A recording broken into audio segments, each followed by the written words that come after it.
And hello, everybody, and welcome to this January 2021 edition of Uncle Kage's Winestream. I am joined this evening by my incredible, amazing friend, Alkali Bismuth. Nice to see everyone. Thank you so much for inviting me. And a special welcome to all the people who are watching on VR chat.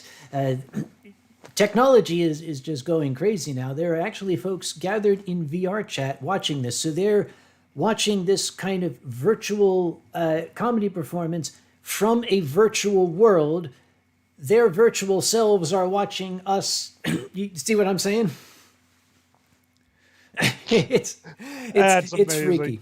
But beware these virtual worlds. I am calling out right now Drax, the composer of that theme song, and Lazy Fox, because about 3 o'clock, 2 hours ago, I made the comment. I really would love to have some wine, but I don't want to be pre-gaming because I got to get ready for it. And Drax, being an evil villain, was like pressuring me and giving me peer pressure and saying, oh, you want it? Yes, of course. Why not have some?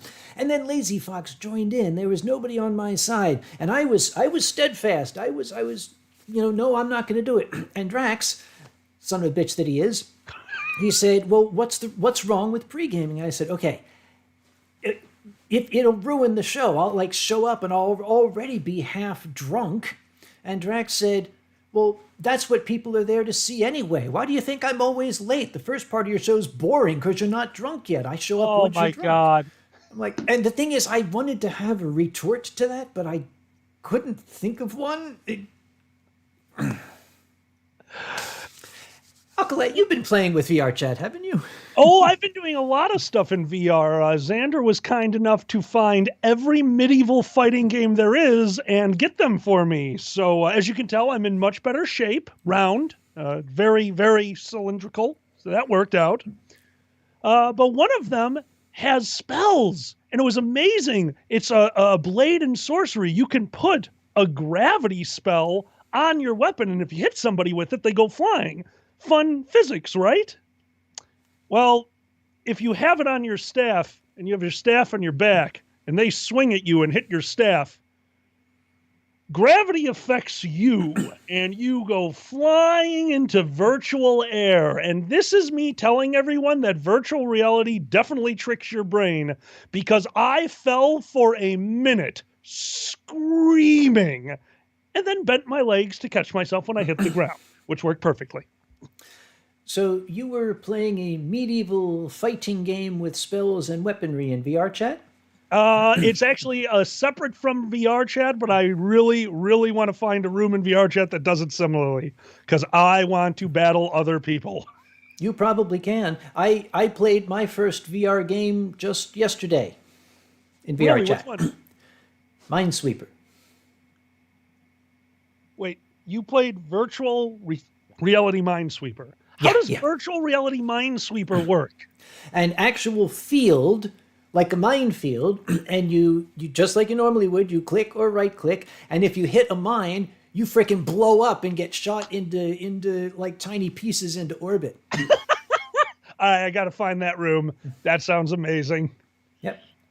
Oh, Cowl and the Wolf says LMAO. Kage is so boomer. I'd be pissed if I knew what LMAO was. I'd be pissed if I knew what boomer was. Oh, Gummy Bjorn seems to be upset that I did something to him on Twitter. What did I do to him on Twitter? Alkali, did you see anything like that? Well, Twitter is a bird, so you flipped him the bird. That can be the only logical explanation. I don't think so. What did I... I'm always very respectful to Gummy Bjorn. You're always very respectful on Twitter. I've watched your account multiple times. Yeah. You followed and unfollowed and followed and unfollowed and followed and unfollowed and followed and unfollowed. That's how it works. Oh, here. Oh, now, okay. This.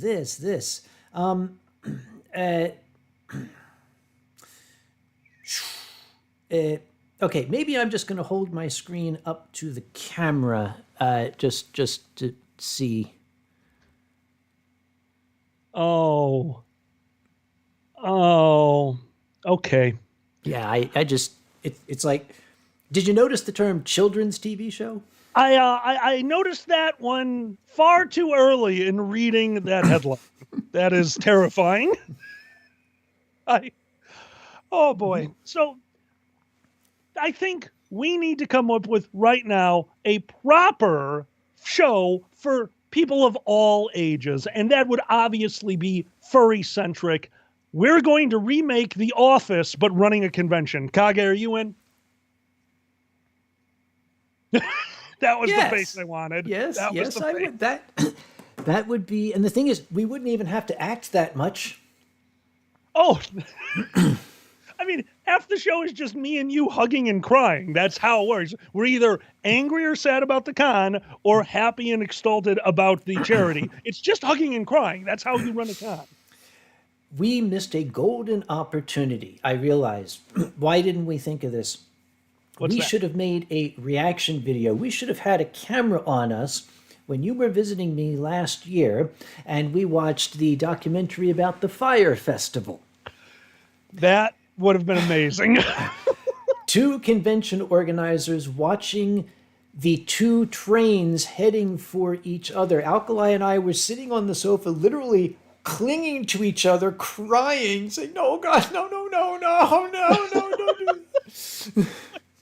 It was so bad. The worst part is, it's a show for entertainment, for informative reasons. It doesn't matter why we're watching it, but instead of just enjoying it for what it is, he and I are sitting there like, what I would have done differently. Not hoard out my staff. Yes, I think I wouldn't have done that. What was the line he spoke to the one guy that had... I think it was along the lines of... So that's when I realized I was going to go need to suck a mess of cock to get water out of customs. Yes, because the boss had said, "I need you to take one for the team." That's, well, I play for his team, so I'm not really happy with his boss right now. That was not okay. Tianlong is in channel. Tian, I believe, is also watching from VR chat. I saw a VR chat version of what appeared to be Tianlong. I'm guessing it was Tianlong because it had noodles on its face and it looked furious about something. That sounds like him. It was either Tianlong or a crazed Chinese gourmand. I don't know. Well, if they're watching in VR space, that means that they probably have an entire wall dedicated to this show. So we are gigantic to them right now. Hello, everyone. Hi. You guys are wasting your evening watching us. Well, speaking of having a camera on you, and definitely not wasting an evening, I think from that visit, the time I would have wanted a camera on us is sitting before the Laurel and Hardy movie. Do you remember that? Yes. We are in a nearly empty theater getting ready for, and help me out, I keep calling it the Laurel and Hardy movie. What is it? Stan and Ollie was the name, right? Yes. Yep. We're sitting there getting ready to watch Stan and Ollie. There's like 6 other people in the theater. Stan and Ollie being a show about classic comedians, probably going to draw an older audience, which it did besides the two of us, you young man, obviously. Well, beforehand, they had a lot of previews for very religious movies, and we could not stop laughing in this theater with 6 very angry old people. Yeah, I felt bad. I kept saying to Alkali, we shouldn't. But then something else would come up, and we'd be like.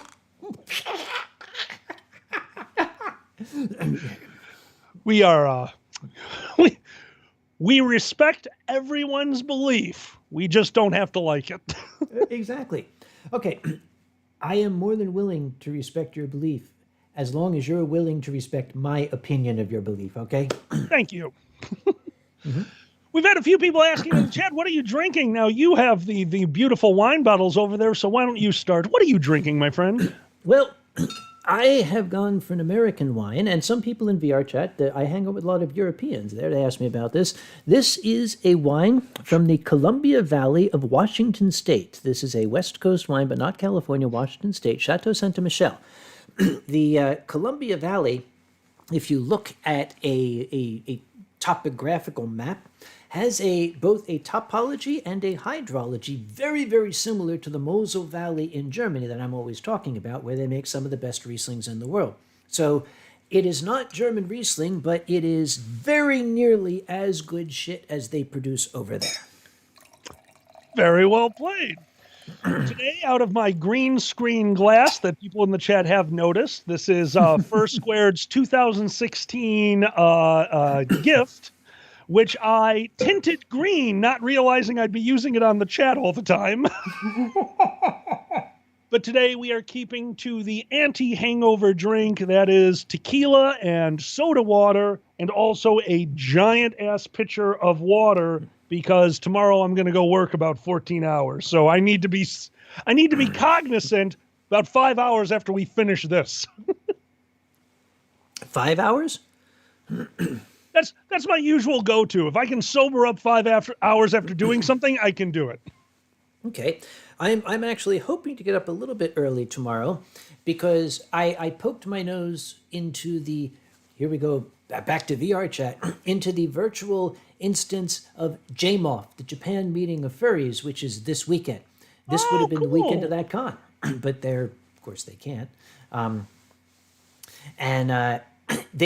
poked my nose in this morning, and it was amazing because every time I go into any room, any instance in VR chat, the first thing I hear in many languages, I'll hear it in German, in French, in Norse, in Japanese, and God knows what Greek, I don't know. I walk in and I hear in astonished tones some version of, "Oh my God, is that the real Uncle Kage?" My stock response is, "What, is there a wooden one running around here? What?" Well, let's just put it this way. I know how to copy avatars, and we've seen each other in VR chat, so sometimes it's not. Sometimes it's just a very quiet cockroach who's extra tall and floating off the ground, because I can't figure that part out yet. Yeah. Talon is here. Hi, Talon. And Talon says, "Oh, good. We figured out the remote split screen bit."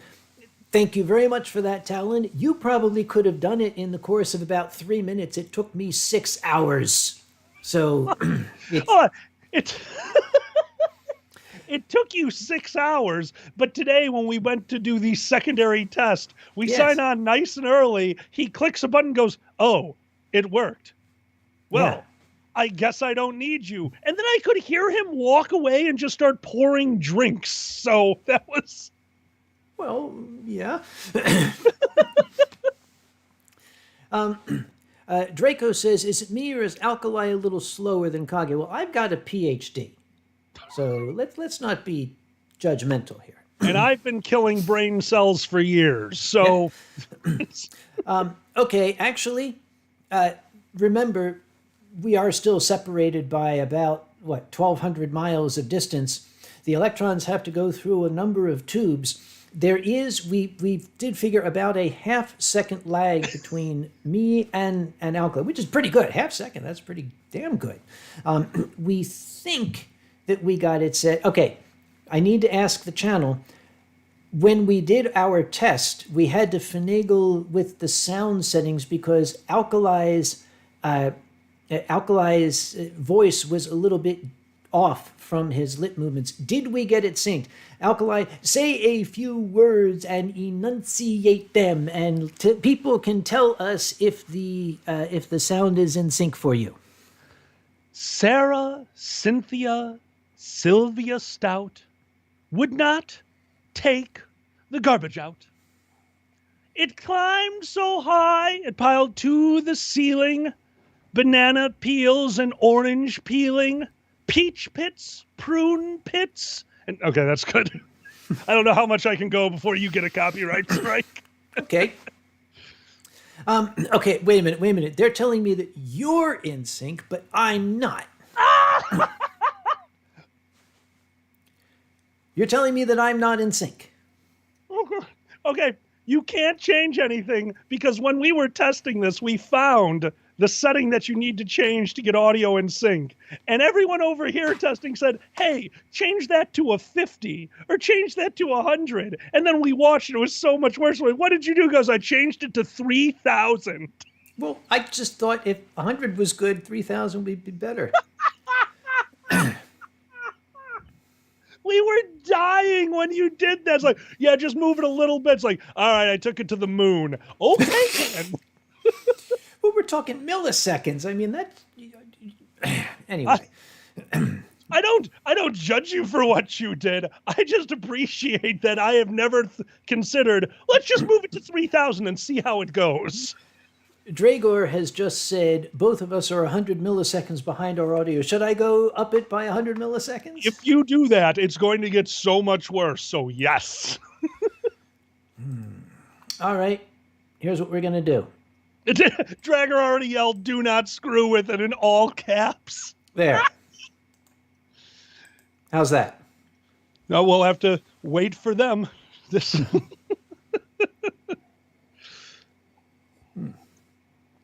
Oh, and also, since we have a moment, they said move it to 60,000.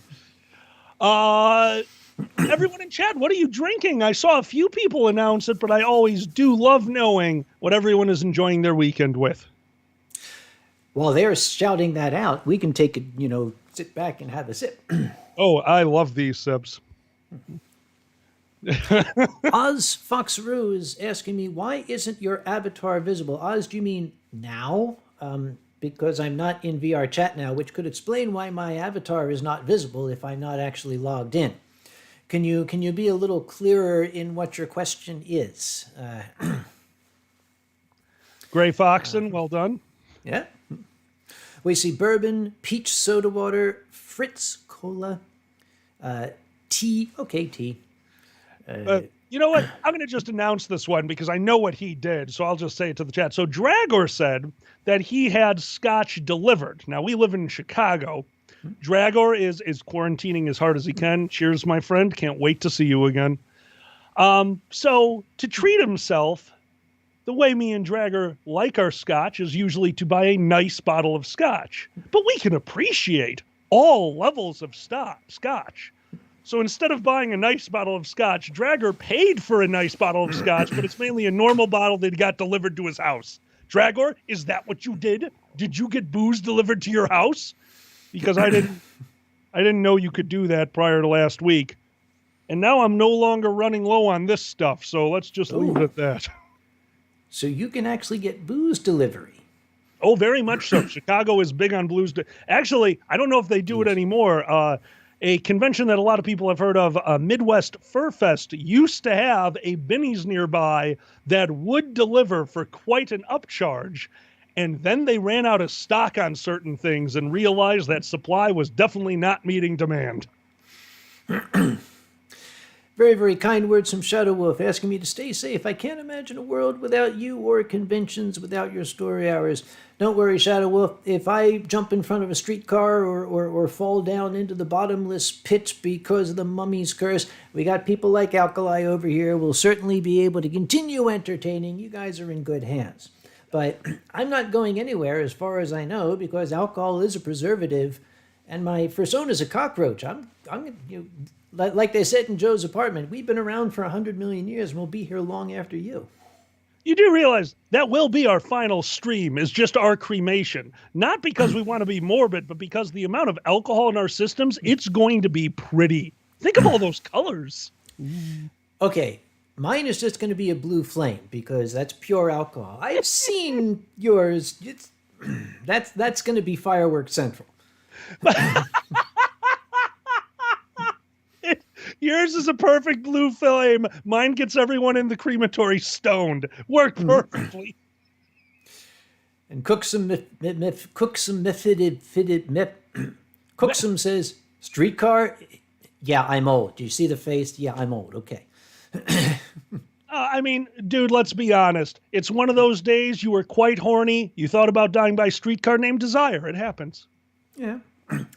People are asking about Anthrocon. Remember, if you read my Twitter when I said maybe I should just continue to retweet this damned announcement every 3 minutes for the rest of my life?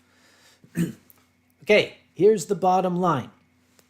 We have no idea if we're going to be able to have a con in July. It's completely unknown. There's no way to tell. If we can't have the con in July, we're not going to have the con in July. Duh. If July comes around and it turns out, oh my, look, we have reached our herd immunity. Yes, we could have a con. I can't put the thing together in 2 days. It takes months to plan a convention. So we are proceeding with the plan in case we can do it. If we can't do it, well, sucks to be me. I wasted 6 months of my life. It wouldn't be the first time.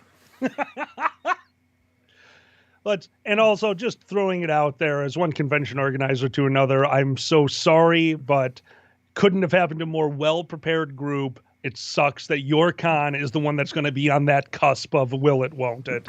That really blows, dude. And if it won't, hey, okay, then we're even more prepared for the next year. Exactly. The only thing that we're not doing is printing anything with the year on it. We had kind of given thought to printing everything 22 and then a blank and just giving people stickers that they could put on everything. Okay, I love that. Go ahead, steal it if you want to. All right, no, all right. We're gonna have a lot of stickers for our conventions. I like this plan. Although, okay, it's a good idea on paper. But I'm going to say those 3 words again. I want you to think about it.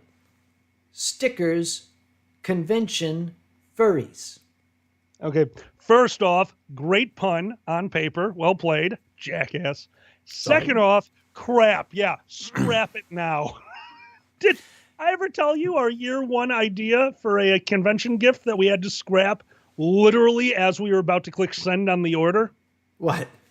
Year 1 of First Squared, First Squared was originally supposed to be a gathering. We were based off of the Wisconsin gay pride post-party that would happen at the Ferret's house. We would go over there, have a big party, and that's how we knew it was time to open a convention. So really quick advice, and Kage was the one who taught me this. If you're ever thinking about opening a convention, the first question you should ask yourself is, how many people showed up at your last meet? Yeah. If the answer to that is I don't have a meet, maybe don't start a convention. But ours was 125 people at Bit's house after Wisconsin Pride. So we thought, you know what? We don't want to trash the place. Why don't we do a one-time event at the same time that the Mayan calendar is going out? We're going to do this First Squared thing.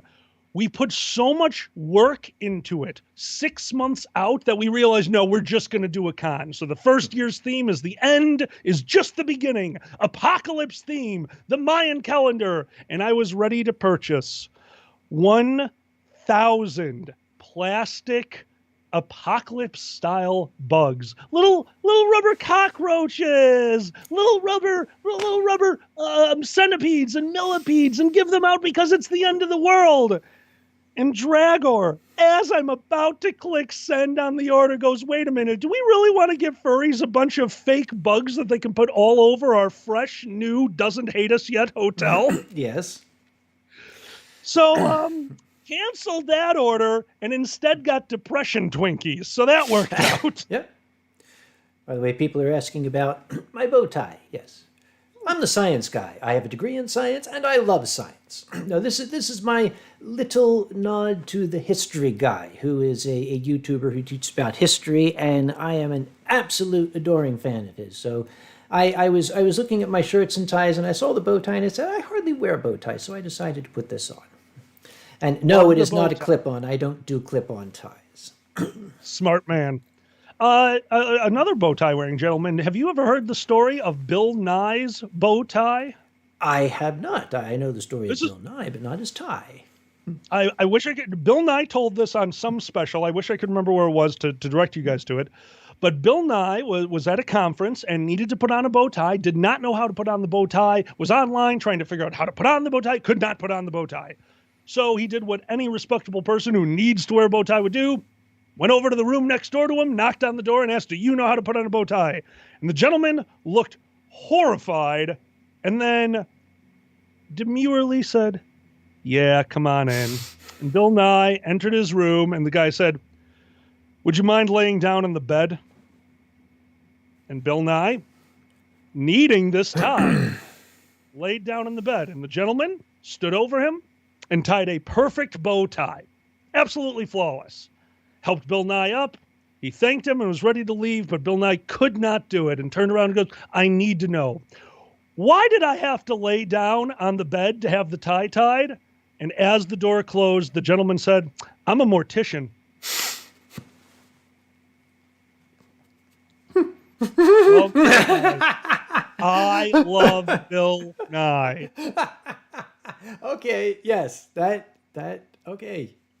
I hate stealing other people's stories, but that one is worth telling. That is so clever. That is a showstopper, absolutely. Right? Oh, I got to remember that one too. It's actually really weird. Mortician was a job that I actually considered early on before I realized I'd have to get a medical degree, and that wasn't happening. What about you? Did you ever have a job that you were thinking about before going into, being able to destroy the world with a single atom? I like everybody, I kind of gave thought to a number of different careers, but I think I was always destined to be a scientist. I was always playing scientist when I was a kid, mixing shit together in the backyard and trying not to set the house on fire. Ask my mom, she's in channel, she'll tell you. Is Grandma Kage in channel? Yeah, Hi, Grandma Kage. yeah. I just happened to remember that we were discussing, putting conventions together. A memory that I had suppressed, which has now been brought back. In 2002, I believe, we were looking for our theme for Anthrocon.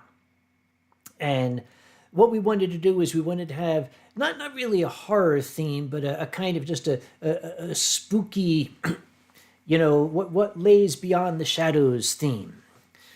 Something like that. The actual name of the theme on all our printed material came out as Creatures of the Night. And that worked, Creatures of the Night. But we had gotten so far as to just about to hit send on the artwork with the original theme name when somebody said, wait, hang on, we have to rethink this. The original theme was a slightly bit more playful. It was Things That Go Bump in the Night. We decided that furries would probably not. Actually, they probably would. I love it. I'm not going to name the convention, but there was a convention that successfully slid the joke past the entire board of directors and the dealer's den when they were having a space theme, and the badge was a dog flying a big red spaceship. A red rocket, was it? Yep. Yes, it was. And I know that they didn't know because at opening ceremonies, it wasn't an attendee, it wasn't a staff member, it was the charity who mentions, like, oh my God, I love seeing all the little red rockets around. And their chairman turned around, walked over to me, and just held me, putting his head right in my shoulder and whispered, what have I done? Mm-hmm. Yeah. Quirk. Every chairman has that moment when you suddenly have a moment of realization and you think to yourself, I have erred. Maybe no one will notice. They always notice. It's usually after they've noticed that you realize. Yes, we have erred. What's your first?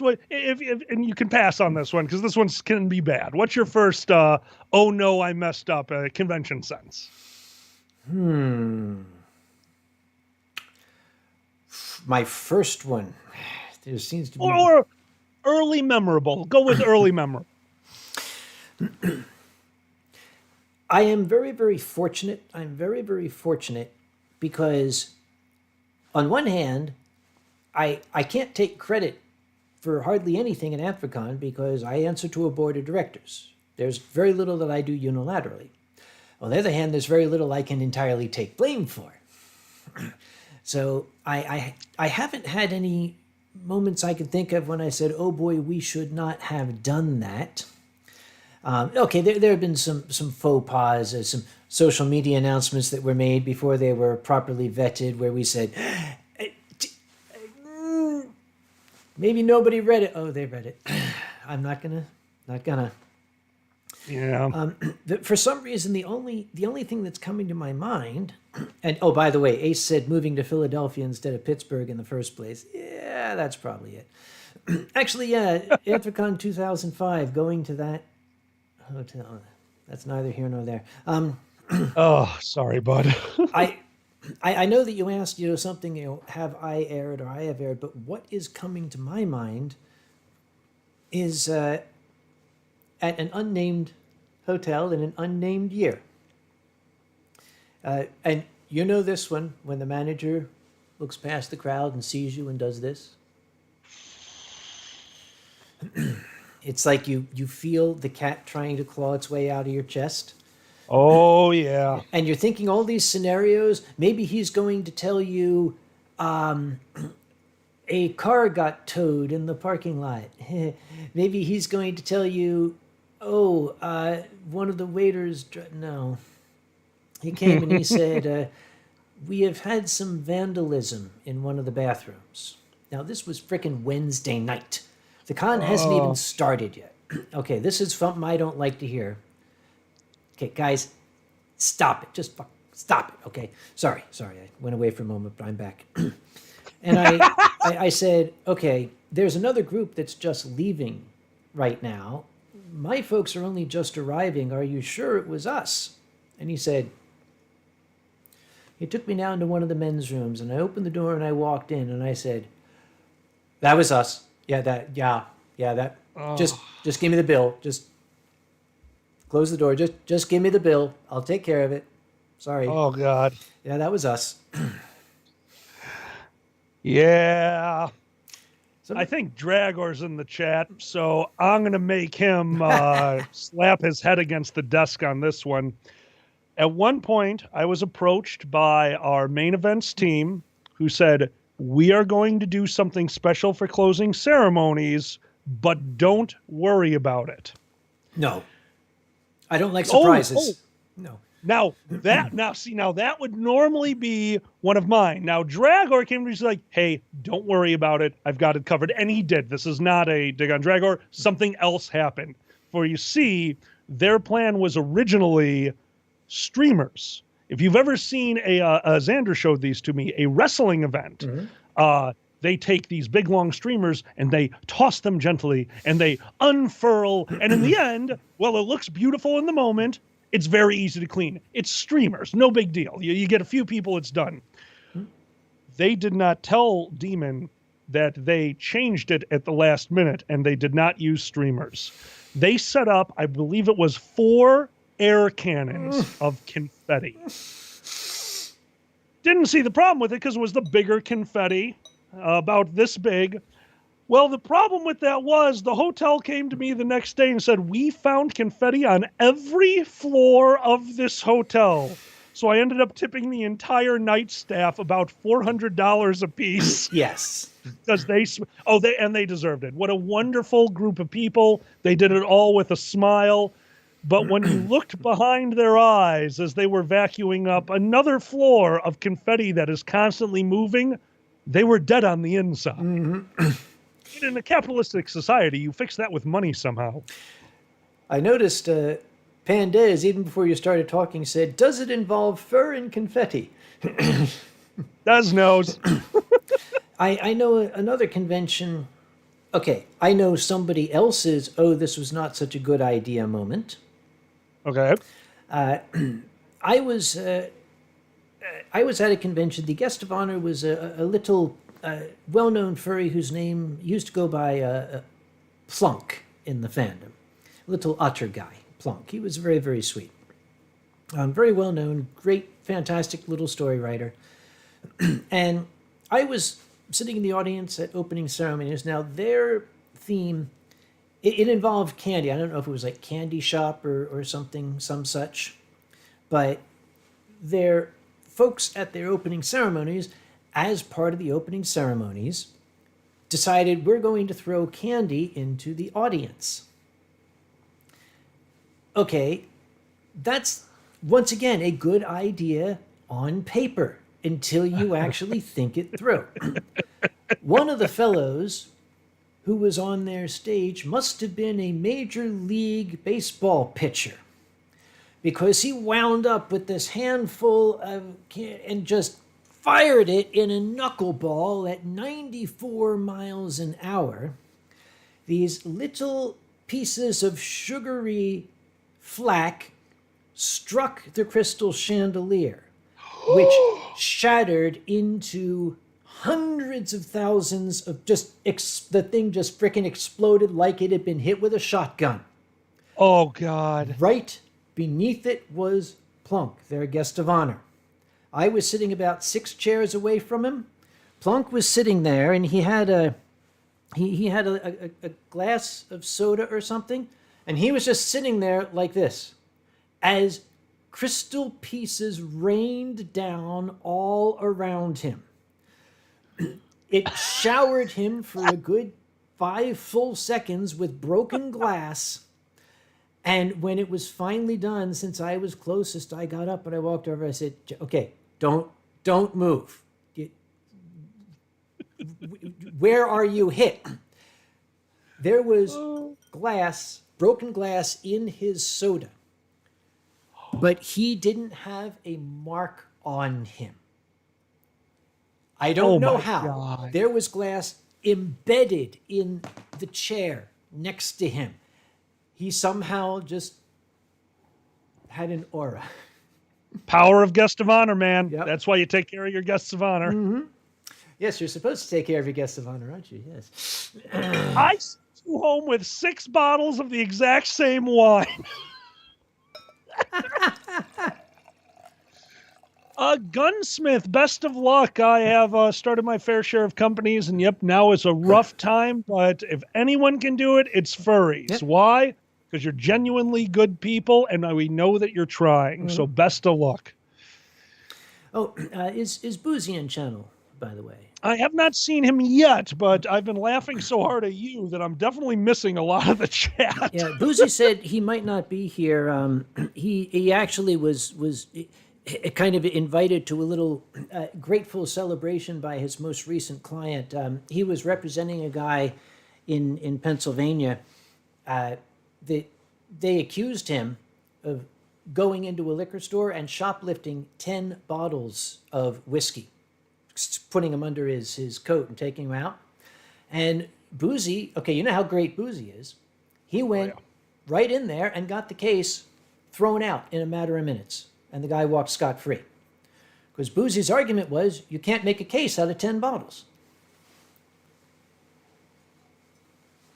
I just wanted to see the Alkali German fingers there. Well, I mean, I got nothing. You got me on that one. That was good. That was good. I didn't know where you were going. There's also a slight chance that Boozy might be a little late to this simply because last night we started our league in Stellaris. What is this league in Stellaris of which you speak? Well, it's I think it's called a 4X game, but it's basically like Civilization or all those old ones. You basically run a galaxy. Well, I signed on to the game, and he created his race, the Galactic Commonwealth of Kentucky. Every planet was another general from the Civil War time until you came across his leader, the Colonel, Mr. Sanders. Colonel Sanders was the leader of his race, and once he decided that, he started naming all of his planets after chicken. Well, I had to make a pact with him. We needed a trade deal because I was playing the great hippie commune of the Galactic Enterprise, all of my planets named after different strains of weed. So combine that and the chicken, and we had one heck of a federation. Mom says she has 2 chats popped out. Don't know which one is working. Mom, the one that's doing this up your screen is the one that's working. There, honest. And Dragor points Oh. out that Boozy's forces taunt you by shouting, "You clucked up." That's perfect, Demon. Yeah. Fix the damn thing here. Let's see. What else are people talking about here?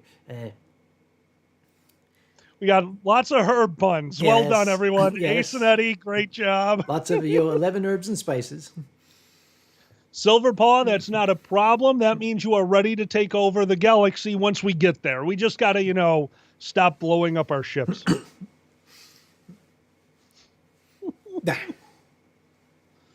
Oh, Okay, God. you would think an experienced wine drinker would be able to pour without getting bits of cork in his. Yeah.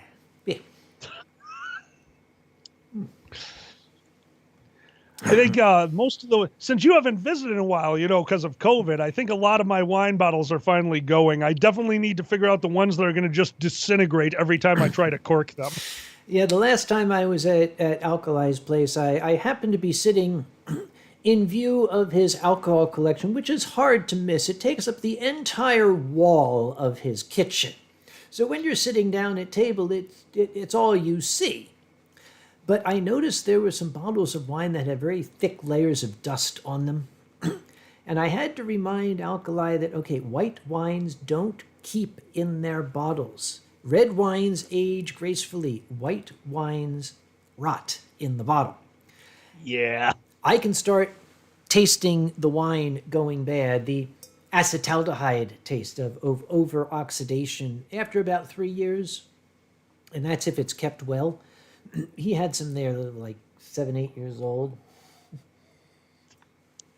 I'm not good at going through my stuff. See, I'm glad you found the wine bottles and not the Tylenol. You've got Tylenol on that shelf? We recently found a bottle of Tylenol that expired in 95. So, I need to be better about that kind of stuff.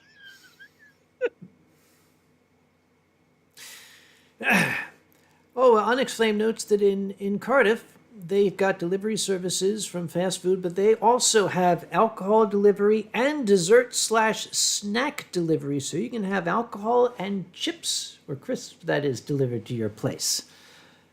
You never have to leave your door in Cardiff. This is amazing. That sounds really COVID safe. Well done.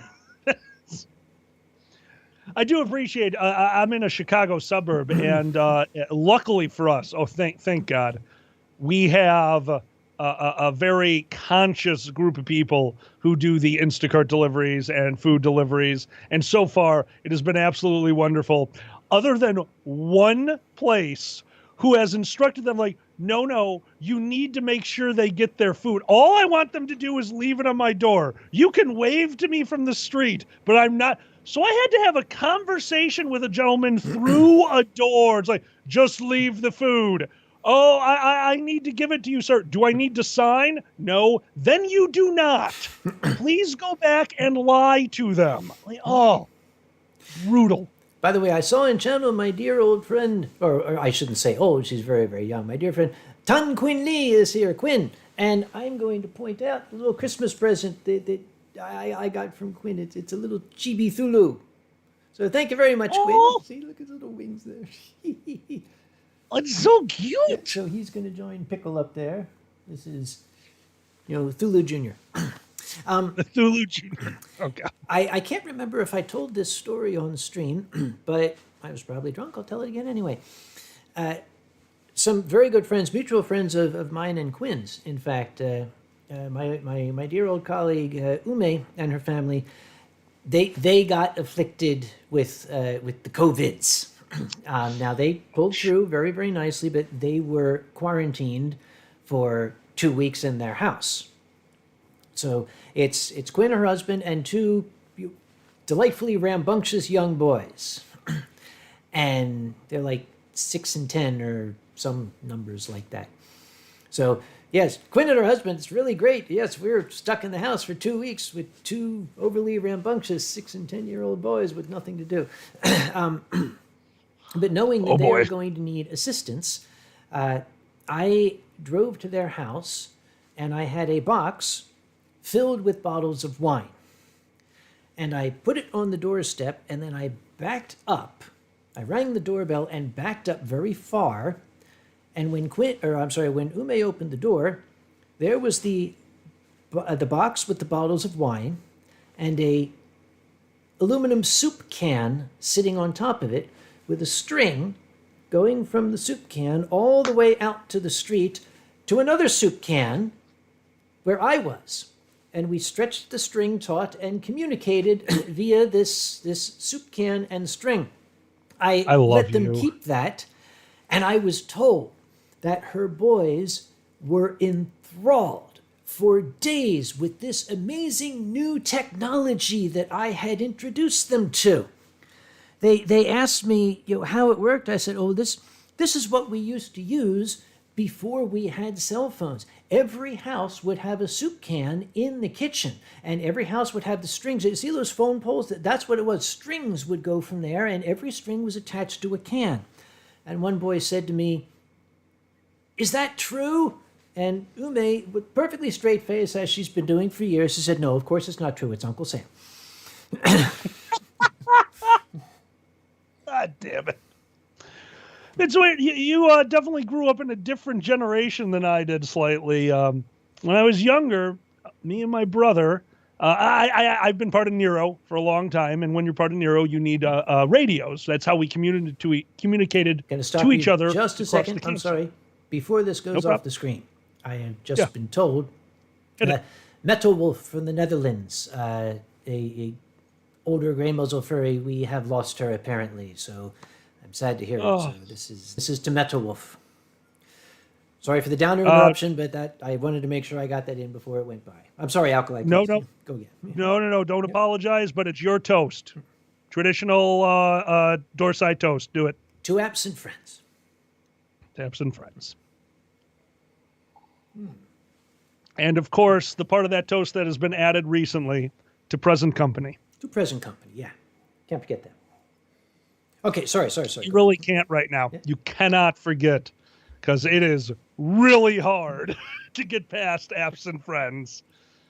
But you do need to remember present company. You will be missed, my friend. Oh, my God. Okay. It's... Back to it. Well, the weird part is going to be getting back to conventions. It is going to be such a relief to see people... Like, they're definitely friends. At this point, you and I go to so many conventions in such a short period of time. I mean, at one point, I think, because of Anthrocon, August, July, I mean, it's almost every other weekend. These wonderful people that we get to see week after week after week, everyone has become our friend. And it's so wild just knowing that there are 1,000 friends of mine that I have not seen in 9 months. It's mind-boggling sometimes when you put it into perspective. Also, I'm starting to get drunk because I can't talk. Slow down, dude. We got the rest of the night ahead of us. I can't see the time, so obviously I'm doing great. If you get to the point where you can't keep your words up and you need company, go grab your peeps and I'll cover for you or something. Sounds good. Now, okay, here's something. Now, Alkali can certainly relate to this. And it's something that I feel very, very awkward talking about in a fashion that sounds like I'm complaining. Having thousands of friends is a remarkable gift. It's a blessing. It is a rare privilege that is only afforded to a few people, and I consider myself absolutely honored. But it comes with a downside. I can't remember thousands of names. and I can't necessarily remember exactly which friend goes with which convention or which set of drinking nights we had. I remember the person. When they come up to me and say, "Oh, Uncle Kage, it's been years." I said, yes, it's been a lot. But how many has it been? And they say, "Oh, at least 6 or 7. Yeah, do you remember from the con?" I said, "Yeah. Oh, that was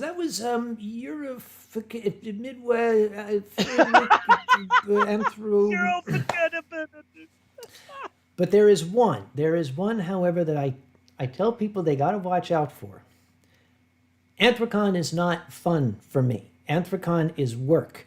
And it is not only work, it is ungodly stress. It is trauma. I am not at my best. I'm really not, happy. I put on the face because that's my job, but there are so many things that are going on in my head behind the face that when I talk to you, I may not even realize it. I actually greeted some of my German friends that I love all to pieces. I saw them in the lobby on Thursday, and I ran up to them and I hugged them and I said, "Oh, it's so good to see you. When did you get in?" And they looked at each other and they said, "You don't remember, do you?" I said, "Remember what?" They said, "We had dinner last night. Halfway through dinner, you got up and walked away and didn't come back." I was like, I couldn't even remember the previous day. Here's the thing. The only thing that I have enough processing power to focus my attention on are things that require my attention, and that is stuff that's trouble. I don't have any spare brain power for anything else other than things that give me a problem, because that requires my attention. And there's a lot of them. So when people come up to me and say, "Do you remember me from Anthrocon?" my response is, if I do, that's not a good thing. If anyone out there is thinking, even for a second, of calling BS on this man, he does that to me at Anthrocon, and it is the funny. I actually go out of my way if I see him, like, "Oh, let's see what his reaction is this time. Sam, how you doing?" Just, there it is. Do you remember the staff? Not staff people, the staff. Exactly. What do you mean? You had a theme at Anthrocon that was magic one year. Do you remember that? How many years ago was that? A long time ago. Okay. Yeah. So we were passing each other in the hallway. I had something for you in my pocket. Like, "Oh, Sam, here you go." I grabbed a collapsible Fantasio. It's a walking stick. Mm-hmm. I clicked it and I tossed it over to you. You caught it and said, "Meh," and kept walking, but you used it to walk. Definitely did not acknowledge that we had seen each other, but you were on your way to a location, caught the walking stick, and kept going. I need to know, do you have a walking stick in your possession that you don't realize has collapsed down to about something this big? I might. I've got several walking sticks. I love it. I knew you didn't remember. I think you were actually in the middle of a problem, and your sole thing was, somebody just threw something at me, I better catch it, and you were done. It was one of my favorites. Now, Tianlong is fibbing. Tianlong says he has mistaken me for other Asians at Anthrocon. That is not true. I can always recognize Tianlong because other Asians tend to smile every now and then. Tianlong does not. He is a grouchy, grumpy old son of a bitch. But Tianlong actually at Anthrocon has a very important job. Tianlong often accompanies me. His job is that when somebody hands me a present or a letter or if somebody hands me any physical object and I say, "Oh, thank you," his job is to watch where I set it down 30 seconds later and to pick it up and to give it to me later because a fantastic bottle of wine, thank you, I'll put it down and keep on walking and just... You've got so many things going on. It's just how it works. I mean, my first squared is what? A tenth the size? At most points, you're 10,000. I was 1,000. I'm doing that. The only difference between our conventions is mine is small enough that I can just walk past main events and put it in the somebody tell Alkali to take this box home with him box, which that box is awesome. You guys give me so much booze. Oh, I love it. There's a box like that at Anthrocon and Conops. It's okay. You want to give me something? Take it to Conops, put a note on it so I know where it came from. Drop it off in Conops. Thank you very much. I love it to pieces. Got to go. Yep. And I already have a deal with Rennie. Don't worry about it. When I go in there and ransack your box and take something, I always leave a note to what I stole.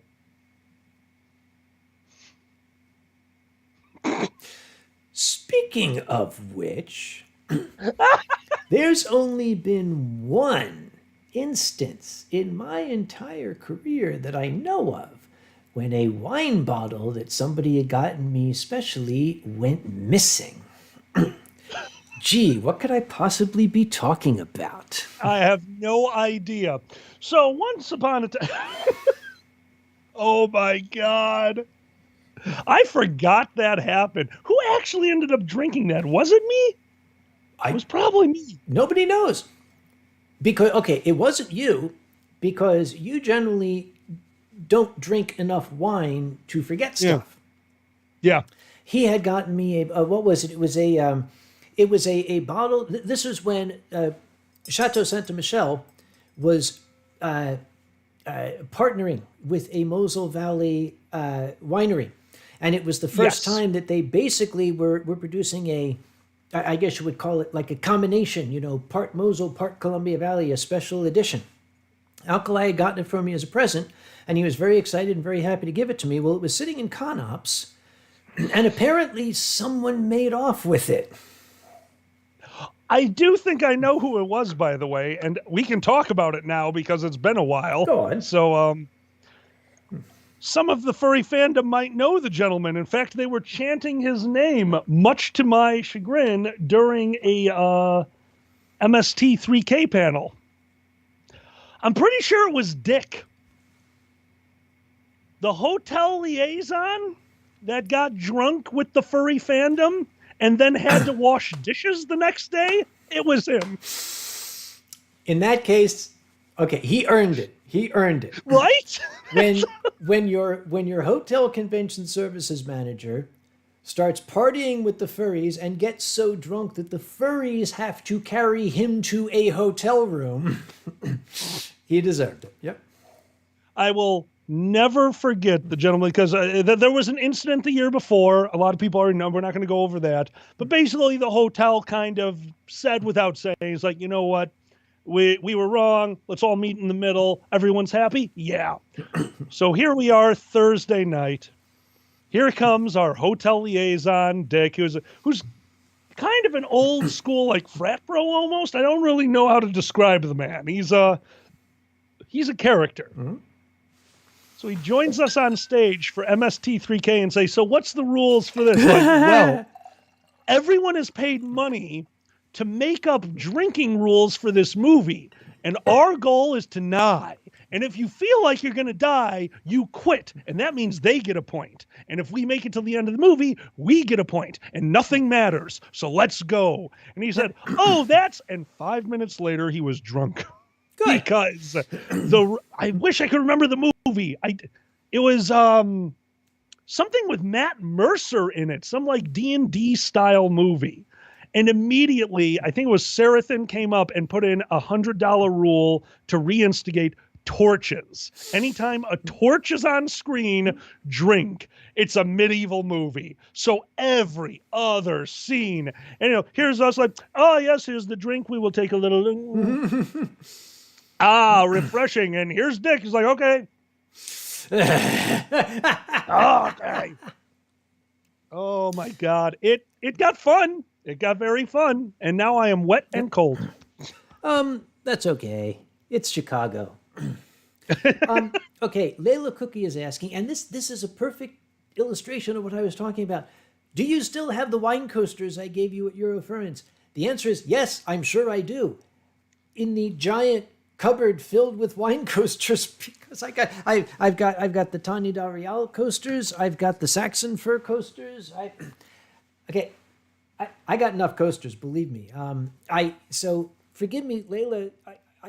You're gonna have to remind me which ones they were. I know. I feel like a shit that I don't remember specifically which ones they were. But Well, I mean, just to say it, I don't think you should feel like a shit at all. You do have the coasters because I've seen your yes. place. It's off camera. You guys can't see it. He has a display cabinet with all of the wonderful memorabilia for conventions. I have a little display area too for all the things you give me. I have a 3D printed hermit crab. There you go. I have a 3D printed hermit crab wearing a Jewish scarf with a sign that says snip, snip, on it. Everything you guys have given me is in my possession, but for the most part, even if it's usable, it's a conversational piece. Yeah. It's something that is in the house, something to look at. Because honestly, let's be honest, I've got about 400 of these left over from Fur Squared. I don't need more glassware, but I do appreciate it and will always cherish it. Incidentally, yes, I like sake. Please don't give me any sake sets. I have an entire cabinet that is nothing but sake sets. There are scores of them.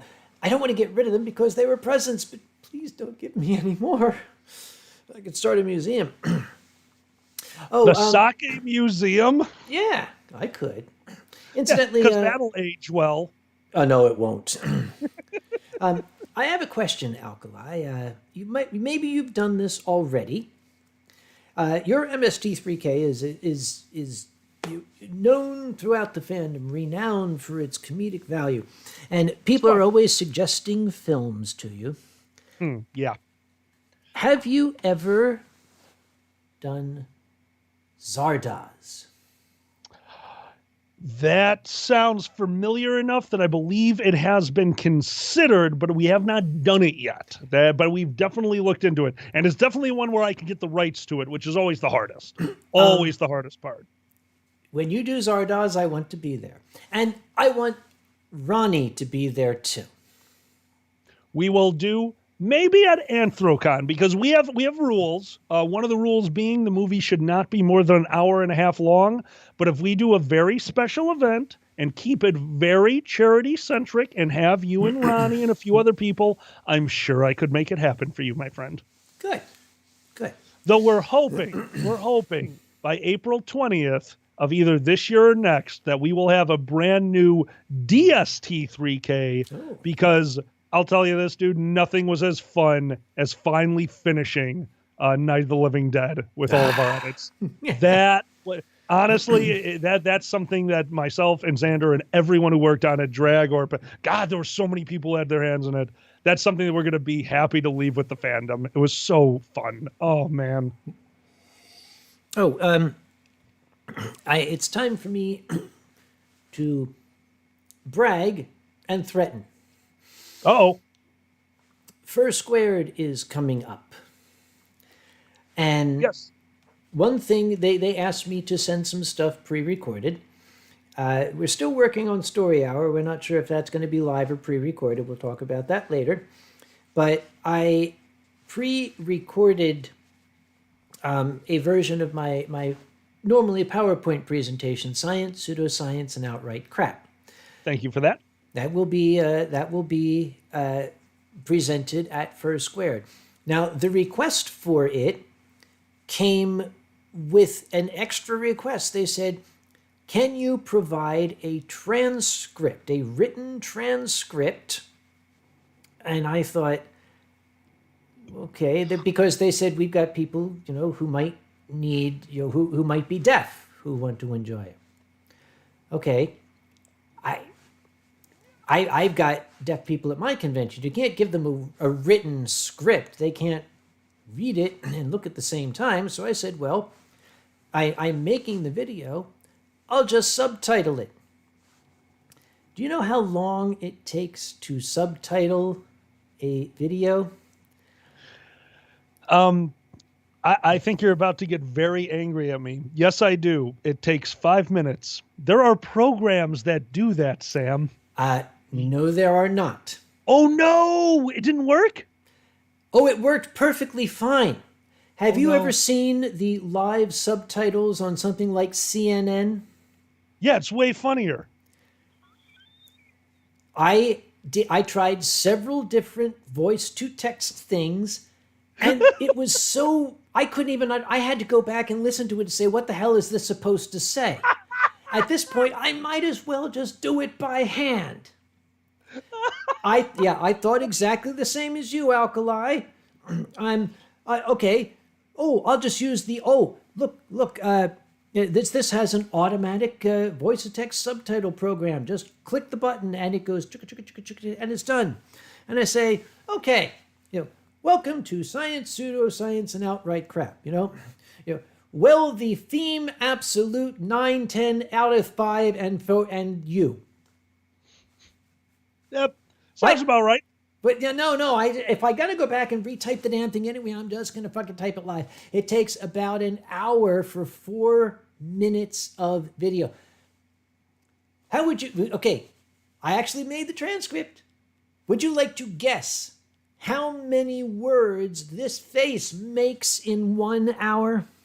With the way you speak, this has to be a ridiculous number. I'm gonna go with.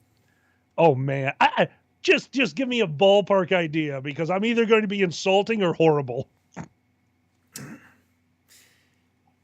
It's still 4 digits, but almost 5. You're almost 10,000 words? Yes. Oh my God. I spoke nearly 10,000 words. Oh and the thing my. is, it's not just words, because the problem is this is a science talk. When I talk about things like methylparathion, your text-to-speech certainly doesn't make that methylparathion. It comes does up, not. with meddling with a lion. It's like, no. Let me fix that. Oh boy, that's pretty brutal, dude. I'm so sorry, but I super appreciate it. And I'm sure Dragger does too. It's going to look really nice on film. Here's the threat part. Oh. You had goddamn well better find a deaf person to watch it. I will deafen them myself with my voice. You'd better. Trust me. It's going to happen. Because after spending it, I've still got about another 8 or 10 hours worth of work to do on it. I'll do that Sunday and through this week. If I send it to you guys and all that goes to waste because nobody who needs it watches it, I don't care about COVID. I'm going to come out there. Dragor, I know you're in the chat. Could we please make a note? I need a deaf person to make a 5-minute video thanking Kage for what he did. Actually, I think I know who the deaf person is going to be. 2 years ago at First Squared for Whose Line Is It Anyway? I was facing backstage. I realized the audience was getting quite loud. I turned around, and in the voice that travels the farthest, as loud as I could, I got their attention. Not realizing that Dragor, a very short man, was standing directly behind me. I screamed into his ear from about a foot away. I felt horrible. The look on his face was a combination of hysterics and pain. And then I couldn't stop laughing because I'm just a bad person. But you're a really good friend, Dragor. Sorry about the ear. Camaro Cougar says, why didn't they record an ASL member and put that in the corner of the video? Well, Camaro Cougar, it's a great idea, but you don't just walk outside and stop a person on the street and say, are you an ASL interpreter? Would you stay in the corner? It's a very involved process, and you generally have to pay these people a fairly handsome salary. Yes, you do. If I got to spend... Worth every penny. It's worth every penny, but if I've got to spend 30 hours subtitling this crap to save the convention the quite significant number of hundreds of dollars for not just one, but you need 2 ASL interpreters. Yep. Then I'll do it. Well, hopefully you get to keep this and use it for other conventions. The one good thing about having all these online conventions is whenever you get invited, you're just like, here's my stuff. I'll be in Cancun. The thing is, I probably should have just been like writing down as I went on. Then again, Oh, I have okay. Okay. That's an interesting suggestion. Somebody says maybe I should take it in shorthand. Yeah. You're a scientist. Your shorthand would terrify me. I'm kind of imagining you taking all the words and just putting them on the periodic table of English and just using atomic symbols to represent everything. Oh no, I'm a chemist. Shorthand for me requires blowing 3 fingers off. Oh, so, God damn it.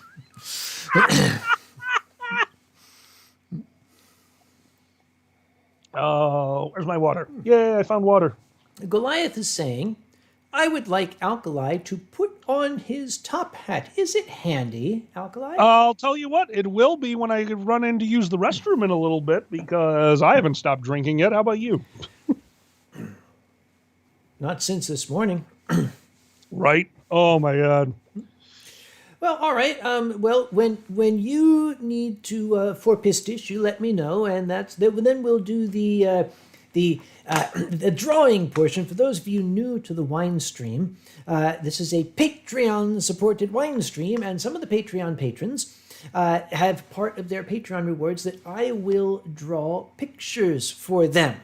Now, you must know in advance, I'm not an artist. As a matter of fact, whatever the opposite of an artist is, that's me.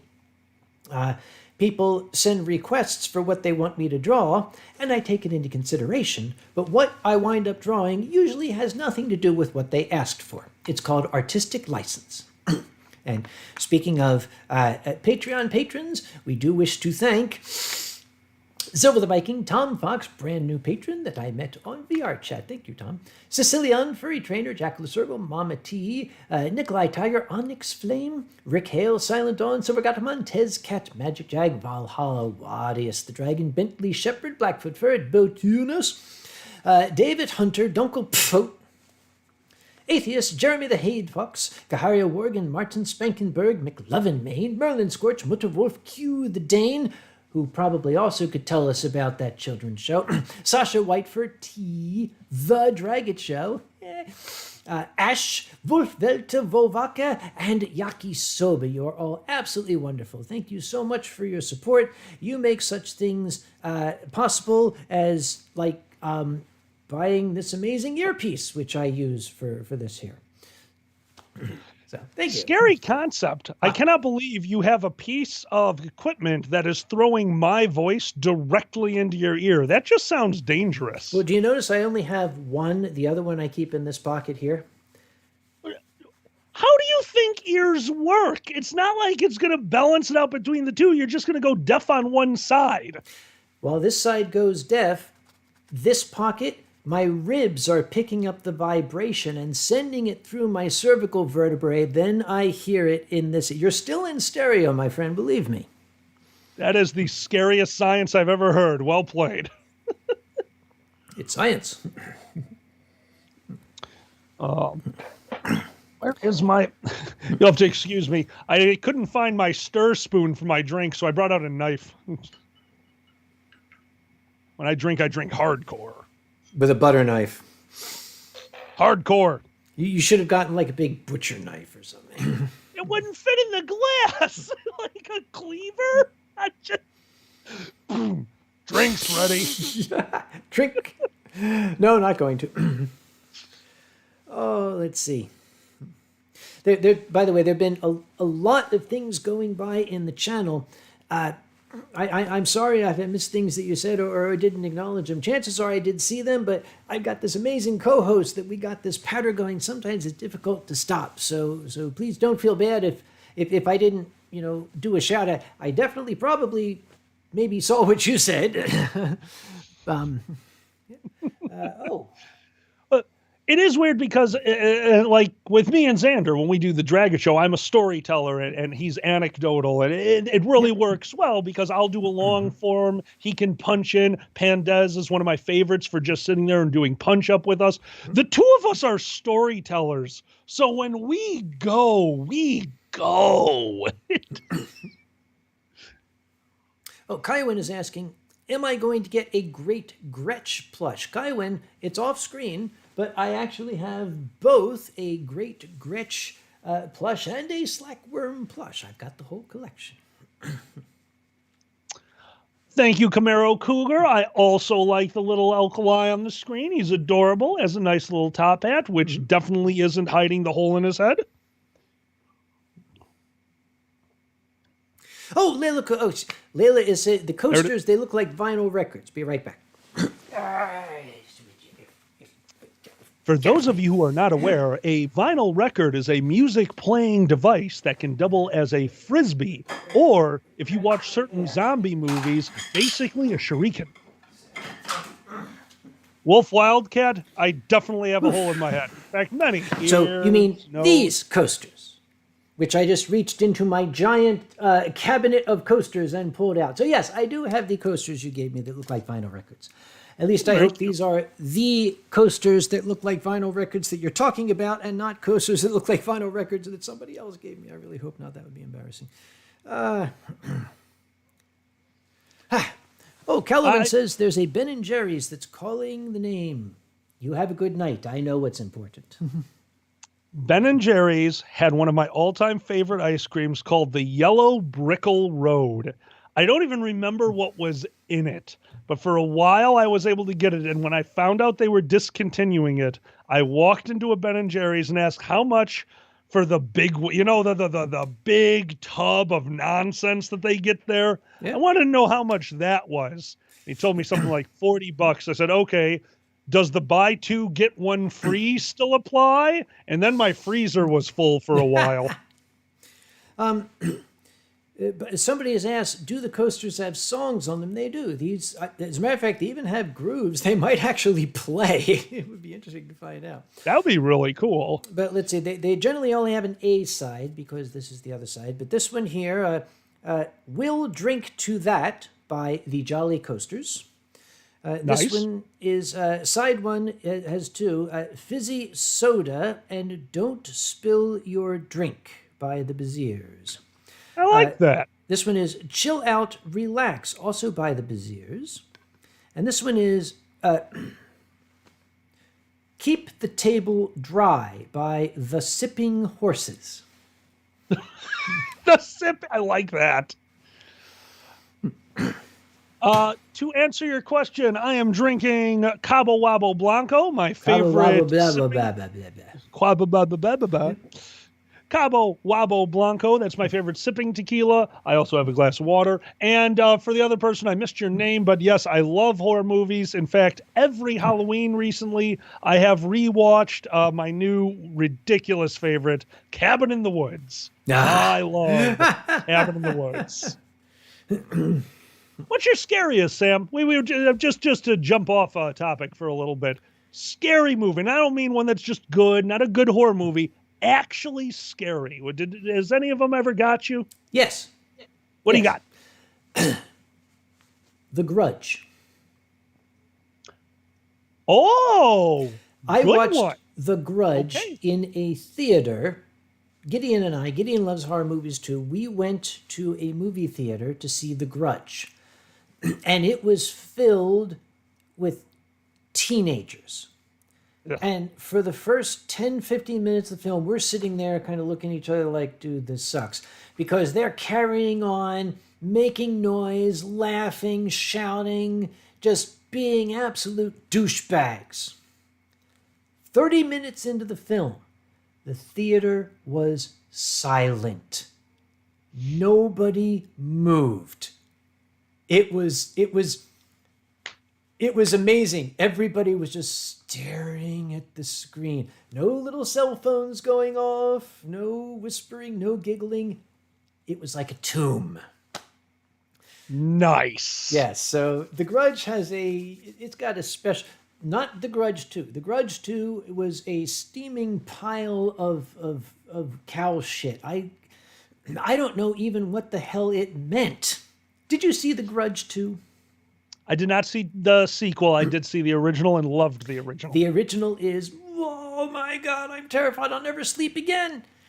Yes. Tiny bit of a spoiler. It crosses that line. There's always the trope in horror movies where, oh, thank God we can get to where there's people, or, oh, we can get out into the sun, and it can't get us. No, you're not safe anywhere. In The Grudge 2, the most tense, terrifying scene in the film. I watched it with Gideon too. We were so excited with the first one. We're sitting there in the theater, and the scene that had the tension music playing, music, and it's like, and the horrified person going, yeah. There's a young teenage girl, and the makeup artist has like painted her face all gray and put like circles under her eyes.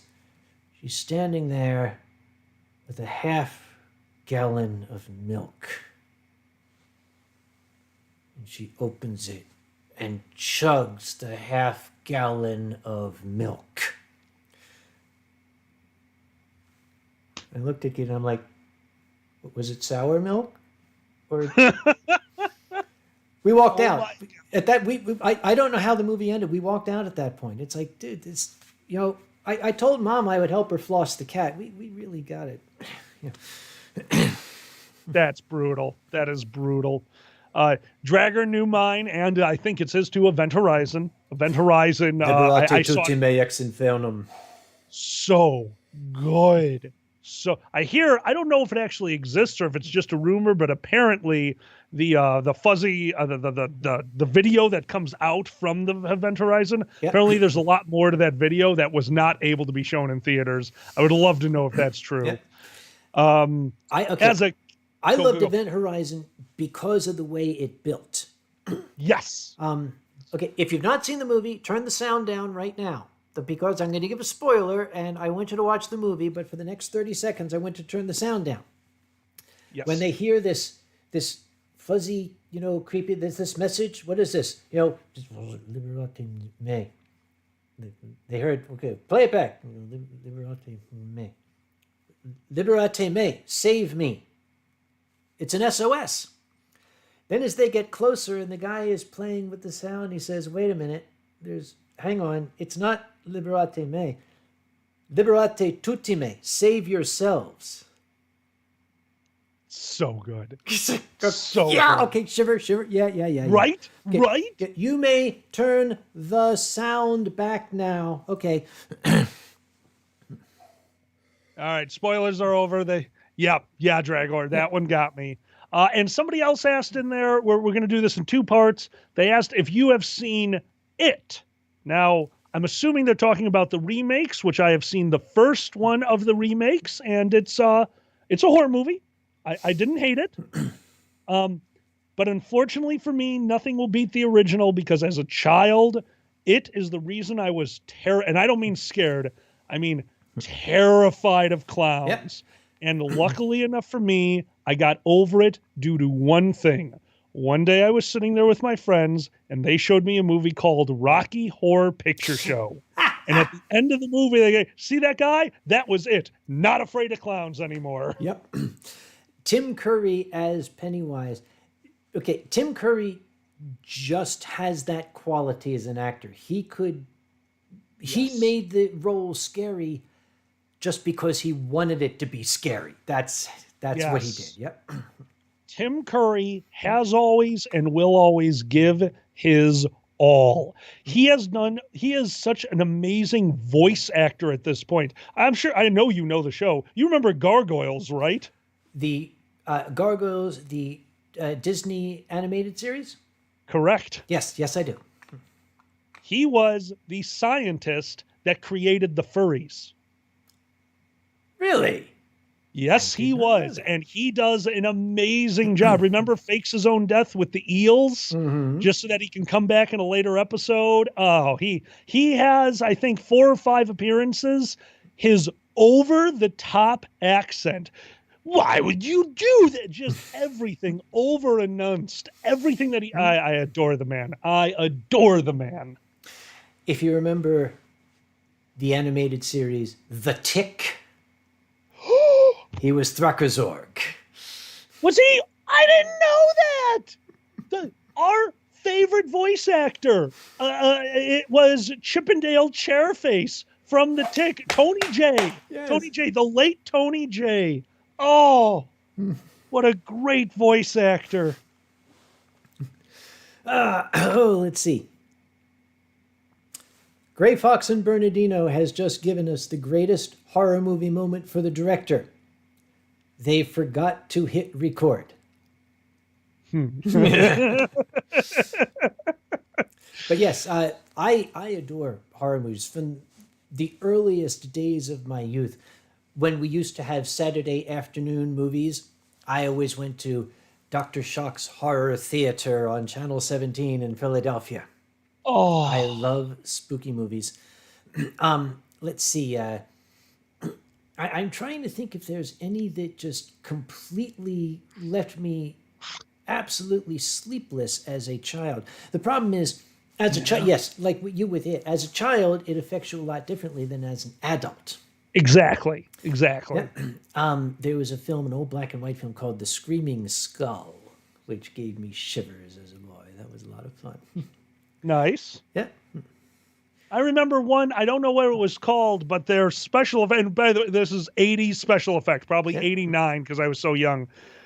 He was soaking his feet in a very hot tub of water, and his fingers, they had taken his hand and had him just hold it like this and put a fake glove on with a pneumatic thing that just increased only this section of his fingers just pulsing, and not a little, doubled the length of his fingers, and that's what he is staring at. That, I don't know anything about the movie. It's probably some Channel 50 original, who knows, but I will never forget his fingers pulsating to triple or quadruple their length as he screams in pain. That fuck.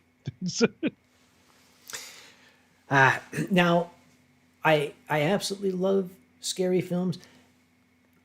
Maybe just as an adult, it's harder to find a film to scare me. I had a Shudder subscription. I got rid of it because it wasn't scaring me. Yeah. Okay, here's the thing. I like supernatural horror. I like, some awful, horrible snollygogger is rising from the depths of hell or lurking in the swamp. I don't like psychological horror. It bores me. That's why I loved The Walking Dead for the first season. Right, Because- fun. I yeah. enjoyed early Walking Dead. Yeah. Zombies, horrible zombies. Zombies are scary. Then it turned into human beings are worse monsters than the zombies. Okay, thank you. Next. It's dull. I know human beings are shit. I know human beings are evil. I don't need to see this. I want to see the goddamn zombie. Zombies. DC had a good. What do you got? Okay, we had the Romero zombies. Hmm? Then we had the brain-eating zombies. Not scary. Yeah. But, okay, the Tar Man was scary, but that took it to a new level. I have a new. TC Mutt says The Thing, the original Thing, is one of the greatest. Yep. Oh my! I'm sure you know this one, Sam.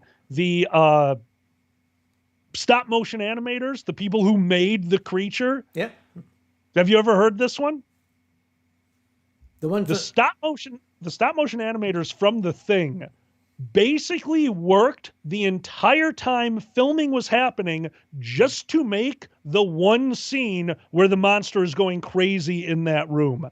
They worked like 15-hour days just to make that thing happen. And don't forget, The Thing on its actual theatrical debut flopped. It did horribly. It did not become the cult classic it did until the very end, which still to this day, some of the trivia surrounding the movie, the fact that if you speak the language from the beginning of the movie, that they are actually saying the dog is a thing, shoot it. So if you speak, I think it's Swahili, it spoils the movie for you. Okay, we're and talking this one's, I think, the go ahead. black and white version or the 1980s John Carpenter version? Sorry, 1980s John Carpenter. I totally forgot about the black and white. Norwegian that they're speaking. Thank you, Norwegian. Yes, Norwegian. I appreciate it. That was the one with the gasoline at the end. That was the one we're just going to say with the defibrillator scene. Yes, it was. And then the gasoline at the end. I did not know that until a few years ago. That the theory is the reason the main character is laughing as the two of them sit there drinking is that he understood the thing enough to know that they're just mimicking reality. They don't have taste buds. Yep. And what they were drinking was gasoline. So he was laughing not because the movie was over and that he was safe. He was laughing because he knew he was sitting next to the alien and there's nothing he could do. Yep. I always appreciated that. When you said the original, I was thinking the 1950s version because that is genuinely scary. It's your standard 1950s Red Scare paranoia, but there's 3 scenes that jump out in my head as a youngster watching this. When there's this thing, something is under the ice. There's this fin sticking out of the ice, a metal fin, and it's like there's an aircraft. It looks like an airplane tail. And they can make out dark where this thing is. So they take the crew and they say, okay, everybody, find the edges. Let's find the edges and you'll figure out how big the thing is. Is it a cargo plane? Is it a, Cessna or something? And the guys are walking, okay, here it is. And when they finally have all found the edge, they're standing in a perfect circle. And they're thinking, okay, this isn't an airplane. The next is something that you often didn't see back then. They were not really good at doing jump scares in the 50s. They hadn't really perfected them. But they had one in The Thing when nobody knows this is coming. There's no build-up, no ominous music. They're just talking, and it's like, okay, here's our plan, and then the guy opens the door, and there it is. Yeah, fuck me. Oh. And the third, it's the 50s. It's the 50s. You don't have a huge budget. It's when they throw the gasoline on the thing and light it on fire. And the entire set catches fire as the thing runs through, jumps out the window, and goes running off through the snow. If you look at that scene today, you look at it and you say, wow, how the hell did they do that? They did it by soaking the set with gasoline and throwing a match onto it. You can see some of the actors, one of the actors, his leg catches fire and he's like putting it out like this, and there's people like trying to beat out the flames. I'm sure they didn't even tell the actors. They just said, okay, the thing's going to come through the door, he's going to catch fire, and you guys react. The whole place just goes woof. Yep. So I've always loved stuff like that when people don't really know what's going to happen. It's caused some of the greatest moments in film history when they don't know what's about to happen and you get a real reaction. It's just beautiful. And comedies too. Notorious is Parks and Recreation. When Chris Pratt when the door is open on Chris Pratt in front of Leslie Knope and he is nude. He's actually nude in real life for the take that they used, and her look of shock is real. Mm-hmm. But I got to experience that in real life once, and I do not recommend it. Mm-hmm. We were at Nero. We had a trailer that we needed to get rid of. Steve had us drag the trailer to the bonfire pit, the bonfire pit being literally the size of a garage. Mm-hmm. We've been burning all of the extra brush from the campsite for two years. Like, it's gigantic. So we moved the trailer there. We're going to use it as a prop at the live action role play at Nero. Steve went out there with Nick beforehand and doused the thing in old, not gasoline, crude oil. It was an old farm. Dude, we had barrels of used crude from the tractor, and he wanted to get rid of them. So he soaked the inside. We get out there, and Nick, playing the big villain, has a actual bow and arrow with a with a lit arrow, shoots it into the trailer, and we watched this thing go up and fought around it for a good half an hour. Yeah, dude. The problem is the trailer was probably from the 80s. So it was a half an hour before we realized that everyone on the field was coughing because there was a high pressure front that was keeping all the smoke down, and we were definitely breathing in asbestos. Asbestos and carbon and crude and holy crap. Yep. Not our finest day, but it was really fun. Like, those vampires died horribly. One Yin Gang's pointing out it's not crude, but it's probably very low-grade diesel. Correct, yeah. Yep. It was easier to say crude. I was looking for, there's a flow that goes into telling a story, and I needed a one-syllable thing. Crude. Yeah. I needed crude. So, sorry. Mark Lauer is asking, what were your family's reactions to finding out about your involvements in furry fandom, and what about if and when they discovered the more adult aspects? Before I discuss this, Mom, are you still in channel and are you still watching? You tell that. I am going to go in and take a piss and get my hat. I'll be right back. Right. We're going to give this a couple of seconds. We're going to assume no if she's not answered yet. First off, okay, my parents were furries before there was a word for furry. They took to the fandom very, very readily. When I was a little boy in the 1960s, getting ready for Sunday school, my father and I would sit and watch the Pink Panther cartoons and the Banana Splits and Snagglepuss and that, because we both loved furry cartoons. When I took over Anthrocon, my parents said the fateful words, "Is there anything we can do to help you with your convention?" I said, "Yes, you're running the con story. Get to work." What about when they found the adult part of it? Well, I had mentioned that I'm very good friends with the artist Gideon. He's been a friend of the family for a long time. When my parents first went to Eurofurence, they went by his dealer table. And, oh, hi, Mom. Mom's here.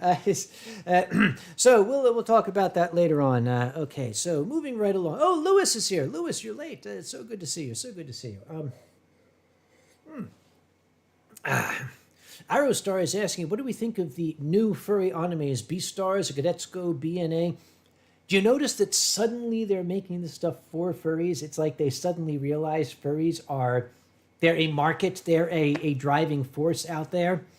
The fact that they're not just making this stuff and furries are like, gee, that's cool. They're making this stuff for us. I cannot get a straight, honest answer out of anybody at Disney, but I get a lot of hints when Zootopia. When Zootopia first came out, the very first commercial for Zootopia introduced the word anthropomorphic. That caught my attention because that's our word. And the fact that they were using that and explaining that in the very first trailer, yeah, they knew we were out there by then. By that point, a number of Disney's artists and animators had been guests at Anthrocon. I'd like to believe they took it back with them. Let's see. Yes, I have seen Beastars. Oh, he's got the hat. I have seen BNA. And Layla Cookie likes Dr. Lawson. Layla, I've got 4 bottles of Lawson in the refrigerator, but after I finish the American stuff, maybe I'll break into that. All right, I'm back. What did I miss? Well, okay. I started telling the story, but then Mom turned out to be in channel, and we're going to wait. We're not going to continue that. I got as far as talking about Eurofurence when my parents first went to Eurofurence and went to Gideon's table, and then Mom piped up, and now, okay, that's it. Next, next question. Awesome. Awesome. So we were talking about horror movies and psychological thrillers a moment ago. So I need to ask you one because broke me with how good it is. But you want to? It's pure psychological horror. What? Have you seen The Lighthouse? Wait. Okay, with yes, the black and white one. Yes. Okay. Yes. Very psychological horror. That's great. And it's a fantastic film. 2 of the greatest actors in history. It is spectacular. It is Oscar material, but it's not my kind of horror. Yeah, trust me. Yeah, very fair. I know how evil human beings are. I studied history for shit's sake. Okay, that's very fair. I know the depths of depravity and evil and cruelty and inhumanity that human beings are capable of. I don't need to be bothered with it because whatever they come up with on the screen, I can point to a period of history and say, yeah, been there, done that. Crazy people ain't interesting to me. Fair enough. Yeah, Fair I much enough. prefer the horrible evil force. There's a film. Oh boy, I'll have to send it to you later because I can't remember the title of it. But I actually when you go through Amazon and you bookmark this, and every once in a while you get one that you want to buy and you purchase it. Okay. I love war movies, World War II war movies, and I love ghost stories. How about a movie about a haunted submarine in World War II? Oh. It's called Below. Oh. It's creepy as all hell, and I recommend. I actually bought it. I went to Amazon. I said, yes, I want to purchase this because I want to own it. Nice. So I like Below. You have to be careful. You notice I enunciate? I say it's called Below. Because people come by and say, Uncle Kage, what's this movie? I say, Below. Oh, It's God. called Below. Kill You Awesome. Tomorrow wants to know, do I play D&D? I used to. Kill You Tomorrow, I played first edition D&D in 1978. Yes, I know how it works. No, that's the problem. If you played first edition, you no longer know how it works. There have been a lot of changes. Non-weapon proficiencies, you monster. Kaiwan asked an interesting question. Is The Shining psychological horror or supernatural horror? It's both. Yeah. It appeals to both because it's still a question. Was it all in his head or was there some messed up stuff going on there?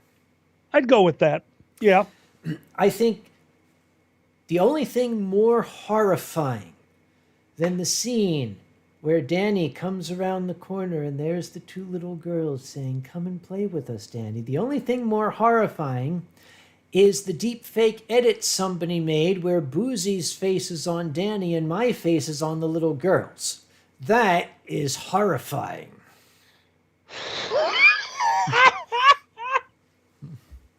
Who did that? Guys, help me out in the chat. If you've seen that, figure out who it was and give us the link because Alkali's got to see it if he hasn't seen it. I definitely need to see this. I'm bad at the internet. It came across Twitter and, one of these people will find it. I just know they will. Oh, Beaton is trying to find the Overlook Hotel in VR chat. Yep. Look, the Overlook Hotel was amazing, but The Simpsons did it better. Yes. I died. The first time I saw that, no beer and no TV make Homer something. Go crazy? Don't mind if I do. Just perfect. Have I seen Die Wannsee-Konferenz, a slow drama that's terrific in the content of its discussion? Sky, if it's got a demon from hell or a vengeful ghost, I'm probably interested. If it's an evil Nazi, look, I grew up with veterans of World War II. I've heard their stories. You can't scare me with, stories of evil people. I've heard it firsthand. I have heard firsthand what the... Anyway, let's keep moving, shall we? Yep. All right. So let's jump over. We've been doing shows and television things for a while. I think we've kind of shown what we're interested in there. Let's jump off those to a topic that's not so much just couch potatoes like us. Yeah. Oh man. Oh, Draco is asking, what do you think of Sleepy Hollow? Okay, this is a loaded question. There have been many versions of Sleepy Hollow. Some of them are fantastic. The one with, what's his name? Christopher Walken as the Headless Horseman Oh yeah. was pathetic. Christopher Walken, Johnny Depp, and Darth Maul as the Headless Horseman when he did not have a head.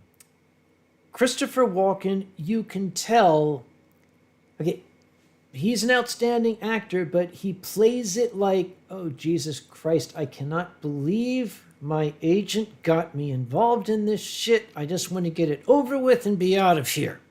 Sounds about right. It's like, oh, geez, okay. It's like, Mr. Walken, you're a better actor than that. You don't deserve this stinking shit. Yeah, okay, no, I did not like that version of Sleepy Hollow. I thought it was stupid. I'm not a fan of that one. And the last one I will do on TV, just because it was that good, Kill You Tomorrow. The Good Place is the only show to have succeeded in getting me to cry straight through the last 2 episodes. Dear God, what a beautiful show. If you're into philosophy, watch The Good Place. That's all I'm going to say. Mm-hmm. Undertaker is asking, and both of us can answer this simultaneously. Kage and Alkali, what's your favorite TV snack? Well, I happen to have mine right here. And Alkali, I'm sure, has his right there. There you go. You've basically got it right. But if you're talking about a physical food snack, Alkali's fucking gay popcorn. Alkali's fucking gay popcorn. It's fucking gay and it's fucking popcorn. Alkali's fucking gay popcorn. Oh, it doesn't work with the half-second lag. Ah, shit. Oh, well. Oh, right. We tried. But I'll be honest with you. This is, I am having a blast. I love this so much. It is so hard to get the timing down with you, knowing that we have this half-second delay. Yeah. Every time I've wanted to say something like, nope, that's not going to work. No, okay. Kill You Tomorrow says, Kage, you're drinking alone. I am not. I've got Alkali virtually right here. I've got, 170 some of you on in my living room. I'm not drinking. That's how the Winestream came to be. I wanted something to drink, but I was alone. So I fired up a webcam and said, hi, I want to have a drink. Would somebody join me, please? I'm all forlorn and lonely. And here I am. So, all right. Good move, my friend. Yep. Very good move. Kaiwin says 215. 214. Wait, what? Okay, somebody fucked off. Fuck you, person who left. 270. Somebody is very indecisive and keeps coming back and leaving. 200 something. Yeah. Thank you all for being here. Honestly, just the idea that you're spending a Saturday night with 2 old drunk idiots is just warms my heart. Also, the booze warms my heart, so I'm going to do that. Yep. David Simon says someone's internet is spotty. Like a leopard. Okay. David, that would probably be me. Yeah. I have a computer out here streaming, a computer out here watching it so I can see my friend. I have the chat going inside. My roommate is playing Stellaris with his mate, and my mate is on VR chat or some kind of other VR thing on the internet. Yeah, it's probably my internet. Question here. Layla Cookie is asking, Kage, what do you like about Dr. Lawson? Layla, the fact that there are 4 bottles of it in my refrigerator as we speak. That's my favorite thing. And a scientific question, the freezing temperature of wine. I don't know off the top of my head, but we're talking an alcohol or an ethanol solution 9 to 11%. I'm going to guess it is probably in the neighborhood of 20 to 22 degrees Celsius. If somebody wants to look it up, go ahead, but that's my rough guess as to what the freezing point of wine would be. Was it with you when we accidentally put the bottle of wine in the freezer too long and made a wine slushie? Oh, or was I that was so me. drunk I thought you were there? That was me at a con when the refrigerator went nuts. That was it. Yep. Thank you. It was back. I think it was first square. The refrigerator was just muscle bound. I put my wine in the fridge, and when I pulled it out, it was freaking frozen solid, and I was all upset. So I thought maybe I can maybe. I took a long fursuit straw and I was trying to break it up, and I noticed it was slushing, and I said, I might be onto something here. Now I do remember. Yep. You created the wine slushie. No, it was not a wine sickle. He made a wine slushie. Dave Nebius, thank you very much. I blame the alcohol. Yes, 20 to 22 Fahrenheit is what I meant. Thank you very kindly. Probably minus, I'm thinking it's going to be somewhere in the neighborhood of about minus 10 to minus 12 Celsius is my best guess as to what an 9 to 11% alcohol solution would be. Oh. Chimera Cougar. Yeah. What do you call a toilet inside a volcano? Don't, do not, no. No. Nine. Nope. 9, 7. Don't you 9. dare. We're not going to finish that. No, that's bad. That's bad? Don't. Yep. Zip. Yep. Then zip. Okay, let's be honest. So what we just did there was how we wanted to spend an entire Uncle Kage story hour at Anthrocon to see if we can get away with an hour of yep. I do appreciate it. Sam, you're one of the very few people, when I went to visit you, you actually let me show you some of the very strange, surreal comedy that I enjoy, and I got to show him off the air. Do you remember when I showed you that? Yes. It ruined me, but I remember it. It destroyed you because you saw the Vor episode, which I did not remember that was the episode. But if you get a chance and you would like to see something truly amazing and truly artistic, it's called Off the Air Sounds. Off the Air is a show by Adult Swim, created by the gentleman who made, help me out, Space Ghost Coast to Coast. The gentleman who edits together the Space Ghost Coast to Coast videos basically had enough clout with Adult Swim that he got to make his own show. And it is merely a brilliant, surreal 15 minutes, give or take.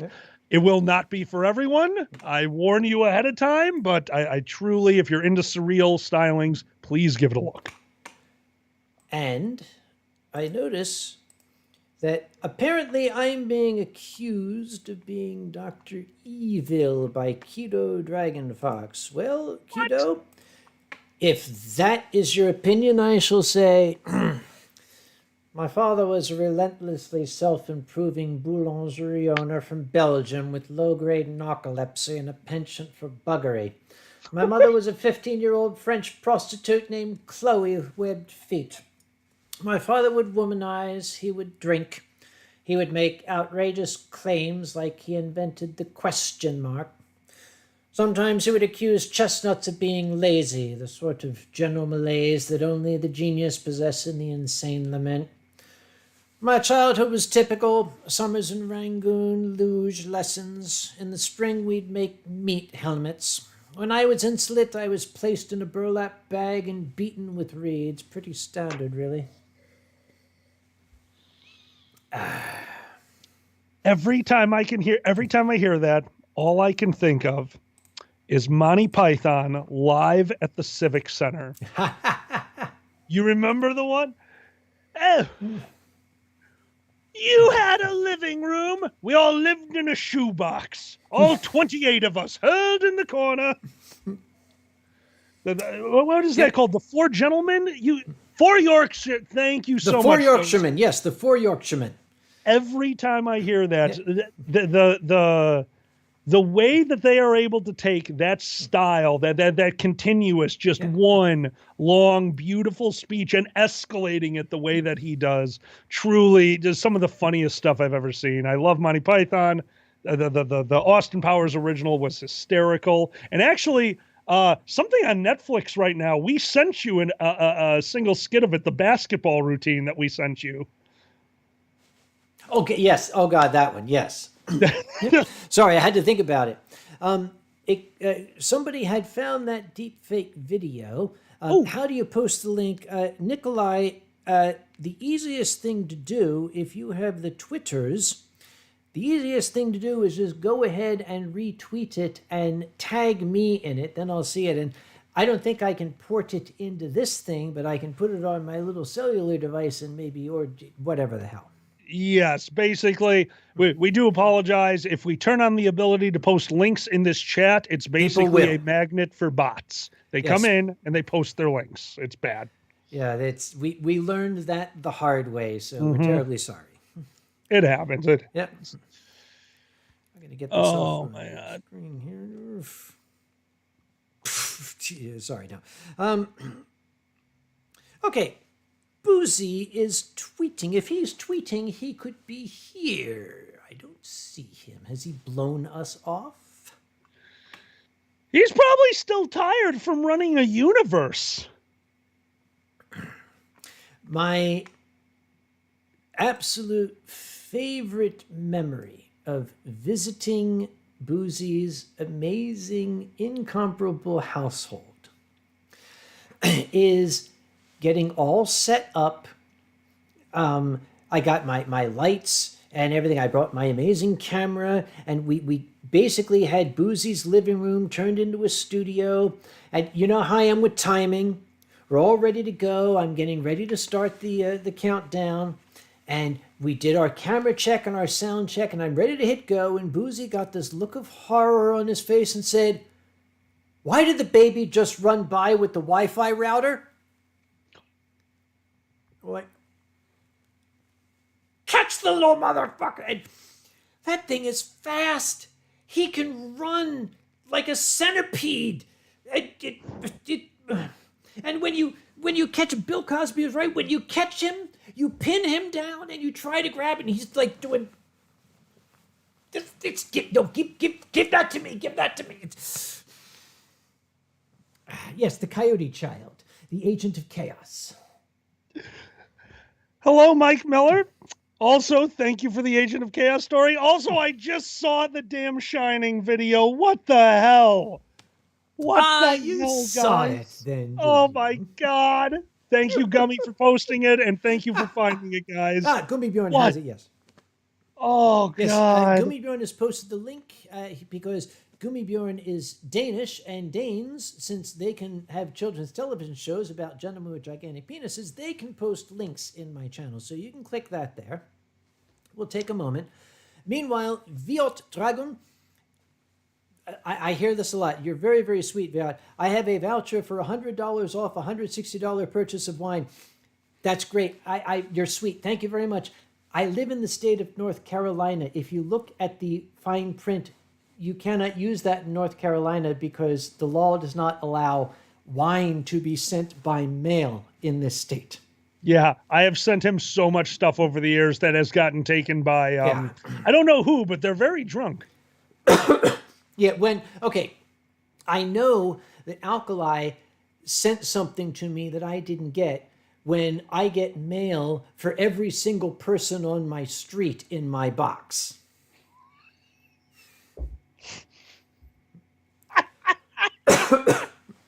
Oh my God.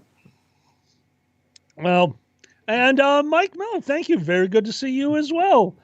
We are hoping to go to many conventions this year once it is safe. Mike Miller, you might be a little bit confused, or perhaps I'm just reading this wrong. I'm going to read exactly what I see. I am so glad to hear from you both. Are we going to have Anthrocon Midwest Fur Fest this year? I found the date for Anthrocon Midwest Fur Fest. I think there was supposed to be a comma. Punctuation is your friend, dear. It's honest. You try it someday.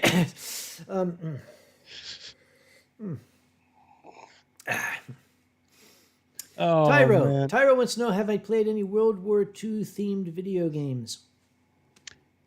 No. I have not. Okay, all right. Castle Wolfenstein, if that counts. Years ago. I thought you had played. Well, okay, you played Yeah. Wolfenstein in the beginning of BioShock, if I remember correctly. Yep. But once again, when you have sat with a veteran of World War II, as I have, gotten him drunk and had him tell you the stories that he normally doesn't like to remember, video games are boring at that point. The movies are boring. Hell, I'm old. I got stories from veterans of World War I floating around in my head. Oh, that's awesome. See, the sad part is, and I get it. I have trouble playing, like really sinking my teeth into a video game too. But Sam, there's some out there that are absolutely gorgeous. Undertale it comes to mind immediately. One of my what a beautiful game, and obviously made by the fandom. The original BioShock has its moments. Hell, I can't think of the name of it, but it's good. That thing. That thing. I can usually tell if I'm going to come up with the name or if I'm definitely not going to think of it. We'll have to change the topic. So you just go. You just go. Oh, Zilver is heading to bed at any moment. Zilver, Zilver is my Norwegian little brother. He is like a little brother to me because I want to punch him every time I see him. Zilver, have a good night, my darling boy. I hope to see you sooner than later. Silver got him on. I not only want to see Kage play Edith Finch, I would settle to see Kage play the canning factory of Edith Finch. The canning factory? What is this canning factory? It's another one that I think you'd appreciate, but it's not in your wheelhouse. It's once again a metaphor for capitalism and basically what it takes to work a mind-numbing job, but done in such a charmingly beautiful and dark way. You know my sense of humor. You showed me at Zuko. You understand my sense of humor. Oh my God.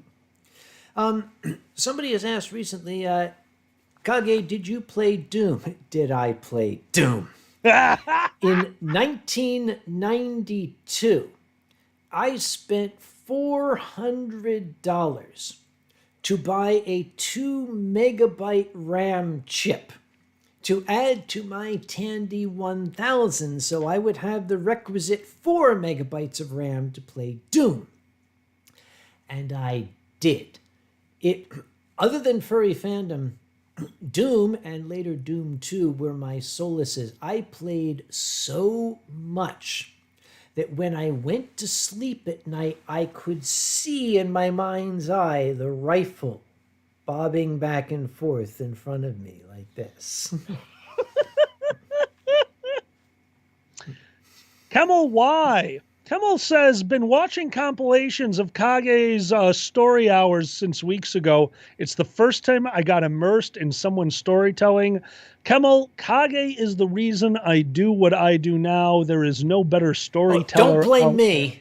Oh, I'm sorry. Did you or did you not drag me physically onto a stage while I was recording something? I blame you. Let's be honest. I couldn't drag you physically if I had a bulldozer behind me. Hey, that was back in that was a long time ago. I was like 50 pounds lighter, okay? And I was 50 pounds heavier. I could barely carry my belly. You gave me your weight, you son of a bitch. That's how it works. That's how it works. If you want to lose weight, you have to find someone to accept it for you. Have another drink from the bottle I give you every year at Anthrocon, Alkali. This is a very heavy conversation, man. His words carry so much weight. But for those of you who don't know the story, I saw this tall, top-hatted weirdo doing improv. And I was sitting and I was watching it, and what I was thinking to myself was, this kid, because he was a kid, this kid has got some of the most amazing timing that I've ever seen. And the more I watched, the more I saw that he could think on his feet. Those are the two things a stage comic needs most: the ability to think on his feet and timing. So having watched him do this for a little while, I can't even remember which convention it was at. Motor City FurCon. Motor City FurCon. I went up, hey, you, guy in the top hat, come here. And he came over and I said, I need you to open for me for Uncle Kage's story hour. And he said, oh, no. And I said, yeah. He said, I can't do that. I said, yeah, you can. I'm going to give you 5 minutes. Just get up there. Give me 5 minutes of whatever the hell you want to do. Just go do it. And he did. He got up there. The motherfucker was up there 20 minutes, and I'm backstage going, get the fuck, will you get the Jesus Christ? In my defense, and I know you know this, but it's still funny to tell this story. I've been doing improv. Whose Line Is It Anyway? In fact, somebody in the chat just said, what does it take to get up on stage at Anthrocon? I want to try it out at Whose Line at least. Slip. I'm so sorry. My glasses suck. I need new glasses. Pinky D, just D. See, not D. easy, right? D. Oh, was it D. FCN? Thank you, Pandas. Yeah. Skinny D. All you got to do is show up to Whose Line. We're going to try to get all of you up on stage. Or if you want to experience true main stage Anthrocon, myself and Dragor, who's in the chat, run the variety show.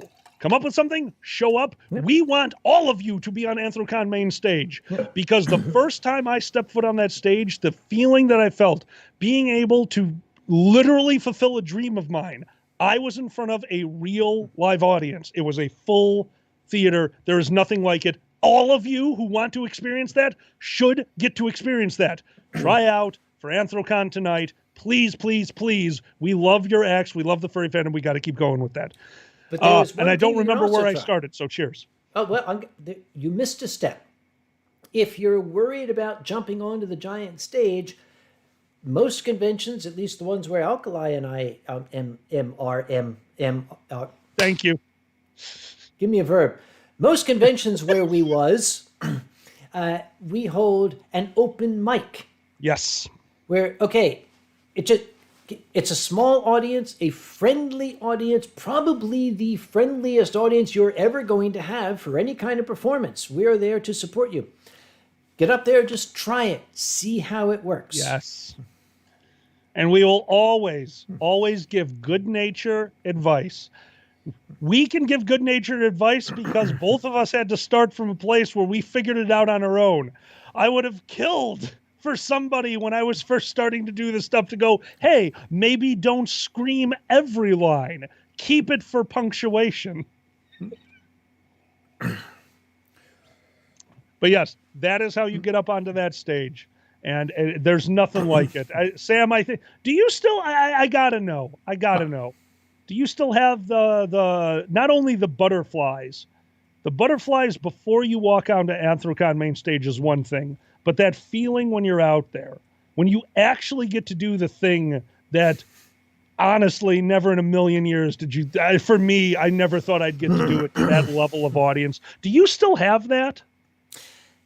Every performer does. It never goes away. In fact, at 4:45 p.m. Eastern Standard Time today, I had the butterflies. Yep. Even though I'm sitting in my own damn living room, and it doesn't matter if shit goes wrong.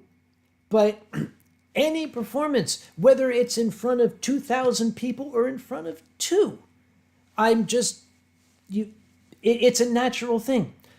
But what I tell young comics is, okay, you're nervous. Your nerves are firing. The adrenaline is firing. And that adrenaline you're afraid is going to make you stammer, going to make you... Channel the adrenaline. That's energy. It's giving you energy. Use it. Take control of it. Don't let it control you. Get up on stage. Use that energy and just blam. In Alkali's case, it works. Alkali channels it into volume. Yeah, big He's time. broken windows. That wasn't my fault. They threw something at me. As a matter of fact, I can recall an instance where Alkali's volume was so excessive it set off a fire alarm. There's a story here. Can you tell?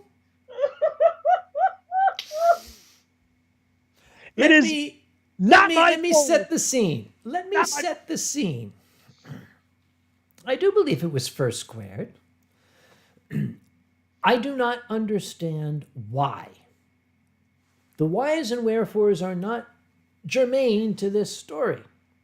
But one of the major function rooms, somebody had zip-tied several of the doors closed.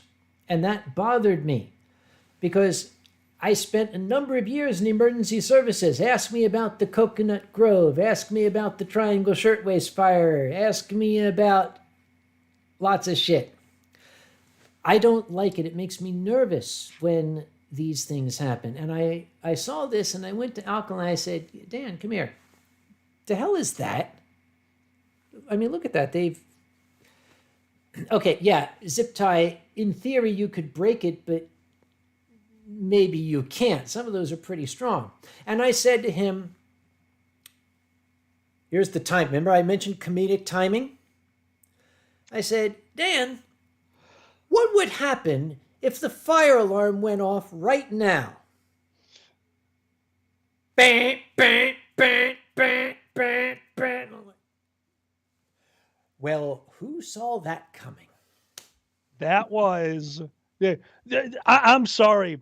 And I love that story, but nothing is funnier than the people who couldn't hear you because you and I were having a conversation away from everyone. So what the rest of the room who were waiting to hear a comedy show heard was me and you at the back of the room whispering to each other, the fire alarm go off, and then both of us pissing ourselves laughing.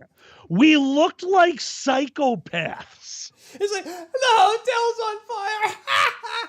Everybody outside. Yeah, we're just, okay. Show's going to be out in the parking lot, guys. Comedy show in the parking lot. Comedy show in the parking lot. Let's go. Come on, join us. And you know what? We're doing it in the chat. I'll throw this one out there. It's not funny, but we'll throw it out there. If any of you watch the Dragon Show, which, by the way, Xander and Alkali, that is myself and my mate, we do something that's called the Dragon Show. And a long while ago, we hit 100 episodes. And if anyone was paying attention, you'll notice that by episode 110, we stopped. We stopped recording, and we took a year-long, very, very sporadic hiatus. We published a few things. I'm normally not drunk enough to say this, but who the hell cares? So what actually happened was, at episode 100, we decided to produce our first CD. The Best of the Dragon Show, episodes 1 through 100.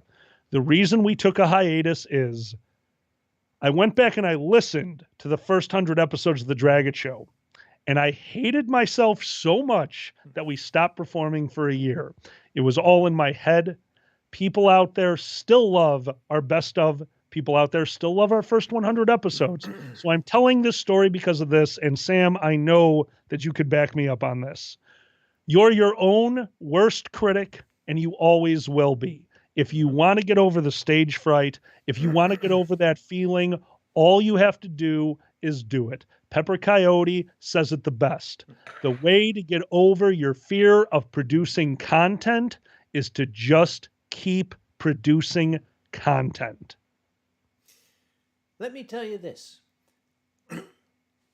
If somebody wants to count, I've lost count. I don't know how many of my wine streams are on YouTube. 50, 60, 70, 100. You got a lot. I haven't watched any of them. I never go back and look at my wine streams. Yep. Because okay, with the exception of some of the fine scenes I did with Alkali just because they were amazing. Oh, but the split screen will always be king. Yeah. By the way, this is not that trick. No, we are in separate states right now. See? I have to go to work. I am not COVID safe. I cannot see people right now. I'll finish this and I'll ask something here. They're saying my audio went out. Chat, we are going to wait to hear from you. Kage, keep talking. My audio is out. Can you hear me now? Okay, it looks like it's on somebody's side. So Tezcat and anyone else who's having audio problems, I would suggest you refresh your screen or possibly even restart your computer. Sorry, guys. No. Okay, that's definitely not helping, good. but well played. My mom's not still watching, is she?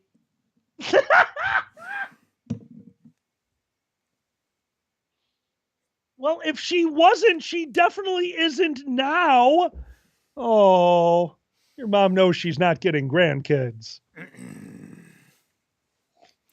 Apparently, I did get a little quieter. I've never been accused of being quiet since I've been 4 years old, for shit's sake. Cooksum just called me an ass-mear. What's an ass-mear, Alkali? I don't know, but the reflection isn't good. You know. Okay, now a bunch of people say I'm quiet. Okay, so boost the gain on the Yeti. That's the you know how to boost gain. I didn't touch anything.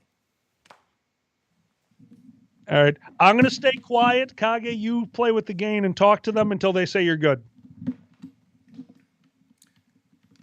I'm going to unplug it and plug it back in once I figure out which one it is.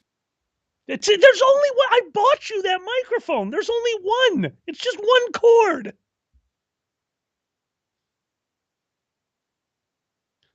Kiddo, we already compensated for that.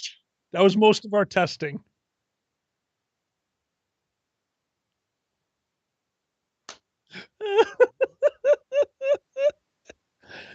While he's working on this, I don't know what he's doing. We're just going to ask the chat not only how are you doing, but are you... There he goes.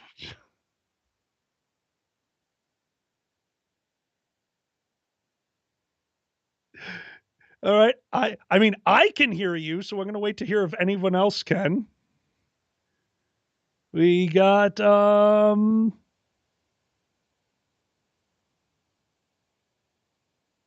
Okay. So here's what's going on, Sam. I can hear you, which means you need to, since you unplugged it and replugged it in, redirect one of your programs to the Yeti. But I myself can hear you. They cannot. That's going to mean that it's in OBS. You're going to want to use OBS.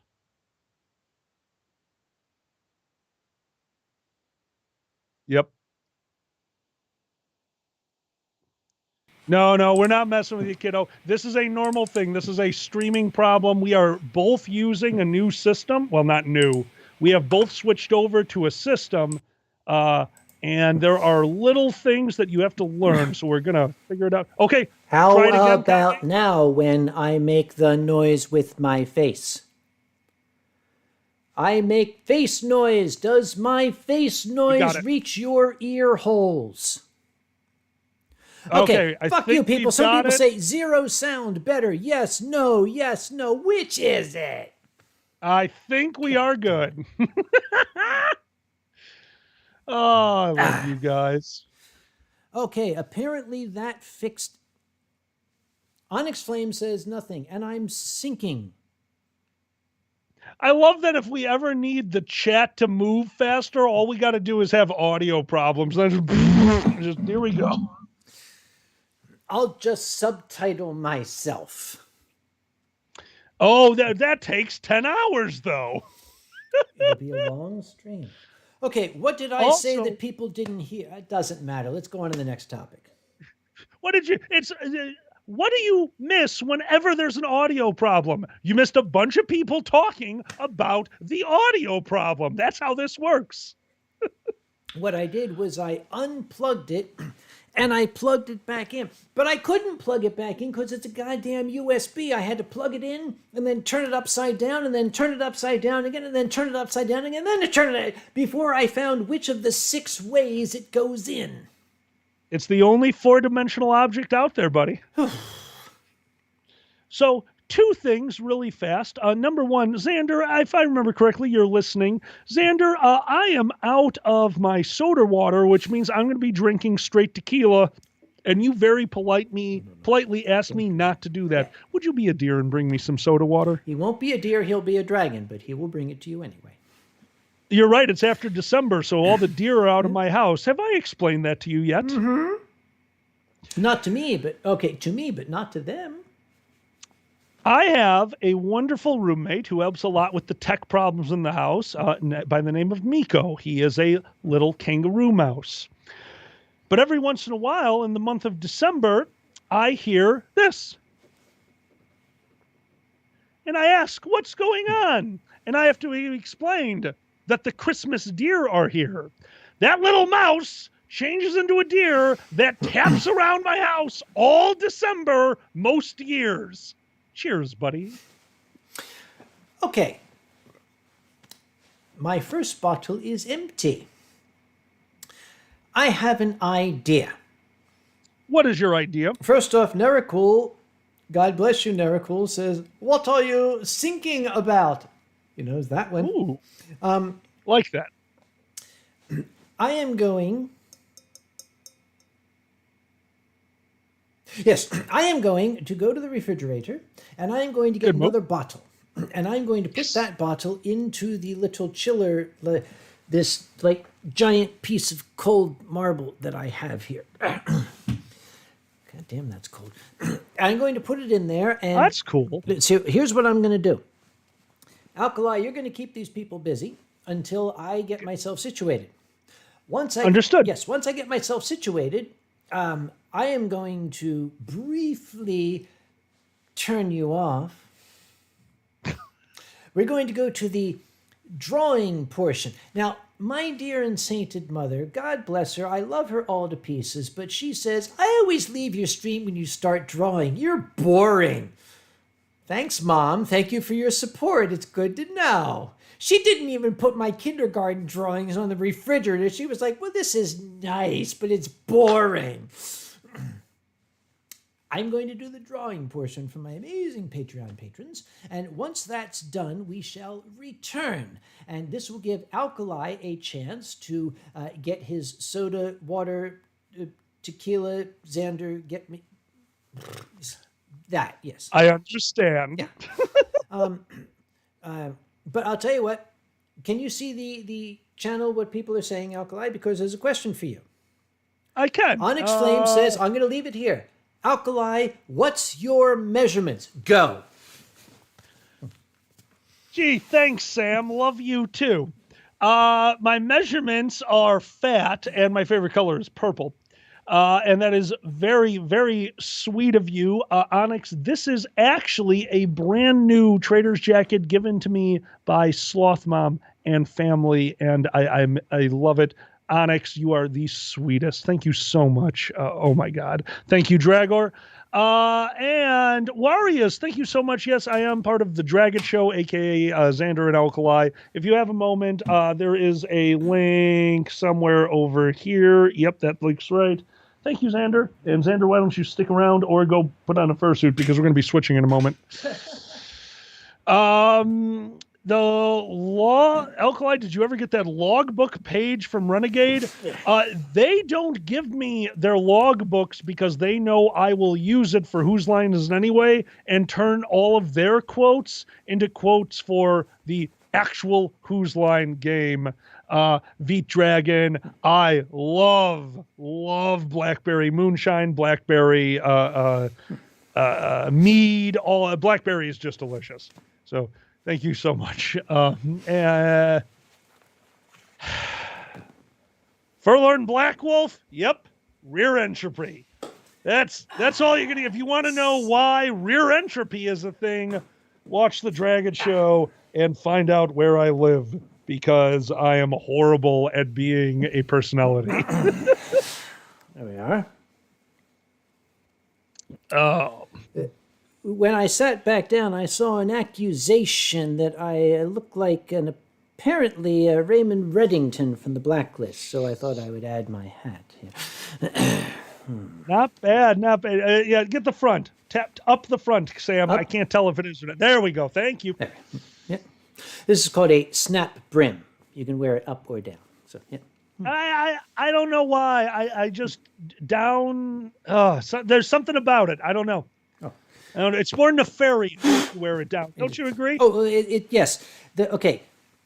Down is nefarious. Up is Amish. So it's no. That's funny. Yeah. That's funny.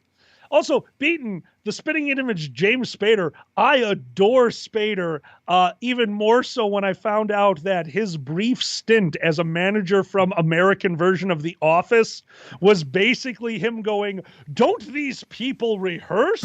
What is this?"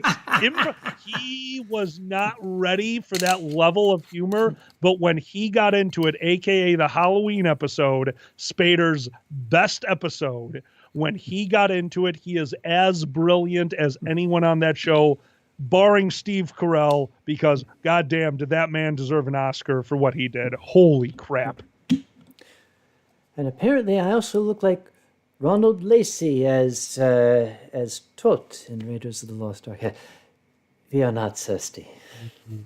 Ooh, dude, I hate to say it, you do. You do. I need to get you the proper glasses for that. Why don't you tell us where the amulet is? That's a great character. I don't know. I'm sorry. The three-piece hanger. I want one. Alone. Okay, here's a question. Here is a question that I am still very curious about years later. Ronald Lacey as Tot. Yep. I've watched the movie multiple times, and I know I'm right because I've seen this shit happen. Sorry, this side is down. There it is. Somebody explained to me when Mr. Lacey as Tot, having burned his hand, gets out of the car and he goes up. It's a scene where he's supposed to show that he's got the thing on his hand here. Is this when he salutes? Yeah, he salutes, and what he says is, "Heal Hitler." What? Okay, am I the only one in the world who noticed, who said, okay, that's not right? What is that? What is that about? You know what that's about? Yeah. I choose to believe that a person who can encompass that level of evil and maliciousness, an actor of that level, truly did not want to say those words and decided to just slide in there with a mispronunciation. There is no way that is not the explanation for that scene. I was thinking the same. Nericole asked, didn't Red Skelton wear one of these hats? Red Skelton wore a lot of these hats. Red Skelton would take the same hat and be the professor, and he would turn it and be like, the old man. And then, Red Skelton could do that. Okay, here's what we're going to do. We're going to go to the drawing cam. And those of you who have been watching the stream for a while know that the drawing cam is a camera referred to as the drawing cam. You linguists can worry about the Philadelphia accent and why the hell we say that. So, Alkali, if you'll excuse me, I'm going to switch over to the drawing cam right now. You switch over. I am going to try to, as quietly as possible, reset my state. You do that. Here we go.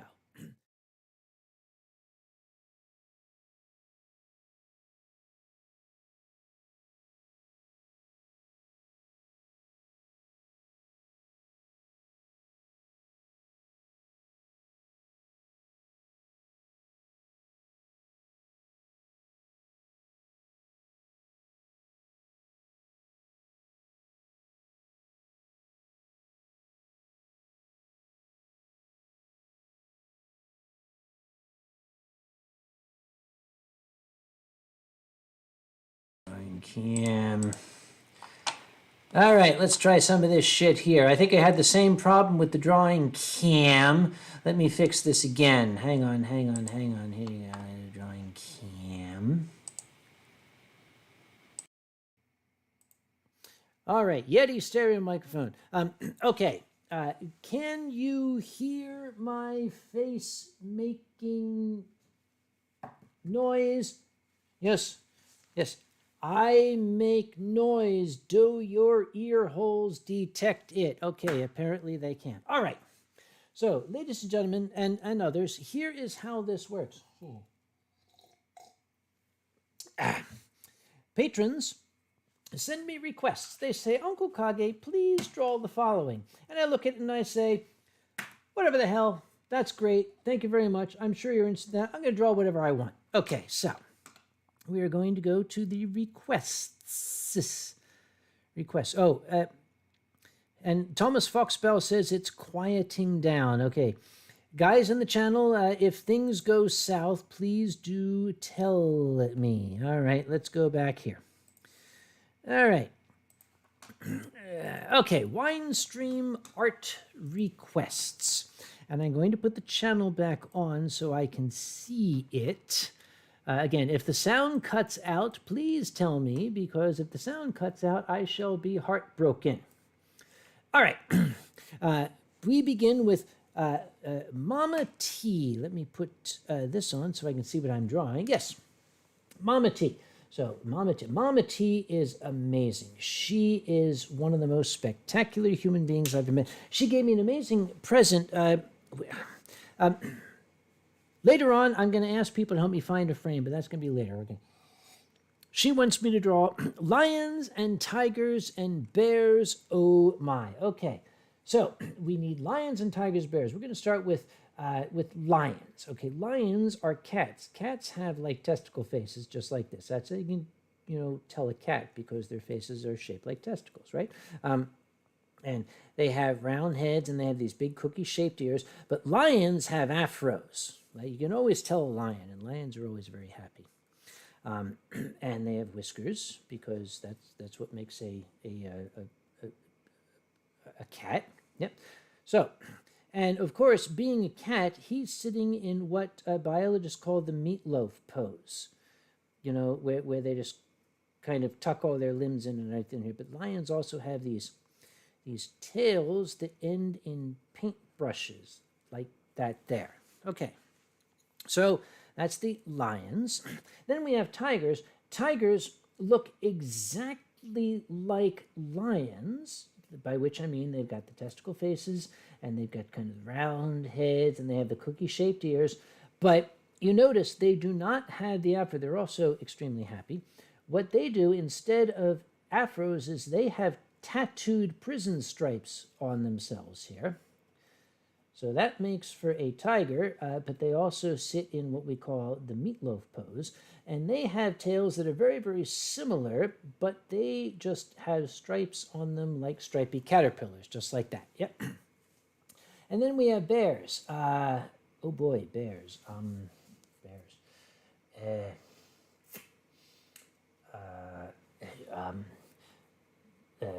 Bears, I guess, also have kind of faces like this.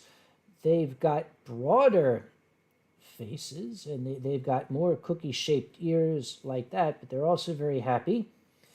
And they're very, very chunky. And they don't sit in the meatloaf pose. They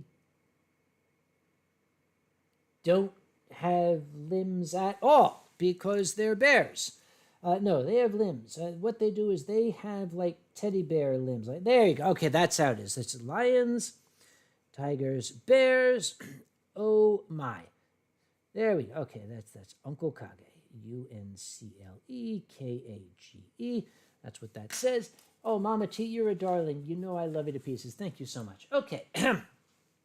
So the next is Jeremy the Head Fox. A flying fennec carrying a 4 serious payload. Wow. Okay, boy, that's kind of complicated, but I think we can do it. We can do it. Yes, of course we can do it. Okay. Let's see. I'm going to move this over. Sorry, I'm getting the channel back on in case the sound goes out again so I can hear. A flying fennec carrying a 4 serious payload. Okay, let's do that. So we need a flying fennec.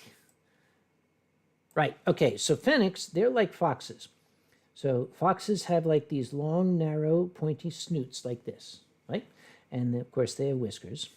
Now, I just heard something. Okay, fennecs, they've got little tiny heads, but they have these giant comical ears, right? And the fact is that they fly by flapping these ears. That's how fennecs fly. So we have our fennec here who's flapping his ears and he's flying. But he is carrying a 4 serious, a 4 serious payload. Hang on, I need some drawing reference. Let me do a quick check on something here. All right, yeah. Excuse me a second. Yeah. Well, I tapped some things.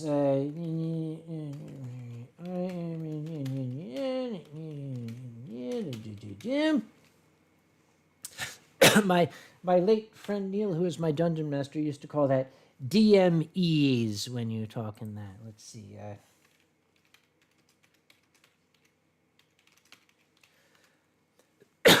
Okay. There we go. There we go. All right.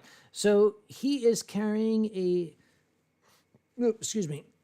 4 serious payload. Well, the payload is strong. By the way, fennecs also have like foxtails like this. That's how you can tell the fennec. He's carrying a 4 serious payload. Well, here's the payload, and it's down here, which is connected to this very, very large, we're going to give it a couple of connection points just for stability here, right? So he is carrying a 4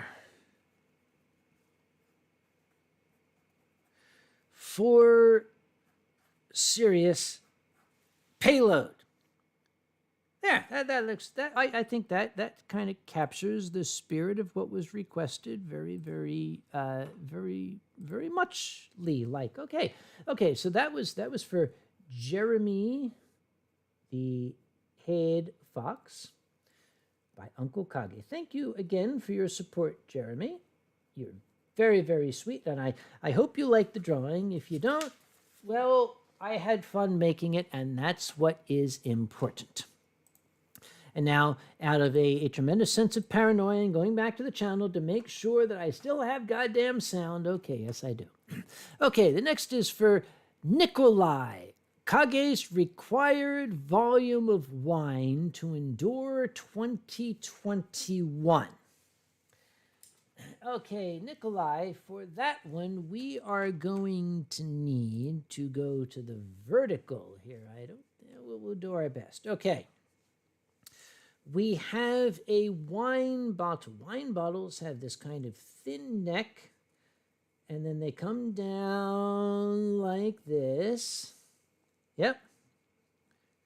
Right? And then they have a cork in them, which seals them like this, and that's the cork. Yep. And because it happens to be the one that I have right here, now we're going to call this Dr. Lawson, Dr. L, okay? 2019. Now, the required quantity, okay, let's do this. Here we have the planet Earth, okay? Here we have the planet Jupiter, and by comparison, we have the sun. This does appear to be approximately the, yes, this is going to be the required volume of wine to endure 2021. Why do I say that? Let's not get into it. We've all seen the news. We don't need to worry about it tonight. Let's just have fun.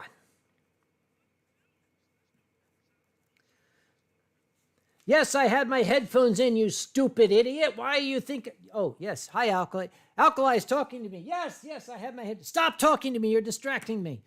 I miss you as well. I love you to pieces. Let's have a blowjob later on. Okay, let's move right along.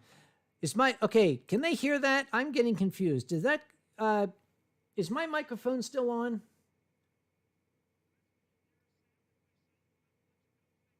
Okay, you tell me. We're going to move right here. All right. Oh, everybody says no. No. Okay, we're fine. Let's keep moving. We're going to keep moving. All right. Furry trainer. She's called Furry Trainer, by the way, because she actually trains dogs. She's a dog trainer, and I think that's lovely. So she is actually a trainer of furry creatures, actual ones. Furry Trainer says it's a new year. Oh, and I'm not on this stream because I'm out of town, so draw whatever you want. Okay, here's what we're going to do. Furry Trainer wants me to draw whatever I want. Now, you good folks in the channel cannot hear what I can hear. I still have my earpiece in and I can hear Alkali. Alkali, give me 5 seconds. Tell me what I'm going to draw. 1, 2, 3, 4, 5. Anything that I want with a top hat. We're going to do it. We're going to do it.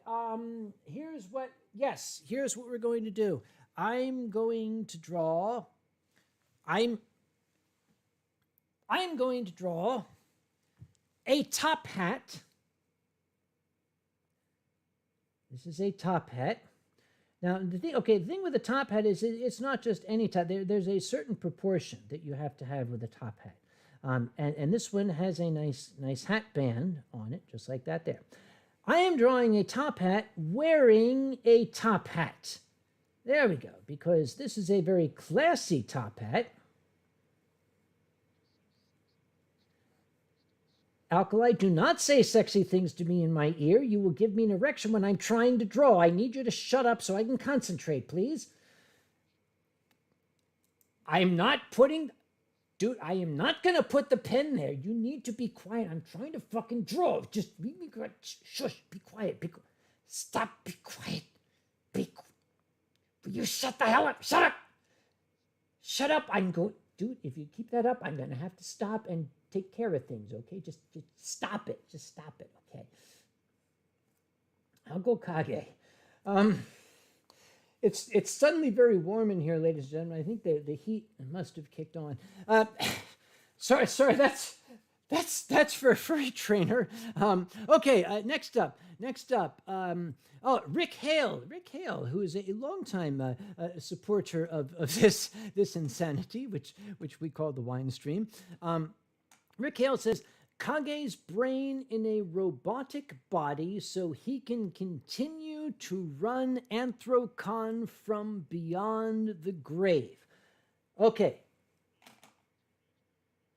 Oh, I got this. Okay, Rick Hale. Uncle Kage's brain in a robotic body so he can continue to run Anthrocon from behind the death, whatever. Okay, first off, no, we have a robot head. We're going to do an old-fashioned, robot head with, like, the rivets and everything here. Yep. And this is going to be, like, there is the Uncle Kage robot. And Uncle Kage robot is attempting to... Here it is. He is attempting to cut his wrists with a large knife because he just wants to die, but he can't. They won't let him die. He's been the chairman of Anthrocon for 475 years. I just want to fucking die. They won't let me. They won't let me die. I just want to die. Okay, so this Uncle Kage. Thank you very much, Rick Hale. Kage. You're very, very sweet. Thank you very much for your support. Okay, next we have Silver Gatamon, telephone baking a cake. Oh, okay. This should be easy. I think I can do this. Telephone baking a cake. Okay.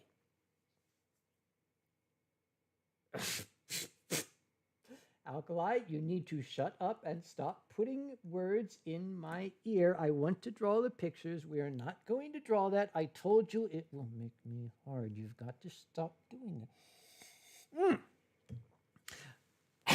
Okay. I'm sorry. Where was I? Telephone baking a cake. I'm going to pull this earphone out of my ear if you don't shut the fuck up right now. Telephone. Okay, first, cake. We have a cake. Okay, this is a lovely, it's a 3-layer cake. Here's the cake, because cakes are easy. And here's the amazing part. A lot of people don't realize. I think it's either Danish or Finnish or Swedish or something like that. But that particular Scandinavian word for cake is kage, and we're going to make it a birthday kage. Right? Yeah. There it is. Yep. And it's being baked by telephone. Now, remember, I am very, very old. I go back to a day when telephones looked kind of like this. It looks like the voicemail icon. That's because that's what telephones used to look like. And it sat in a kind of cradle thing like this here. And then it had a big box underneath, and it had this dial which had like numbers in it, 1 2 3 4 5 6 7 8 9 0. And it had this curly cord that went down, and then this straight cord came down. So that is telephone baking a cake. This is for Silver Gatoman, and this is Uncle Kage. Thank you very much. Incidentally, ladies and gentlemen, for future reference, if any of you ever want to undertake this sort of comedy endeavor, if you have Alkali on another line, take the earpiece out before you start drawing. Next is for Onyx Flame. Onyx Flame, there we go. Onyx Flame says, draw yourself, Pandes, and Alkali attempting to climb into a giant alcohol's ass via... Pandes yourself and Alkali attempted to climb into a giant alcohol glass via pyramiding. I'm just going to pretend I know what this means. Okay, we're going to pretend I know what this means. Okay, that's what we're going to do. Okay, okay, myself. Okay, first off, we need Uncle Kage. Uncle Kage, we all know what Uncle Kage looks like. He's got a potato-shaped head, and he's got his ears, and his astroturf hair, and his alcoholic eyes. Yep, and his ooh-woo face. And he's got his... Oh, I'm sorry, he's wearing a bow tie today. I forgot. There's Uncle Kage with his bow tie, and there it is. Okay, so there's Uncle Kage. Pandes. Pandes looks very much like a bear. I drew a bear before, but he's like a bear with sunglasses on, like that. And I don't know what the rest of a panda looks like. No, those are black eyes. Okay, I don't have a Sharpie. I can't fill them in. Be quiet. These people can't hear. Shush. Okay, there's Pandes, and please draw, and Alkali. Okay, Alkali is a ferret. Ferret have like these skinny little noses. Yep. And beady eyes. And of course, it's Alkali, so he's wearing a top hat. So he is what we call a long boy. So he is a long boy, dressed like this. And they're attempting to climb into a giant alcohol glass via pyramiding. So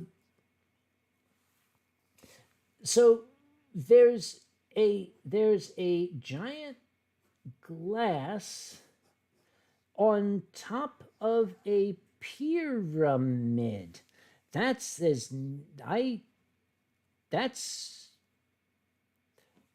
thank you very much. That's where we're done with that. Thank you. Oh no. Oh God, no, please God, no. Okay, am I still connected? Is the channel still here? Okay. This is for Wadius, and I'm going to get him. I'm going to frickin' fly to Norway, specifically Tromsø, where he lives, and I am going to hit him.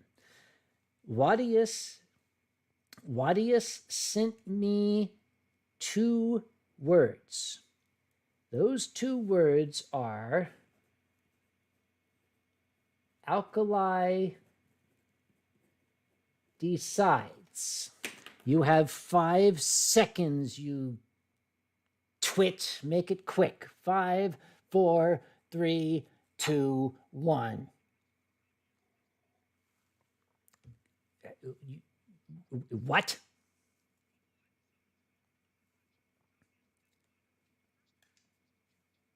Oh, that's easy. That is easy. How Alkali runs a convention with with Uncle Kage as a guest, but dude, that's simple. Okay, Uncle Kage is the guest of honor at a convention. So here we have Uncle Kage with his potato-shaped head and his astroturf hair. Yep, and he's very, very smart, and he's wearing his best shirt and tie, and Alkali has gotten him these 2 massive, gigantic bottles of wine. But the thing is, this bottle over here is gone because the hotel's convention services manager drank it.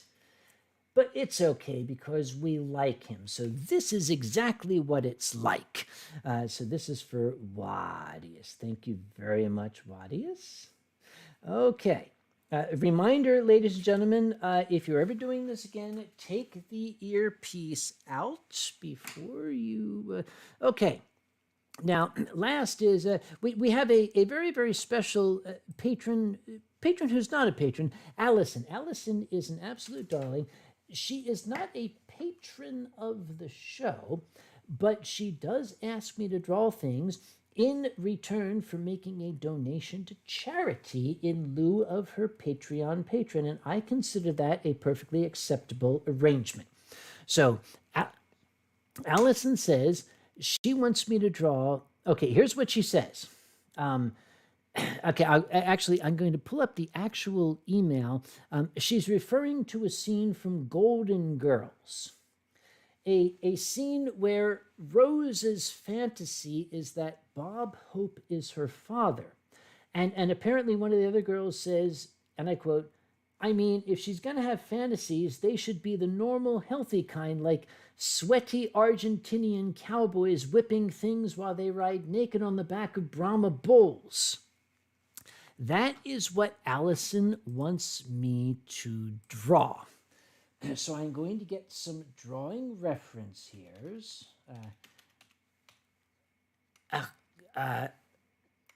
Alkali, I need you to be very quiet and stop saying that because I'm not going to draw it no matter what you say. Okay, we have Rose. Now, we have...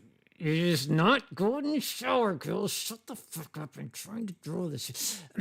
Okay, so we have Rose. Now, okay, Rose, first off, Rose is Betty White. Now, I am going to make this drawing, and it will be comical because Uncle Kage is not an artist and everything, but I do want to state right now that Betty White is possibly one of the finest female comics of both the 20th and 21st centuries. The silliness that I do right now is out of an incredible depth of respect and genuine love for Ms. White. So here we go. So here we have Rose. Alkali, stop talking about that. No, my mother is not going to cosplay as Betty White. Shut up. I don't care how hard it makes you. She is not going to do it. Be quiet. I am trying to draw shit here. Just be quiet. Okay, so we have Betty White. Betty White has eyes because she has eyes, and they're very, very, very pretty eyes. They always draw the eyes. Betty White has very pretty eyes, and she's got a very, very pretty nose, which kind of is like that, and a very, very, very happy smile. She's smiling, and she has kind of a pointed chin, but of course she's got Betty White hair, kind of I am not selling the image, and she's got okay. Now, here's the important part. Okay, let's get to the meat, if I may. She's got fantasies. The first is that Bob Hope is that Bob Hope is her father, right? But the other fantasy is the sweaty Argentinian cowboys whipping things while they ride naked on the back of Brahma bulls. Okay. So, her normal fantasy is that Bob Hope is her father. The sweaty Argentinian cowboys, this is, of course, a family show, so we are not going to get into that. This is specifically for you, Allison. I love you to pieces, but I do have limitations. And that, of course, brings us to the point where I think we have to get back to Alkali, and we're going to turn off this light, which I have here for the drawing. Oh, hey, Xander. Oh, ladies and gentlemen, we have Xander the Blue has joined us here. Hello, Xander. I love your transparent shirt. Where's your chest? Where'd your chest go? I don't know. Wait, hold on. I gotta fix this. There. I fixed it. Yeah, that works so much better. See well my done. vest, see my vest, made from real gorilla chest.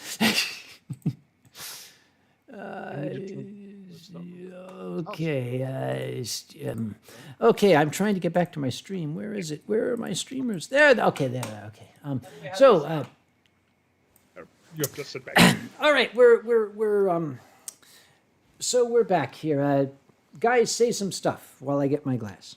Saying things and stuff, yay! Saying things and stuff, and then a sound check with both of us going at the same time. Start talking. We're just going to keep talking, and that's a. Let us know how that sounded, guys. We had to do a bunch of changes during the drawing portion where I definitely was not talking into Kage's ear. Definitely not happening. Okay, I don't know if it was recorded somewhere in the channel, but if you guys could have heard the smut that giant bearded monstrosity was pouring into my ear when I was trying to make wholesome, sweet artwork.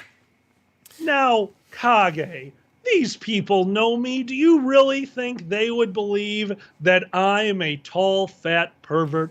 Who are they going to believe? Their lying eyes sure. or their sweet old Uncle Kage, whose stories are always 105% true? Always, always. Or the person who controls your economy. You want those stimulus checks? I didn't do nothing. Oh, stimulating checks? Is that how it works? They are so stimulating. Xander, could you explain to us how stimulating these checks are? You must have seen yours by now. Oh, look at that face. Yes, that face says everything, ladies and gentlemen. Xander, do you care to comment? Your floating head I'm going to change above my shirt now. Xander's floating head above the sea of tranquility there. I'm going to put on a shirt where I'm not floating head. Oh, or just shirtless. I'm just saying. What kind of stream is this? A Kage stream. Did you hear the thoughts that he had in his head while doing drawings? Okay. Is this your fans? For future reference, the next time I do this, I am not going to accept any let Alkali decide or Alkali's input. The earpiece is coming out so that I can draw in peace. Alkali was trying his goddamnedest to cause me to spring a stiffy while we were talking. He was only partially successful in that. So I put out a shirt for the last time Chicago was happy. The time the Cubs won the Super Bowl, right? That's what's right. Super Bowl? I can't remember. Kage's not really big on knowing when Chicago was happy. If I remember correctly, Kage, you're not the biggest fan of living in Chicago. Is that correct? I lived in Chicago for an extremely long year one day. That might have been your best line of the night. For a really long year, one day. I was in Chicago in 1992 when the Bulls won the championship, and I was not pleased. Oh, but I was so happy. Does that make you feel better? So your pain equaled my pleasure. We were so happy. You are such a dominatrix. Yes, he is a learned- Dominant dragon. Yes. Thank you. Thank you. Finish the Domino. sentence You're a for me. domino. I did not learn about S&M from Michael Jordan. Thank you very much. Jesus Christ. Oh, give it a shot. Sil It'll be a Pinky free D throw. says, "Why isn't Chicago happy? I thought in Chicago you could put your hand out the window and pot appears." That's today's Sil Pinky D. 30 years ago, they were still living up to the old saying, "If you can smell gunpowder, you're in Cicero." Hey, I live right off Cicero. Leave me alone. In the secret What? thing? No, you put your hand out the window. Oh, okay. Go. Guys, what's going on here? What are you doing? Invisibility, nothing. Love you. It's a magic trick. That cloud Ta-da! was not chroma keyed green, by the way. It What? Oh, it didn't?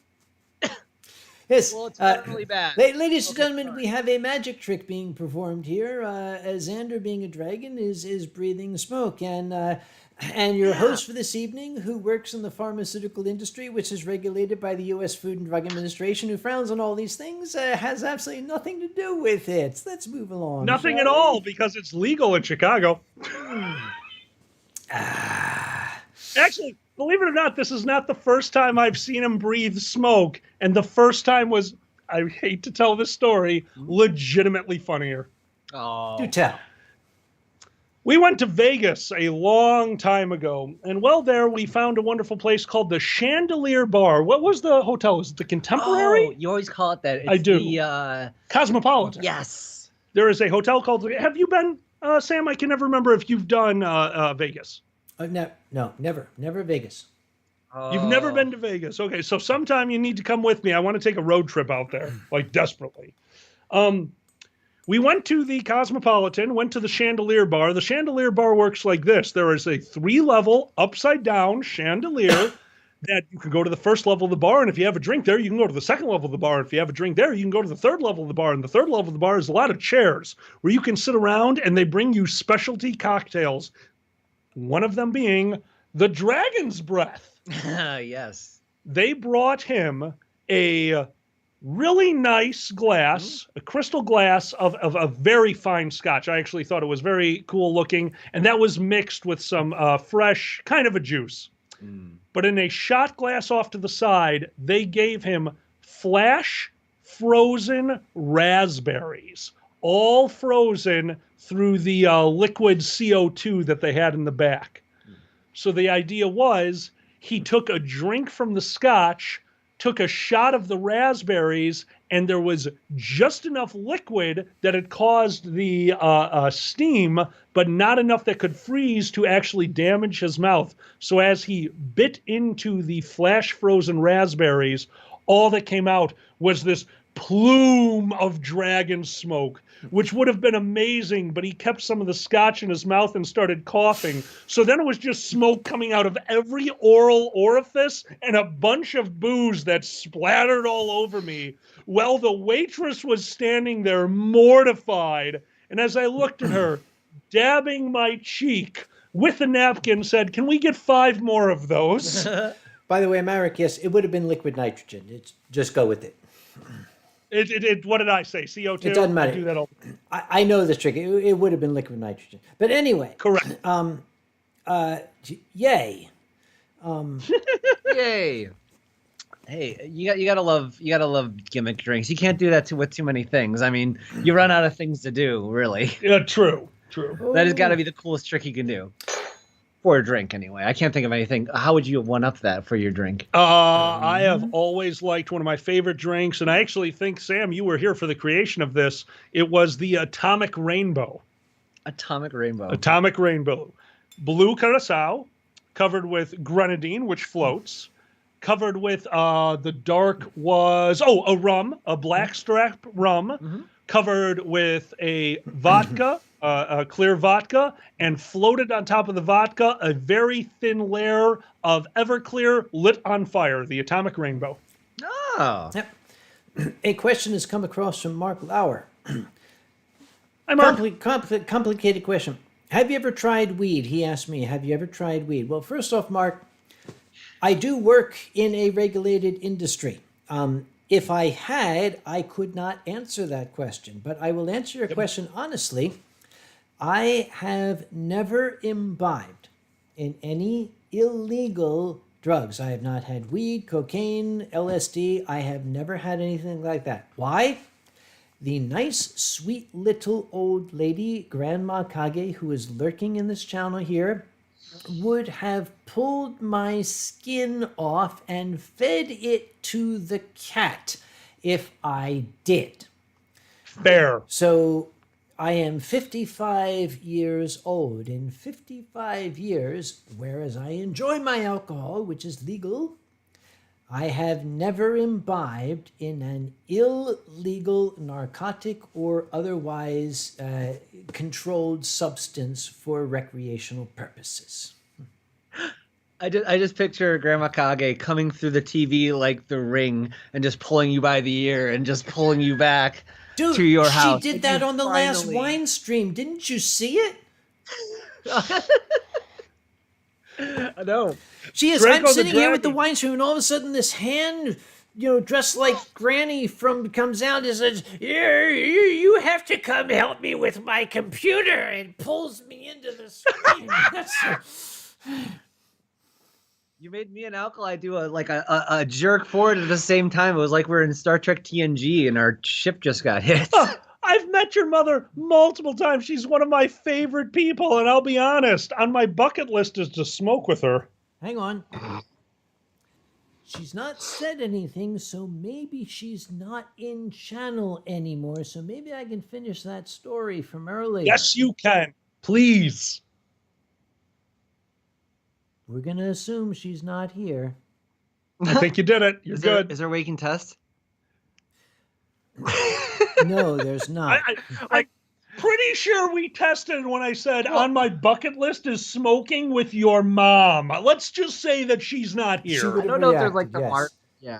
You'd be like a Marco. And, Anthrocon 19. Okay, earlier topic. How did my parents react to finding that oh my side God. of the family? You guys were Oh, Gummy Bjorn says she's left. Yes, I would believe Gummy Bjorn. Gummy Bjorn would never lie to me. Anthrocon 1999, Valley Forge, Pennsylvania. I was, for the first time, full-time chairman of the convention, and I was running around and trying to be chairman and realizing all the shit I didn't know. I ran into the, our art show, Anthrocon's art show, has the main art show, and then that portion over here, which is access restricted. At Anthrocon, we call it the Mature Art Gallery. Midwest Fur Fest calls it the Cockbox. that's a nice name. It's so festive. We call it the Mature Art Gallery. Part of the chairman's job is to occasionally check in and make sure security's doing their goddamn job and no kids are in there. I went in and, oh my God, my mom was in that part of the art show. And I, of course, was She's very mature. I was like, no, out, else. Just you, no, 9, you must leave. She would not know. She would have none of it. And the more I tried to order her out, the more she pulled rank on me and said, "You can't tell me what to do. I used to change your diaper." I said, "Okay, Mom, fuck, that was yesterday. We are not going to get into that, okay?" So I'm following her around through this, and she's looking at the art, and she's looking at Gideon's art. I'm going, "Oh, Jesus, shit, no. And she's looking around, "Hey, little old lady. Oh, I'm a sweet little lady. I look like Betty White. I look so innocent." And I'm looking at the artwork, and I'm going behind her going, no, look at that, please, the fuck God. She said, and I swear, I absolutely swear on all that is holy. She looked and she said, "Why do they make the penises so small?" Oh no. God damn it. Wow. Dude, your mom is my favorite. Everybody They wanna says make that. it so Mom is my. I think I've told the story actually on your stream before, but I'm going to tell it again just because it's one of my absolute favorites. Because your mother is a dear friend of mine. I cannot imagine going to Anthrocon without seeing her. Excuse me. Yes. Could somebody please translate from Danish for me? When What do we Gummibjorn got? says, "Oh God, Grandma's laughter on Skype right now," when he tells that. Oh dear. Oh dear. Well, Kage, allow me to translate for you. Go to your room. Oh dear. Gonna have some fun conversations later, baby. It's like no conversation I had with my parents. At this point, I do need to point out it was 3. Help me, Gummibjorn. Was it 3 or 4 years ago? Eurofurrence decided to hold a charity event for the first time ever, a Eurofurrence exclusive Grandma Kage's Story Hour. They charged people €10 a head to go in. It was a packed house. The room could hold 400 people.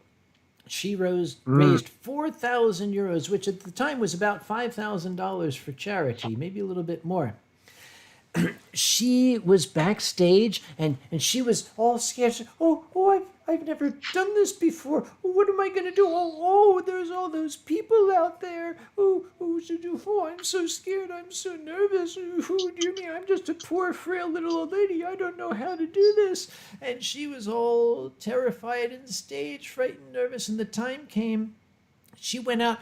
You can watch the video. She went out on stage and she just owned the stage for the next hour. She just took control of it and made it her bitch for an entire hour. She was a natural. Come on, Uncle Kage. Do you think you learned that shit?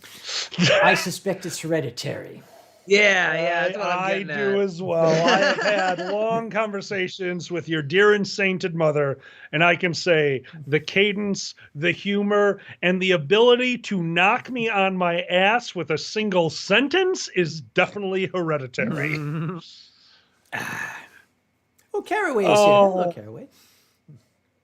Also, we hold on. I saw something in there. I wanted to mention it. Somebody's birthday is on Wednesday. Mr. Morningstar, congratulations on your birthday on Wednesday. Happy birthday. Happy. Can I sing the 21st century American birthday song for Mr. Morningstar? I would have it no other way, my friend. I gotta admit, it screws. It's your birthday. Happy birthday. People moaning in despair. People dying everywhere on your birthday. Happy birthday. Cheers. I'm going to need you out here in August. That's amazing. We'll make it happen. Happy birthday. I'm seeing a few people on the chat. Are we having video problems now? Did we just drop down to 144? If anyone's not seeing that, let us know. That means it might be a local thing. Okay, guys, all I know is there's a microphone in front of me. There's a camera in front of me. I do shit. Yeah. Sometimes there's like a little auto thing on YouTube that's on there. You don't know it, and it can screw with it. It'll come back. Marika the Wolf says, "Why are you in 144p, Marika? I'm not. I'm in a bow tie. I don't understand this shit." It looks like it is on the user side. So anyone who is experiencing problems right now, give a quick refresh. We do have people back in 720p. And we did have a question while we were figuring that out, Alkali. That's you. Name one of the times where Kage knocked you on your ass. Oh, Jesus. I will be honest with you. I would have trouble thinking of one of the times because myself and Kage have a scoreboard. I believe the last time I was on the board was Fur Squared pretending to type on a keyboard with my genitalia. Oh, dear. A, B, C, D. So that was the last time I made him do a spit take. For me, the last time was a pseudo accident when Kage actually, and some people thought this was staged, it was absolutely not. He accidentally thought he was grabbing his water glass and grabbed my straight tequila on Anthrocon main stage and took a sip and absolutely broke. It is so hard to get this man to break, so hard that I had to let him do it to himself. That's the one I will never forget. Guys, Alkali sits on this side of me on the stage. I'm right-handed. I put my water bottle. Are you left-handed by any chance? He's left-handed. I'm righty. Why the hell was your goddamn tequila bottle next to my water bottle? Comedy. I hate you righties. I really do. It's okay. I'm getting into VR and just like everything's set up for y'all. I hate it. It's like it's the fucking keyboard shortcuts. It's art programs. I'm Stop having the devil's hand, young man. I know, right? I will tell you what my favorite thing is. I don't know if this was the question. I don't even know why the hell this come up. It's my show. I'm going to say this if I want to. My absolute favorite moment. We mentioned earlier on that Alkali and I had gone to see Stan and Ollie in the theater. So good. And it occurred to me that he and I both own top hats, and my top hat is decidedly smaller in diameter than his. We decided to do the Laurel and Hardy hat routine. We didn't really have time to rehearse it. We knew how to work it, and we just did it, and it freaking worked. Oh my God. That is probably the highlight of my comedy career, Alkali, was making that grand old sight gag work so well with you. That was incredible. There is something wonderful that happens when I have the privilege and the honor to perform with you. Dude, that was magic. That your timing on you set it up. The stupid half-screen gag that people probably assumed we were doing again today. Oh, that was amazing. I was so proud of that. Yes, we're not doing the half-screen gag. It's no. That was great. That was amazing. If you, I'm sure you can look it up somewhere. The Dragon Show highlight. YouTube has a highlight of it. We will post it somewhere later. If I remember what it was called, I could tell you what. Yeah. Anywho, man. Oh, Mr. Buchanan is asking, how do you get into the 18+ gallery? Well, first off, with a hard on. Be 18+. That's the first thing you need to do. Do you have to show your ID? I imagine Grandma Kage. Where's the sin bin? What?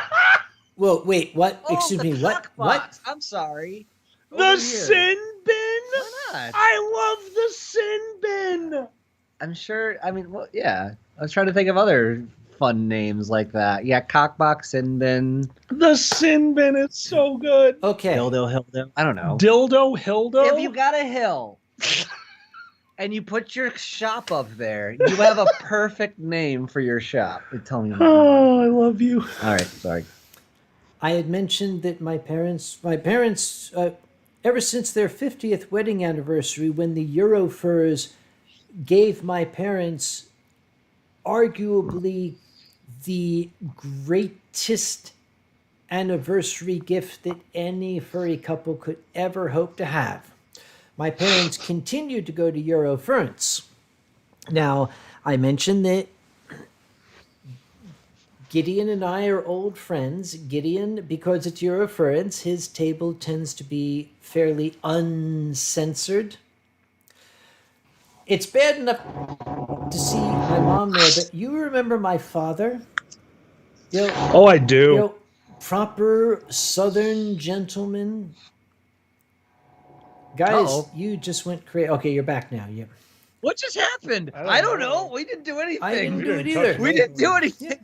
We're watching it now. I don't know what's going on. We're good. We're good. What the Touch heck? nothing. Touch nothing. What the fuck just happened? All right. We were at your father was looking at porn. Go back to your father looking at porn. Just That was so weird. dad porn. We saw that. Dad Yeah. porn. We turned into Superman. Remember Superman 3 or 2? Where you turn into the fucking little cube and oh my god. Sorry, Kage, we're going off to... No, to we're punish going to Bob. move on to the next topic. A question came up Alright, from sorry. Mr. Morningstar saying, could you and Alkali do impressions of each other? Give me a second. I'll be right back. Oh. I got it. 1 second. Oh, good. He's gone. Yes, I think we can do this. Oh, you have done something All right, to there we go. displease Whoa, me. all right. Yes, so without... Yes, hopefully, without upsetting the nice folks who live downstairs from me, I try to be a good neighbor. Yes, ladies and gentlemen, you've been watching the Dragon Show with myself, Alkali Xander, and Dragon, the Xander, and Dragor, the bald guy. Yes, thank you very much. If you enjoyed the show, make sure you donate money to charity because I am a giant Jew and I love money and you give it to me and we'll give it to Imagine charity. you're Thank thinking you about all and doing good night. 24/7. Deeper and louder. Deeper. What? Okay, that's Motivation. my side, Alkali. Allow me. I must become the cockroach. What have you done? A moment ago it was perfect and now it is not. Be gone from this realm. I take umbrage, sir. I do not. Turned into an aristocrat, not... Ah, good. You get the joke. Okay. Okay, What is Alkali. that? No. Okay, we need to give you a situation. Okay, we need a situation. Okay. Yes, Oh of my course. God. Your friends Okay, are way... imagine. Okay, you are me. You're me, right? Okay, you're me. Okay, I'm you. And I'm you. Got it. We're at a con. Okay. Kage. Okay, at a con. You're okay. me. Oh, specifically Anthrocon. We're specifically at Anthrocon. Okay, we're You're at me, Anthrocon. and I am you. Okay, got it. Yep, I am you. So basically, what happens is somebody comes into the room and they say, "Oh, Uncle Kage," by which I mean you, not me. Says, This is good. This is good. It's getting me in character. This is good. This is good. This is workshop. Somebody drew furry porn all over the restroom on the first floor of the Westin. The manager wants to speak to you. Go. Got it. All right. So, first floor, I'm Kage. Yeah. And begin. Oh, Jesus Christ. Fuck. I'll deal with this. Very good. Yes, Is that right? that's very good. Except I would not waste the alcohol by pouring it on my shirt, my good man. I don't know where you got that from. That is. Oh, no. In the method, you would have downed it all. But this is acting. You have to make believe. You have to feel in the moment. I am soaking wet. My balls are in a pool of water that I just poured on myself. Acting. Now, Tezcat Magic Jag says, I'm trying to figure this out. Tezcat says, Kage has very specific pacing where he breaks statements into parts and then emphasizes a part that then trails off rapidly. Yes, he does. Yes, he does. But that would have been a true impression. That's Xander's job. Excuse me. Tell me, where is the fucking wine, you cocksuckers? I don't know. I never say that. I never say that at my convention. At your convention, yes, all the time, but not at my convention.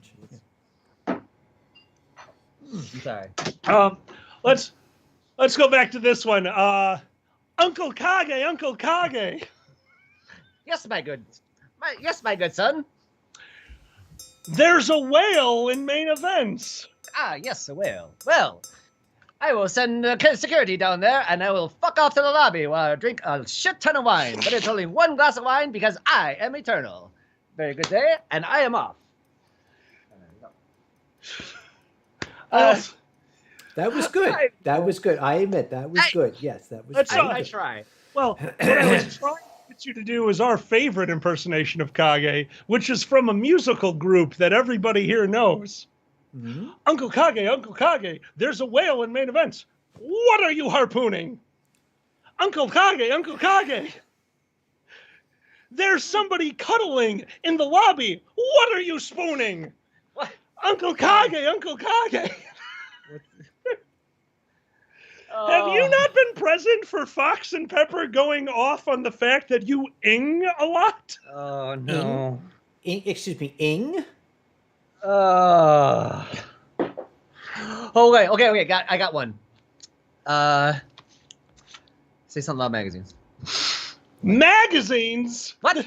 What are you national lampooning? There you go. There you go. So that's how it works. It's a call and response, a little bit bullshits. And I'm going to tip my hat and salute Misfit Radar, that transatlantic accent. Thank you very much. That's how it's been described. Well, we got the Chicago. Wait, how do you Chicago? Wait, Super Friends, right? Chicago accent. We do have the Chicago accent. We have a Portillo's right down the street. We literally have a Portillo's. Fucking chili dogs, and we got the best fucking hot beef. You got to get the hot peppers with the. You got to put mustard on your hot dog. Keep the goddamn ketchup off the fucking. No goddamn ketchup on our hot dogs. If I find ketchup on the hot dog, I'm gonna tell my friend because there's lots of bullets on the street. There's tons of bullets. Tons of bullets. We got shit tons of bullets. My friend's just got bullets coming out of his goddamn garage. He can't get rid of them. No toilet paper, lots of bullets. No. All right. I'm sorry. But yeah, that's what Chicago's like. So Mike Miller says, apparently I look like a doctor. I spent 27 years in a classroom. I should hope I look like a doctor, Mr. Miller. I would say so. So they make you mad when people call them some doctor and they're not? Yep. Yeah. Oh, Beaton says, someone's got to teach me how to do a good Jersey accent because I'm from Jersey. You do it. Hey, Beaton, you're from Jersey. What accent you from? That's all you got to do. Oh, yeah. Joyzy. Oh, man. I can't do many accents. Everyone falls into the fake English accent when they do British one. Like you ever do a historic role? I just yes.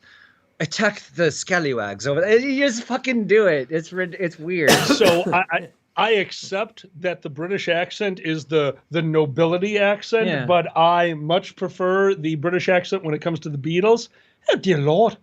I had a Snickers bar still bloody clean. That's on the fucking king. Okay, that's not British. That's Liverpool. That's very different. If you're an American, you have no idea. We suck at school. We've got lots of...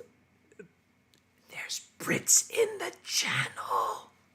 And they know we suck at school. I don't see a problem here. Samson the Catfox says, we need Kage to do an Alkali impression. Samson, were you here 10 minutes ago? You must have got here late. Yes. Blah, blah, blah. Why? Dick. Fuck off. Sleep. Weed. Dick, weed, sleep. Stocks. Thanks. Stocks.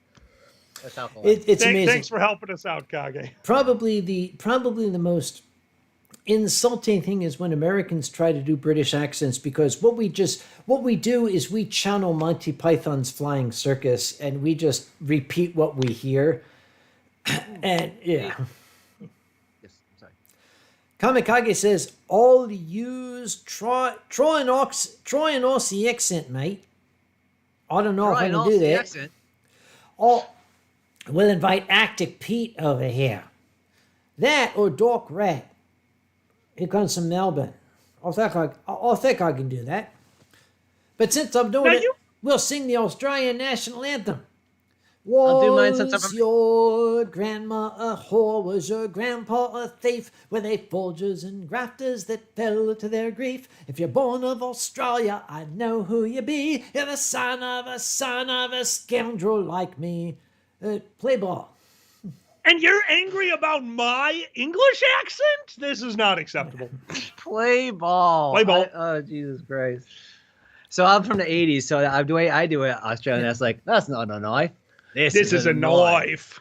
That's a spoon. I see you played knifey knifey spoony spoony before. Rescuer says, better than channeling Dick Van Dyke. Dick Van Dyke did more to embarrass America in the eyes of the British than any human being on the face of the planet. Oh, God bless you there, Mary Poppins. Oh, good Jesus Christ. You don't know it's bad if you're a kid. That's just how you think British people talk. That even embarrassed me.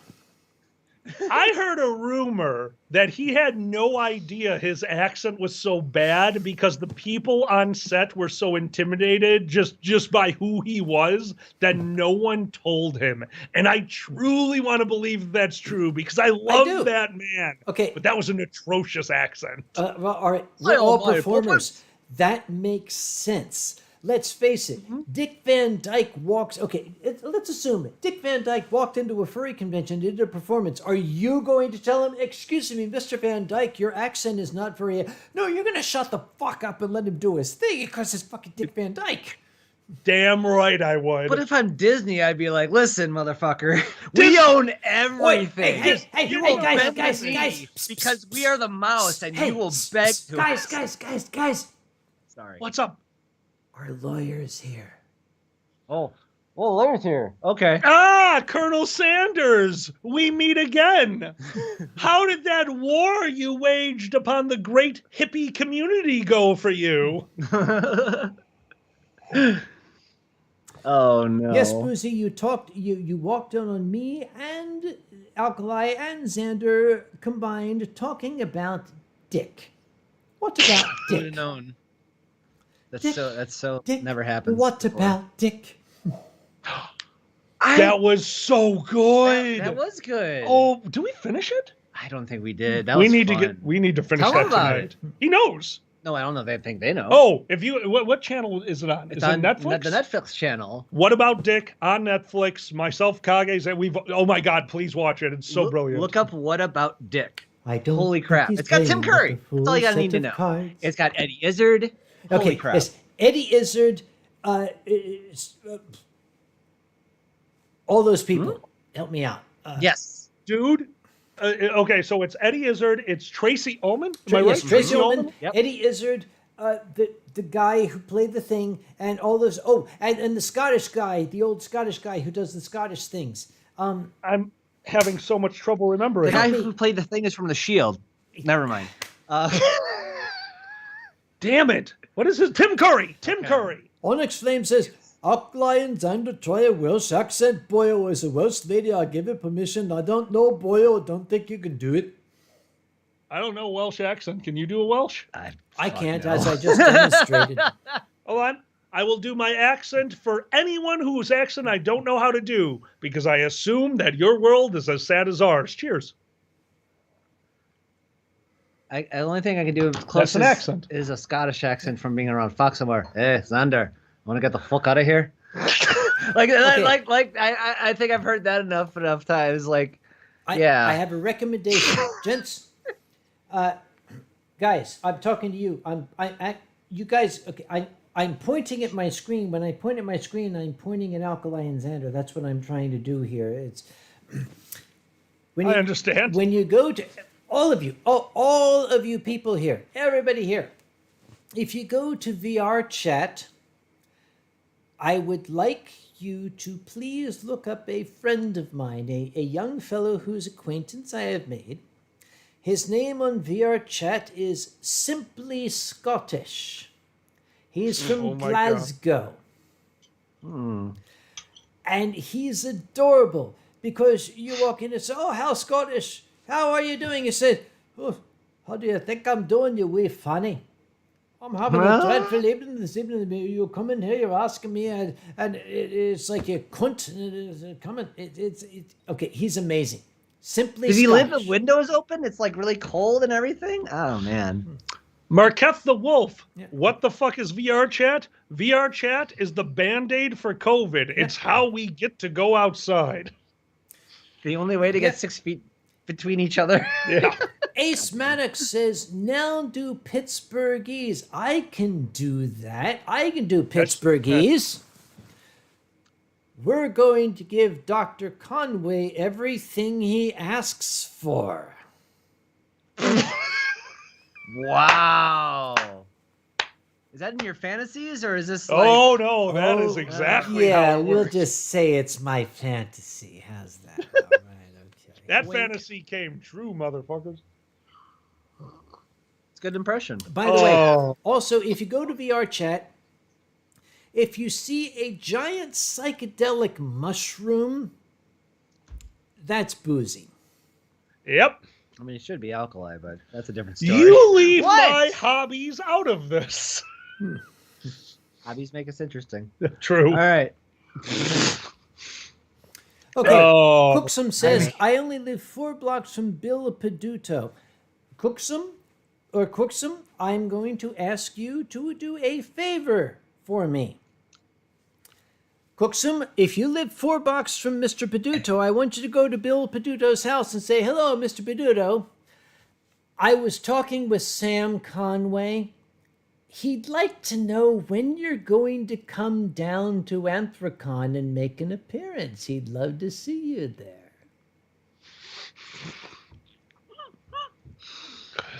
I mean, there we go. Kid the Game, I understand why you would say that is the old way the fandom would feel, but I can personally tell you that I have talked to enough people in Pittsburgh, and I don't mean furries, I mean people in political offices. They adore the furries. And Kid the Game, when you try to argue with me, which you, by the way, should, the answer is money. All furry conventions raise money for their communities. They love furries. Yep. You have no idea how much government and local government love furries. Okay. No idea. That's a true statement, and I am not going to... Okay, I have no argument with that statement, but I'm going to take it one step further. Oh, Yes. please do. Yeah. Especially Local your communities convention, love dear God. furries. They love the money. Money, money, money, money, money, money, money, money. Yes, we love the money. We love the money. That's... Okay, that is not in question. Of course, everybody does. This is a capitalistic society. But Pittsburgh is unique. Pittsburgh stands above all other communities because money, money, money, money, money, money, money, money, money, yes. But Pittsburgh has a genuine affection for the furries, which is something that surpasses the money, money, money, money, money, money, money. And it is something that is worth to us as furries 100 times more than the dollar signs and the decimal points. The fact that the city of Pittsburgh cherishes the furries. Yeah, okay, yeah, we like the money. Everybody loves the money. But even if the money was not there, they still cherish the furries. They have still embraced furry fandom. The city of Pittsburgh has made Anthrocon an integral part of the city culture. Both Anthrocon and Pittsburgh are now so intimately intertwined, we could never leave that city even if we wanted to, and we don't. Because Pittsburgh identifies as a furry city, and Anthrocon identifies as a Pittsburgh institution. Jesus Christ, somebody write that down. That was fucking profound. God, write that down. We need that shit. Write that down, please. Somebody They write got that it. down. They got it. You know you're gonna forget, don't you? Oh, we all know That was That's incredible. how it That was we need to, But that's the beauty. Yeah. That's the and I do apologize. You're right. The way I did come off totally wrong in that. yeah. To me, that got the foot in the door after you establish yourself. What you did, what you have done for the furry community will be felt forever because you made the furry community the public, wonderful front that it is. Okay. These areas let us in because of the money, and then they realize what happens. The wonderful people that come in, the sense of community that they create, and especially in your case, the giant-ass parade you shut down streets for. Okay, that was my idea. But It's a great fucking... okay, It's the Thank you. best. Thank you, Alkali. That was very, very flattering. I'm going to shift some of the credit. Now, everywhere else in the world, people would say, oh my God, please don't mention my name. But I think in this case, it is both welcome and warranted. Ladies and gentlemen, hopefully I am still sober enough to speak in a serious and professional fashion. I would like to invoke the name of Jennifer Vasek. Jen, I'm going to send you this link to make you blush. Who is Jennifer Vasek? Jennifer Vasek is one of the hospitality professionals who worked at Visit Pittsburgh, which is the Pittsburgh Convention and Visitors Bureau, who was assigned the task of get the furries here into this city. Jen, let's just say, she didn't take no for an answer. I did my goddamnedest to tell her, no, we're not going to Pittsburgh. It's all smoky and steel and ew, mortar and beer. Jen performed above and beyond any rational call of duty for any hospitality professional. Anyone else on the face of the planet would have said, this guy's a fucking douchebag. Screw him. We're not going to deal with him. Jen continued to pursue me to the point that she chloroformed me and kidnapped me into her city. I can state, and I think that I can say this with all honesty, all hyperbole and kidding aside, had it not been for Jennifer Vasek, Anthrocon would not have moved to Pittsburgh. It was her efforts, her extraordinary efforts, that took a hardcore Philadelphian and bent him to, well, for those of you who don't know the story, I was very rude to Jen on the phone. And this is to my eternal shame. I was ungentlemanly. I was mean. This lady called me and said, "Do you want to move to Pittsburgh?" And I said some things that any gentleman would be ashamed to say, and I should not have said them, but I did because I'm a Philadelphian, and Philadelphians are like, to hell with it, who cares?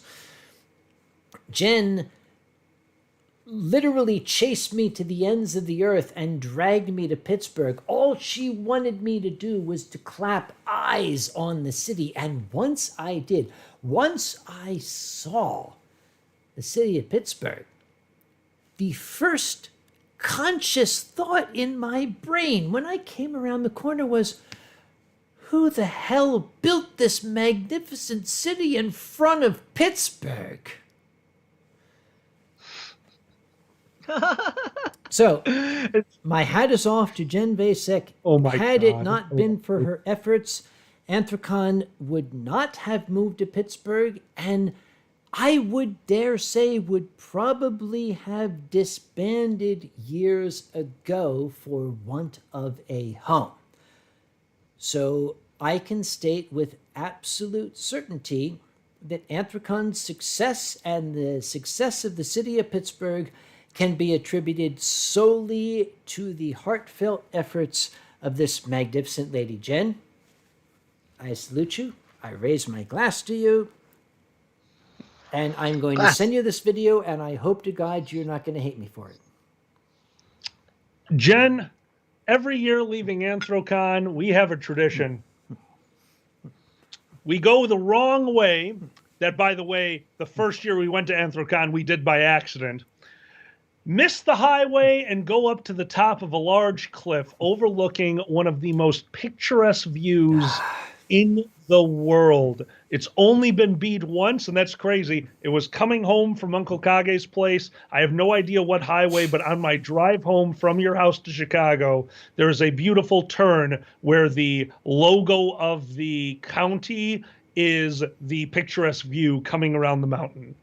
But that still does not compare to standing on those cliffs above the Allegheny, looking at the convention center city in Pittsburgh. We have taken in that view every year. Jen, thank you very much for having this man move to one of the most beautiful damn cities. Yep. Cheers. Kid the Game says, and I know you're being funny, because Pittsburgh has all the space you'll ever need. No, I'm going to borrow a line from either Boozy or his wife. I don't remember which one. They are both incredibly intelligent people.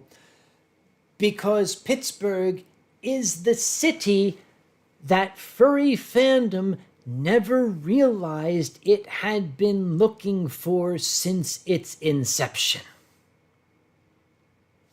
Cheers. Cheers. Cheers. Cheers.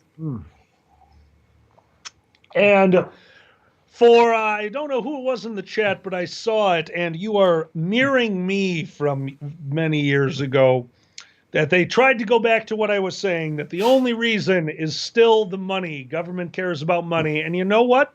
Not going to argue. To get your foot in that door, you do need to show that. You need to show what you're going to give them. But that does not change the fact that the people who do this, the people who truly care, are humans. It might have taken money to get them to notice in the first place, but that doesn't matter, because what was created from that is something bigger than currency will ever be. Ever fucking be. Fuck you, capitalism. Hey, there you go. This is the guy who works in the stock market. Yeah, keep this going, guys. By the way- Ich muss pissen. Excuse me. Hey, Uncle Kage. He's got to pee. Oh, you gotta pee. That's what that meant. That's, Yes. yes. When you say you gotta pee, it means you gotta pee? What? Yeah, when you say you got to pee in a different language, you still have to pee in English. That means, like, I'm about to go play a baseball game. As whizzing into toilet. That's in German? As whizzing into the toilet. Toilet is... Toilet. It's when you fill the toilet with poi. Da is whizzing into toilet. Yeah, It's like ya is da. You just switch one You just switch a fucking few letter. things. Switch a few things and take a piss. That's how you do. If you're in an airport, you make eye contact with a man and you start pissing yourself and go, is pissing into toilet? He knows what you mean. What's piss in Spanish? Whiz. Pisso. What's piss in Italian? Jizz. Pizza. Good one. See, I can do this with any fucking word. Oh, it's amazing. a It's pizza. Anyway, sorry. I mean, it does seem like, okay, I watch a lot of wrestling, and I just love how everyone appropriates each other's words, and it's cool. It's cool to say other languages' words. I love how they just fucking yell English. So they just say da da da da da da da, and I just hear brain buster. It's like the coolest fucking thing to. It I is love pretty crazy after using all these years of seeing, because Kage, Miko, for the most part, I watch a lot of the anime that I do watch with subtitles because the language is so much more beautiful, and I do appreciate hearing it in the language it was meant to be heard in. And then to watch your wrestling stuff and them just spouting English at the audience, and they're just like, oh, throwing from Tower of Death, and everyone like, Tower of Death! I'm like, oh, this isn't as cool as you think. I'm sure you can find it on YouTube. New Japan Pro Wrestling, NJPW. You can find someone has something happens, and all of a sudden the commentary goes, holy shit! And that's it? I lost my crap. Like, I'm just dying. And they said it again. Holy shit! I'm like, they are trying so hard. I am so happy. Like, they're like, and then they go, wow, and that's just a thing. In Japan, you can just go, wow, when you commentate. And I'm jealous because we can't do that in America. You can't just scream at the top of your lungs to commentate a sports game. You can't just scream at the top of your lungs. It's great. It's so great. I love it so much. Anyway, sorry, Uncle Kage, a bunch of people feel that you just got a bunch of flags.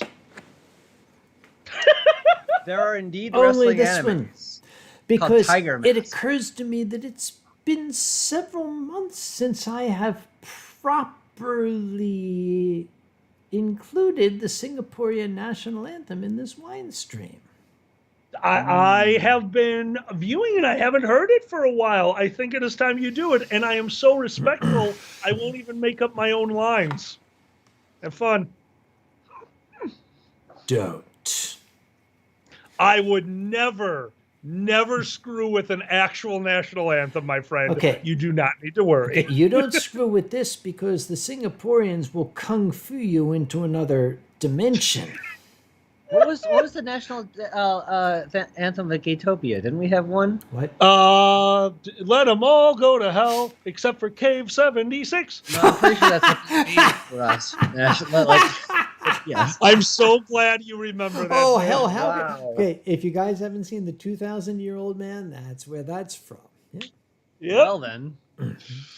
Okay, Mark Lauer says copyright claim in 5, 4, 3, 2, 1. I'm not going to get a copyright claim because this song was written by Singapore's first president Lee Kum Kee, and hang on.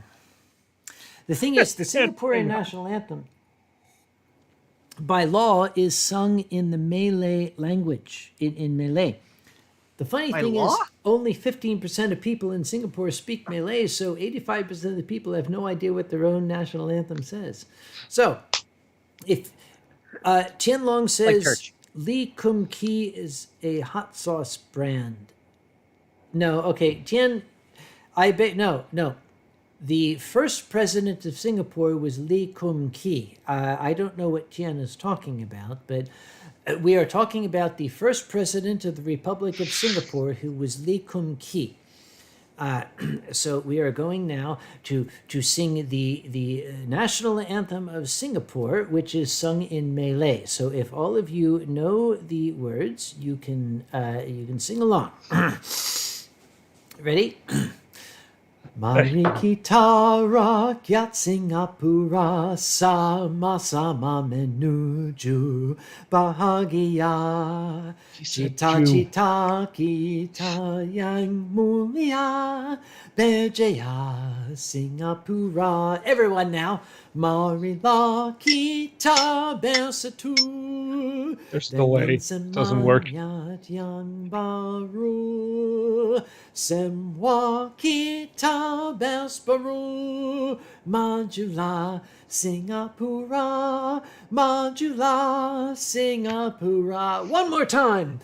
Marilah kita bersatu dengan semangat yang baru. Semua kita bersatu, majulah Singapura, majulah Singapura. Play ball! All right. Play ball! Play ball! This is like for playing all my rhythm games to the where side. there's a slight off sync, so this is great. I realized halfway through your song that I'm tapping along with you like, right, half a second delay. I need to stop. So again, a little bit of history. First off, I am older than the Republic of Singapore. It was established after I was born. But the first president of Singapore was Lee Kum Kee. And he was the one who wrote that national anthem and who established the, basically the entire. Jen said, was that an invisible flask? I don't know what you're talking about, Jen. No. What are you talking about? That Yep. was a whole in time and space where Let's- happiness comes through. I don't know what you're talking about. Cut your losses. It was an invisible flask. Yes. Yes. Yeah, I get it. Yes, it was an invisible flask. I understand. Of course, it was an invisible flask. What else would it have been? It was nothing else but an Exactly. invisible flask. It was not a Invisible bong shaped like a flask. It was an invisible flask. Of course, that's what it It's was. about 4 liters Of bong. of bong. That's probably not right at all because metrics. Because I'm American. Yep. What? It's true. Fair. Okay, Kobe Pup says, no. Kobe Pup says, I'm thinking of Lee Kuan Yew. No, No, Kobe Pup. Lee Kuan Yew was a hotelier who came up with a number of different sauces that he has marketed. Lee Kum Kee was the first president of Singapore. Do not confuse him with Lee Kuan Yew, who was the one who came up with, like, fish sauce and things like that. Leak. Good job. And I'm super impressed. Yes. Wait, hold on. Yeah. What? Oh, Boozy is yelling at us about self-incriminating evidence. I'll be back in 2 seconds. I'm so sorry. I'm going to count to 2. Boozy, the fact that it is chroma key green and does not show up on camera should prevent my clients from being held accountable for any accountabilities for which they might have been held accountable. That's a thing. So, motion to recuse opposing counsel from observing the accountability of the transparent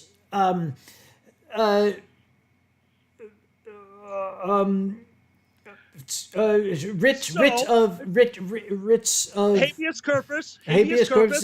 The habeas. No, corpus. It's corpus. There is it's no definitely corpus. corpus. You do not habeas any corpuses here because you cannot point to any corpuses that this man habeases. So There are so therefore, many habeases. Yeah. Yeah. Rehabeases. And of course, Boozy comes back with happiest corpse as, okay, dude, you can't fuck with the lawyer. It ain't gonna happen. Oh, you absolutely can, and I will, and it's fun. What? Sam, I hope you know the story. Have you ever heard how myself and Boozy met? No, but I would like to. So it was at your convention, Of so course I it blame was. you. Go on. It's your fault. You gave your programming team their own room to program in, which is a normal thing that people do. So, by the way, that was a joke saying you have too much space sometimes. I wanted extra room. So I go into this room, and there are people sitting around and drinking, and I realize, I also have the drinks. Maybe I will join them. And there are people I don't know around this table, and one of them is a sexy slab of beef. So I go and try to have a 4-course meal by hitting on this man. Yeah, go That on. man was Boozy's friend. Oh, him. Sorry, I thought you meant me. Sorry, go on. I mean, if you were there, obviously no context. But since you weren't, I met Boozy by hitting on his lawyer friend that he dragged to a convention. Captain Eyebrows. Captain Eyebrows. So fun. Well, after pulling out the 4 flasks that I had and realizing that Captain Eyebrows was not only uninterested, but super uncomfortable by me, I turned and talked to the gentleman on my left, who happened to be Boozy. Boozy, pleasure meeting you. Wow.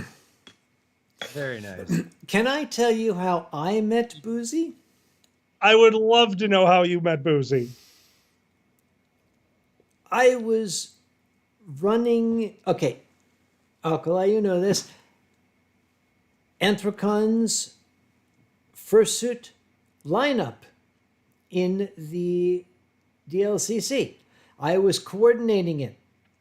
I was up there, and I'm trying to coordinate, and I'm doing this coordination, and I look over, and there's this giant Neanderthal standing there with a beard, and I'm like, who is this asshole up here?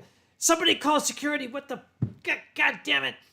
And security was showing up, and I was like, who the hell are you? And he's like, I'm Boozy Badger. And I was like, Boozy, what the fuck? Who? Oh, you. Oh, I remember you. Okay, yeah, you can stay. I'm running a fursuit parade, and we'll talk later. Okay, screw it. I think that's how we met. Boozy, could you in the channel, could you fill in any blanks that I might not remember. I do know that the first thing I said was, "Who the hell are you?" I do remember that. So, That's amazing. I wish I remember what your first words. I just know I met this fucker in a bowling alley, so you know. Oh yeah, who knows? That's right. Yeah. Who knows where you're gonna find love, kids? Where you're gonna find love? And a hand down your pants, but you know, whatever. These things happen. Tianlong says it is a bowling alley. Apparently, Boozy's first words to Tianlong were "nice ass." Well, we can all agree. That's a, of course. Yeah, laugh. Okay, that is a very objective observation. Those of you who don't know, Tianlong might be a grumpy old celestial dragon, but he has probably the most magnificent ass of any dragon on the face of the planet, both celestial and terrestrial. I'm still on camera, aren't I guess. Sorry. Kage, we're having an ass off. It's time for an ass off because this dragon's ass. I mean, like 11 on a Richter scale. I'm sure he's got a great ass. He has a wonderful ass. It's a dragon thing. It's a dragon. It makes sense, right? You said you played D&D, right, Kage? Dude, dragons get a +2 bonus to ass. Dragons got great ass. Should am I wrong? Should we at some point have an ass off? Have on this amazing stream Xander and Tianlong side by side, and let the channel decide who has the most remarkable derriere. Oh boy. The only reason I am not screaming the words ass off over and over again is because I respect people's speakers.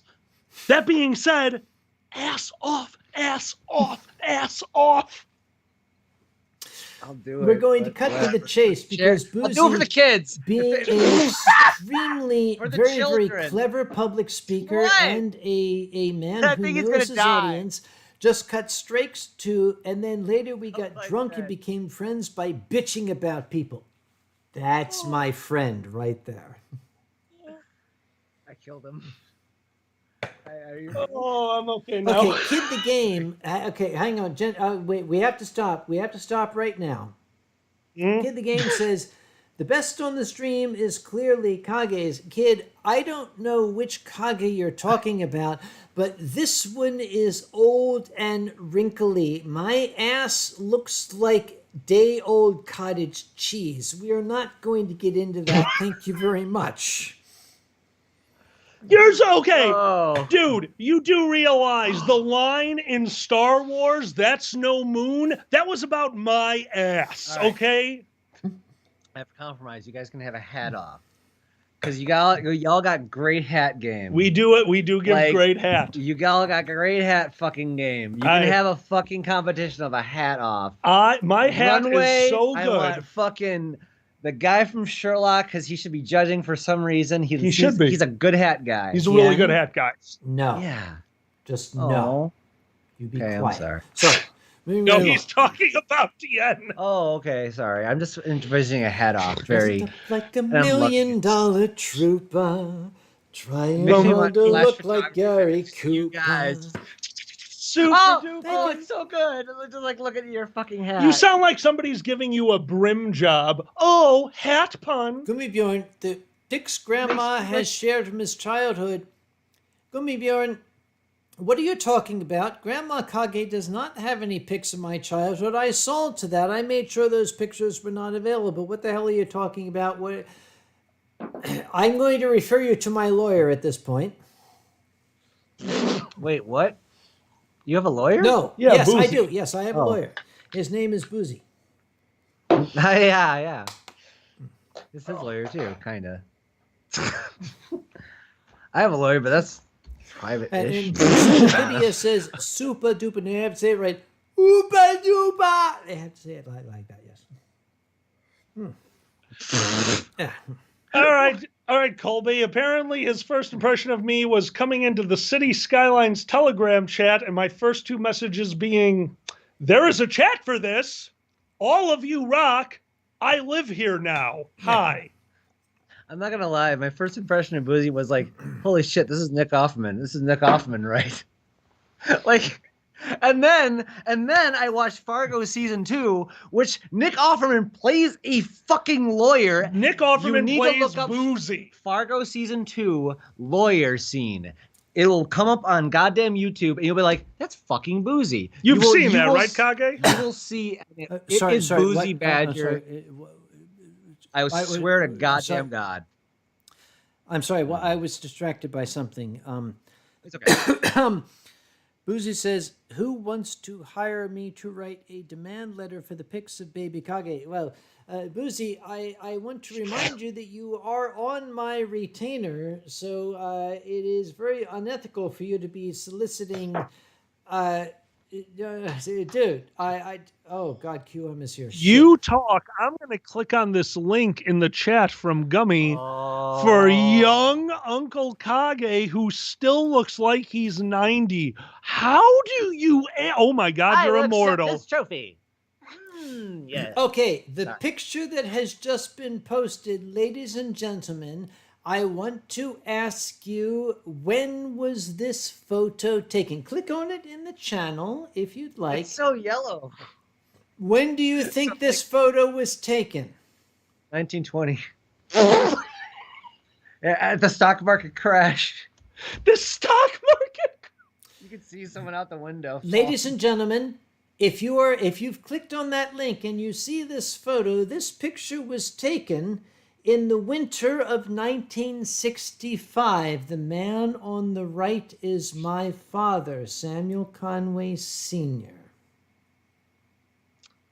What a wonderful man. Wonderful. Dude, Yes, I love this. If there was ever any thought that my mom might have been dicking around with the milkman, this picture should put all of that to bed.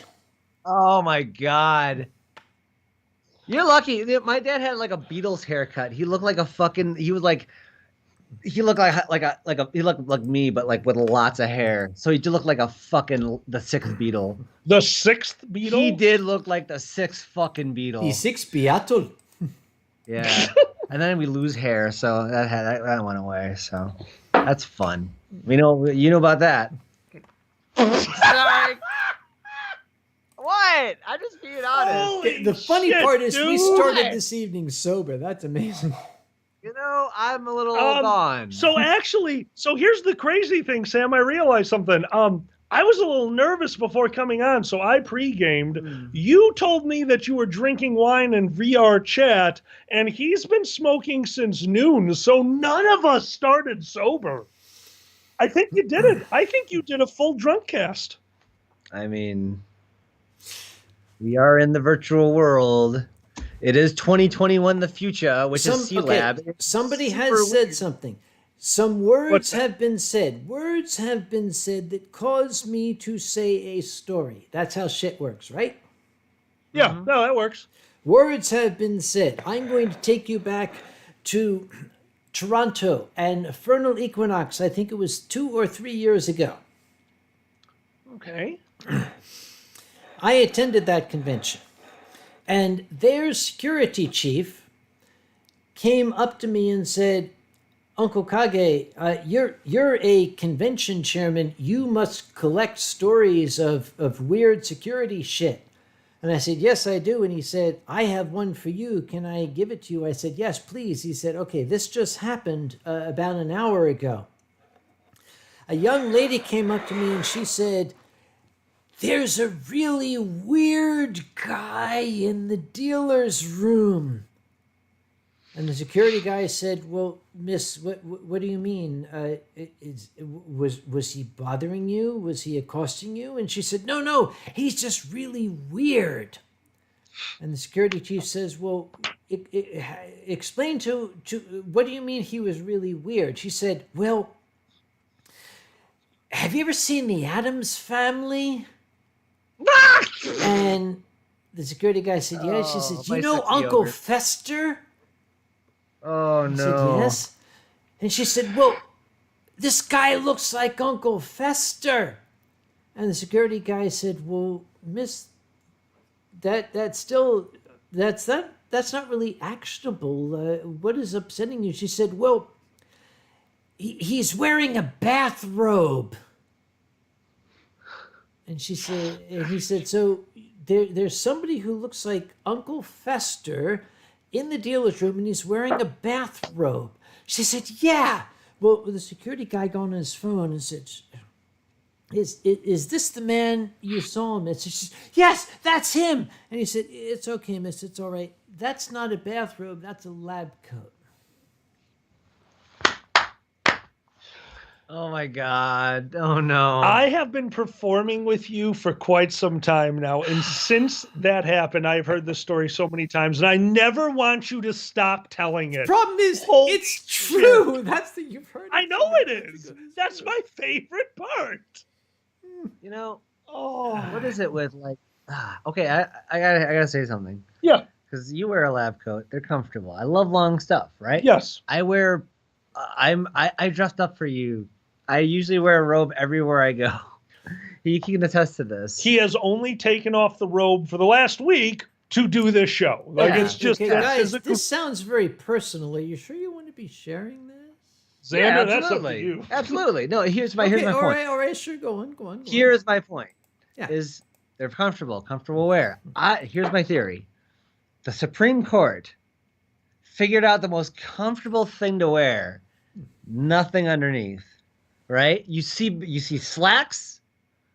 You see socks. So what do you think the slacks are? Like a harness with like maybe like stirrups. Stirrup? Okay. Yeah. And then just nothing. Just No, get it. see, I think you still need a place for the stirrups. Look. So maybe. So anyone who's smart figures out the robe is the way to go. Church is like, I'm wearing a fucking robe all Church day. figured out robe. I can pick this up. I can have. Never mind. Look, I'm just saying. I know where you were anyone going. who's smart enough figures out, I'm just gonna wear a robe everywhere I go. This is the most comfortable thing to wear. I'm just gonna tell everyone it's important. The Pope is look at the Pope's outfit. It's very comfortable. It looks except for Very- the hat. The hat does not Yeah. look comfortable. I wouldn't want to be the Pope, but like, it looks nice. Boozy, Okay. you're part of the robe club. Robe Club. Is it nude? Nothing Boozy, underneath. just be honest. Boozy, be honest. Nude. I'm just saying, robes are the way to go. Nude. Game of Thrones, robes. I wear a chain and a robe. I'm smart. Okay. Sorry, Okay. there it is. There it is. Okay, right. I was going to ask Boozy about this. There was a judge Okay.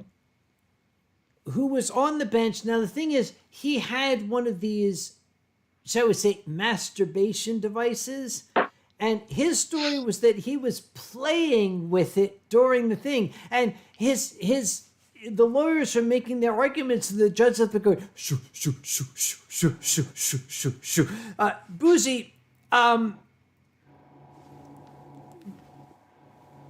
okay, guys, I need to have Boozy on the next stream because I need him to tell this story because Yes, our yeah. fine. Holy shit. Okay, Boozy, hang on, stop.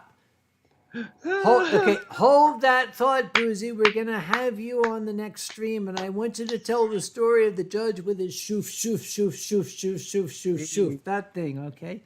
Yeah. Absolutely. We, as always, will be in the audience, stopping Yep. people from yelling in the chat. And the funny thing is that Boozy was the defense attorney on that exact same trial. That's the funny part. Well, I mean, let's be honest. If you're within a 5-meter radius of Boozy, you're jerking off. I mean, that's the D&D perk he took. He traded in, I don't know, weight loss. Sure. So people just jerk off when they're in their race? Yeah, that's how D&D works. Did you not read the sex book? Okay, One hell of a raise term. your hand if you have slept with Boozy's hooker. Did you sleep with Boozy's hooker? Slept with Boozy's hooker. Oh, she's amazing, isn't she? She's warm. Oh my God, she's warm. She is She's warm. warm. She's cuddly. She loves guys. Also, I slept with Boozy's 3-legged bitch. I am so sorry. That sounds like his bar. Like, that'd be a great bar. I am Welcome so to Boozy's sorry. three-legged bitch. What do you want? That would be Boozy's bar. Welcome to Boozy's three-legged bitch. Fuck you. What do you want? Okay, here's Give me the a tip. funny part. Here's the funny part. I was going to send a link to this to Jen Vasek, but at this point, I don't think I want to anymore. You need to, okay, send us what you want. We will cut it out for you because we have destroyed your show. I'm so sorry. This was going to be Uncle Kage's story hour. This is going to be wholesome family entertainment. Then you guys showed up, then this lawyer showed up, then this dragon showed up. You have no idea. Before this, he was talking about the string quartet showing up and playing a 7-piece ensemble about the suffrages of women's voting rights. And then we showed up and did this. I'm ashamed. You should be. I am. Gummy Bjorn. Kage, you've been around long enough. You've seen art. You know not wholesome. But anyway. Okay. Do not click. Okay, Gummy Bjorn just posted a link in.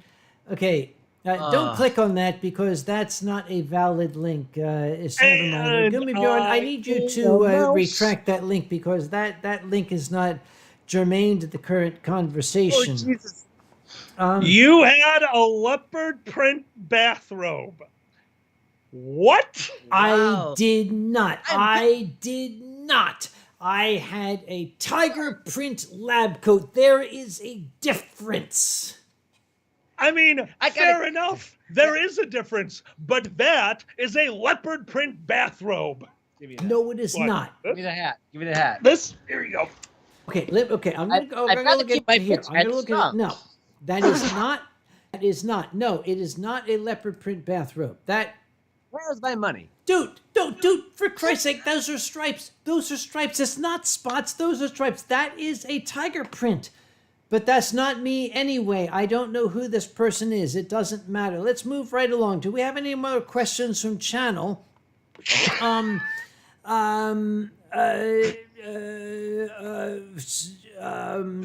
He looks like the world's most vintage drug kingpin. I'm saying that out loud in case the chat doesn't make it into the video. I want to see it. Hey, guys, for those who've seen Looper, he looks like the guy who just doesn't give a shit and just is rich enough to dress as how he wants. There is a character like that, and that's exactly how you look, and I love it. Oh, Thomas Anyway. Foxball says, what's a good question to ask? Very good question, Thomas Foxball. Please ask any question that does not have anything to do with the current topic. Go ahead, ask it. That's a good question. Jesus, He's right. fuck. He's right. We should jump topics. So there Kage was, skinning a leopard for that goddamn bathrobe. Is this like a short film of some sort? What are you talking about? Look, things happened. It was a bachelor party, man. I don't know. Oh, wait. So, Pinky D. Thank you very much. Favorite flavor of Hot Pocket? Absolutely, yes. Okay, gentlemen, this is important. We need to go to this topic. This is very important. Alkali, your favorite flavor of Hot Pocket, what is that? What would you say? So my favorite flavor of Hot Pocket is, what's it called? It's an Italian word. Changing the topic Hot Pocket. It's a Hot Pocket that changes the topic when you're in a socket. It's a topic pocket in the socket of the soffit, which changes the topic of a goddamn leopard print bathrobe. Xander, Xander, your favorite flavor of Hot Pocket, if you would be kind enough. What kind of Hot Pocket do you imbibe in? Weed. Okay. Weed. Okay, works. ladies and gentlemen, we're You going to go to succeeded. the channel right See, now. We're having some the genius thing connectivity about- issues. We're not getting any feed from Alkali or Xander. I don't know what's Qianlong. We're going to go to the channel. Qianlong, what is your favorite flavor of Hot Pocket? I suspect it's Szechuan or hot pot or something like that. So, Qianlong, what is your favorite flavor of Hot Pocket, please? As we wait for... Yes, we're not getting... His favorite flavor is dye.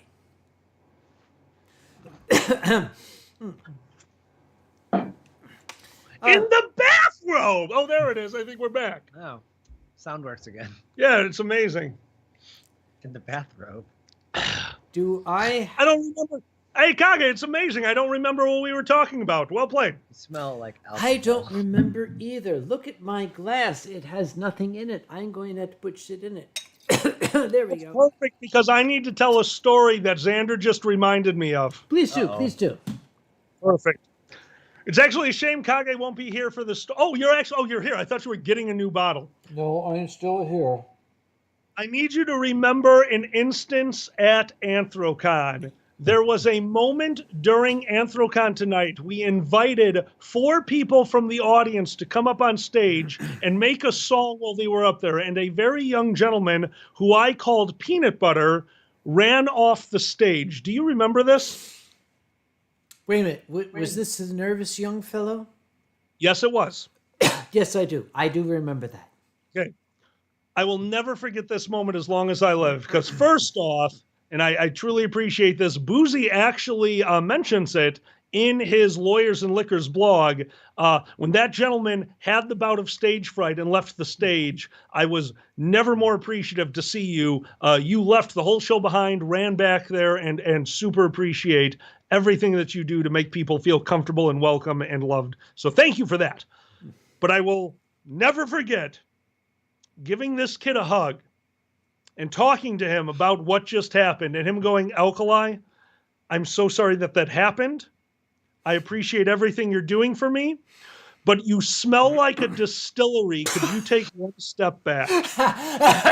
That is a true story that I will never forget for my entire life. I don't think I have ever held in a laugh as hard as when a very young man told me, you smell like a distillery. Could you take one step back? What a fucking amazing individual, and I hope he comes back to Anthrocon. I thought that story was going to go off in an entirely different, ABC Wednesday afternoon in the Children's Theater, but no. Nope. One of my favorite moments in the fandom. It absolutely broke my heart and then made me laugh. But I couldn't laugh. The kid was distraught. Yes, I will step back, for I am an alcoholic. And then I took a step back and we continued the conversation. But I will never forget, could you take a step back? You smell like a distillery. That's so funny. Oh, that's amazing. But here's, okay, that's the punchline. Here's the what's the next word under punchline? I don't remember. A denouement. No. Okay. Okay, wait. Here is the grammalopodon to that story. Well played. Yes, this is the grammalopodon to the story that Alkali gave us the magraclop to. Perfect. Because here's what I love about Boozy. Boozy is a very insightful fellow. We had this young guy. Here is a performance, and I'm going to do this performance, but he got out there in front of the audience and he realized that he was nervous and he couldn't do the performance, so he ran backstage. Alkali breathed in his face with his overly alcoholic and disgusting wino breath. Uncle Kage ran back there and was like, dude, are you okay? I am a perverted old man, and you probably don't want to get close to me because the judge says that guys your age shouldn't get within 100 feet of me. But that's the thing. That's the thing about furry fandom. Any other place, people would have been laughing and throwing shit and being like, hey, get the fuck out of here. But that's not us. That's not what we do. Nope. That's not furries. This guy wanted to perform. He found he couldn't. So we did our damnedest to tell him that's okay. Don't worry about it. Well, that's what makes furries different from everybody else. I don't know if I've ever actually let you guys know the end of that story. That stage fright has turned into one of my favorite performers at Whose Line at Anthrocon. Peanut Butter has shown up multiple times and not only taken the stage, but owned that stage. His one-liners like, dude, whatever click. Stop. Yeah. Back up 60 seconds. I don't know any of this. Alkali, please expound. Oh, yeah. No, this gentleman who left Anthrocon main stage due to stage fright gave it another shot at Whose Line Is It Anyway and has killed more than once with World's Worst, Scenes from Mad. He's very, very clever when it comes to the quickfire games. I've actually very much noticed that. And I truly believe that came from the furry fandom not do. The show went on. The show actually went on. The incident happened. A gentleman left stage. A host left stage. KP, recognizing the situation, ran out there and immediately took my duties. Dragor filled in for anything that else. Everything moved on, and the gentleman understood that the furry fandom is the place that you go to when you try something, because when you fail here, we're going to pick you up. Because that's the furry fandom. And that's why I'll never leave. Well, I mean, you'll kick me out, but I'll still be there. I can wear a fursuit. They won't even know it's me. It's just a really tall, creepy guy. Yeah, it's pretty obvious. Yeah. I mean, come on. If you see a 6-7 foot something, it's obviously you. Well, usually anyway. Usually. The one time, if you have you fursuited a long time ago in MFF, and that was at an old hotel. Oh yeah, I did fursuit. With halls with the windows in the hallway. It was that one before the current one. I didn't know how to fursuit, so I just pretended I was a raptor for an hour. And went, if you look around, you can find that Alkali fursuit. Alkali. Anyway, thank you for sharing that story. Because having heard that story, I can sit back here with my booze and say, our work here is done. Dude, with the shit we have seen over the years, sorry, Chad, I'm gonna just talk to my buddy. I'll never forget being in at Anthrocon, and I can't tell this story, you motherfucker. I actually can't tell this one. Try it. Do it! Uncle Kage has me help out with the line at the parade. After the parade, I find the gentleman and we go together because it's about to get chaotic, and I kind of follow him around and we kind of help each other. And during this, noticing that I was the equivalency of his handler, I had a family come up to me, and while they were standing there, I heard the child say, "Oh my God, it's like all of my stuffed animals came to life." And I fucking broke down and found that fucker and told him, and then we just kind of walked away. Fuck, I cannot tell that one. Aw. Shut up. Because that's why he's here. That's Cares a lot. That's what it's all about. That's what Anthrocon brings to Pittsburgh, and that's what Pittsburgh brings to Anthrocon. Cheers. Shut up. You're cute. Shut up. Shut up. See, guys. He really is crying. It's cute. Gentlemen, when this glass is done, I think I am. I totally agree. When this bottle is done, I think I am. Then you better hurry because my glass is less full than your bottle. Challenge accepted. Oh, my bladder is full though. Oh. Hang on. We have some other players here. Boozy. Zhenlong. You better catch up quickly because it would be a dishonor for us to end this stream if Alkali and I throw in the towel and both of you are still, shall we say, coherent. So you have to catch up. I'm going to give one to the two of you, whoever knows the answer first. Mark just asked a question. We don't talk about this one as often. Not running a con, not an experience at a con.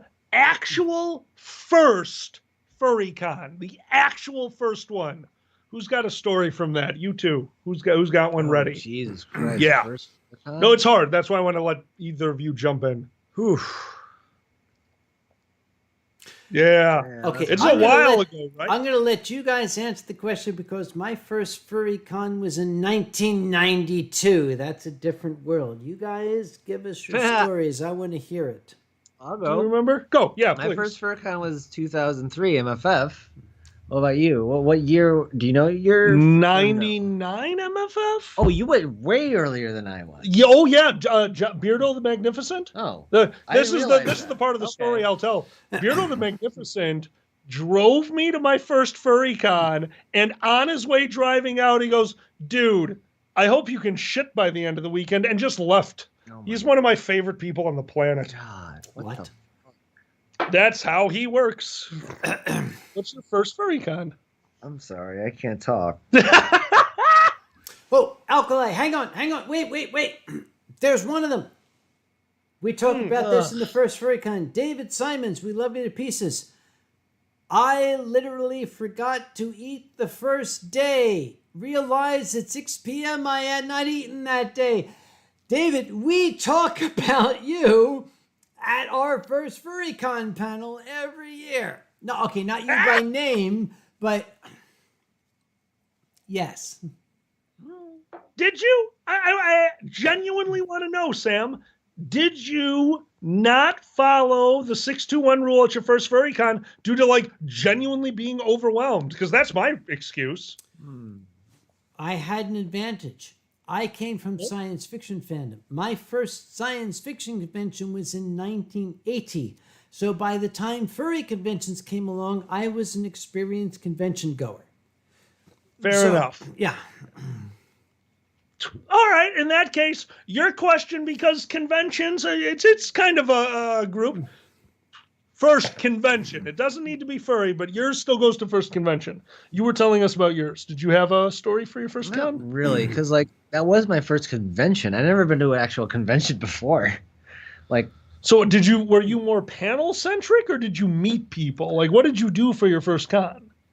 Okay, so I got there because I didn't know furries actually got together. I thought it was just people who posted on Yahoo groups or some weird shit. It was a weird thing. You didn't realize that they actually got together until I realized that, there's posts on groups, blah, blah, blah. And then I went to my first furry meeting in the LAF group, which is Lake Area Furry Friends who don't know. Oh, yeah. And that, in the Chicago area, we're relatively organized, or at least we're at Caraway. Yeah. I love you to pieces. There was Good night. bowling. Oh, very Continue, Who's going to gents. With Caraway. Yes, good night. Caraway, our bunny. Good night, Caraway. Good night. Good night, my friend. Go on. Sorry, super short story, but Yeah. basically what I'm saying is the monthly bowling meets was kind of what held the Chicago area together a lot. Yeah. And around that, I knew about MFF. So that kind of spiraled from that to that to that. Yeah, I learned about MFF from LAF as well. Mm-hmm. That's All how right. that. Yeah. We gave you a bit of time, Sam. First con, first FurryCon, any of that. One of those experiences that, you run conventions. You decide the experience that you want to put forth. What shaped that? What was that experience? It's a very hard question. No, it's a super hard question. There were lots of them. Right. Okay. I'm going to take you back to Philadelphia in 1981. And the first motherfucker who says I wasn't even born then, I'm going to punch you in the dick. Okay? Well, now I need to pee. I'll be right back. Did you see what I saw? Probably. What? Are you gonna be right back? Yeah. Okay. I want to pee too. I'm jealous. You guys can do what it doesn't matter. I don't care about you fuckers. This is my show. I'm going to tell my story, and I don't give a rat's ass if you guys are here or not. What? Go ahead. I respect that. Okay. By the way, you guys are not there anymore. So never mind. Okay, they're gone. All right, I'm going to take it back to 1981. 1981. PhilCon, Philadelphia Science Fiction Society Convention, 1981. My second convention.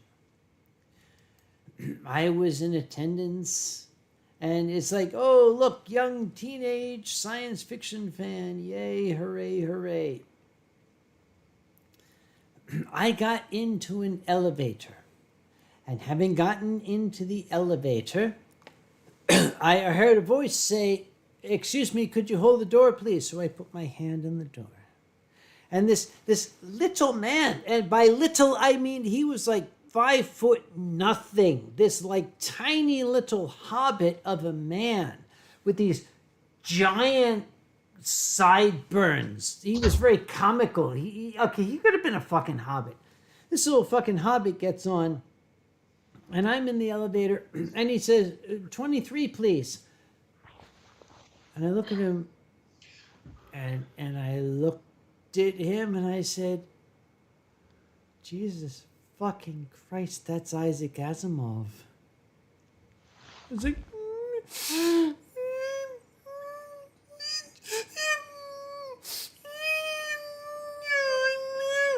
and he said, 23, please. And I said,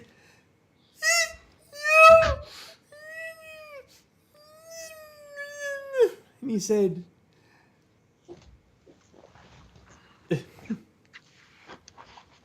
he was 23. And the whole way up, I'm going,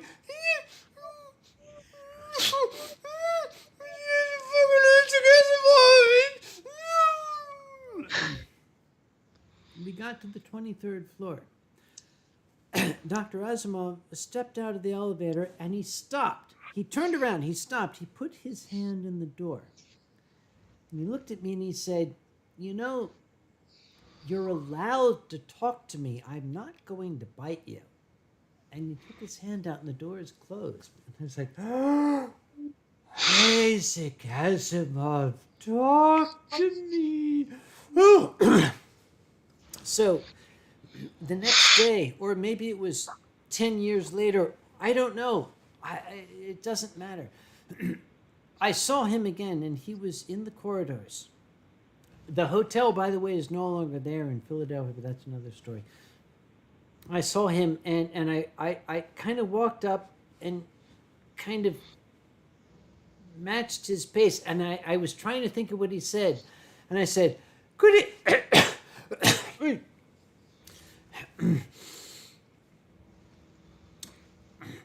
Good afternoon, Dr. Asimov. And he stopped and he looked up at me, and there was a moment of non-recognition, and then he said, oh yes, the sweaty man. And I said, oh. And he said, come here. There were some chairs. He walked over, he pulled up a chair, just hotel chairs. And he set one down, and he set one down in front of me. He said, sit. And I sat down. He sat down. He said, there. We are going to have a conversation. And I said, he said, not like that. I'm guessing by looking at you that you're a college student. And I said, he said, what do you study? I said,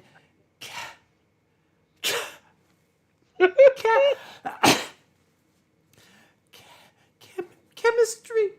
He said, you do realize that my doctorate's in chemistry, yes? Well, okay. That kind of clicked. I didn't realize that. And I started talking to him. And he started talking to me. And we started talking back and forth. Okay, this was 1981. Dr. Asimov has long gone the way of all things, but he is one of the unquestionable giants of science fiction fandom. But he took the time, he took the effort to take this babbling, sweaty fucking fanboy and sit him down and say, just talk to me. I took that lesson, Dr. Asimov. I don't know where you are right now. I don't think you're in heaven. You're probably in hell and a lot happier there. But Cheers.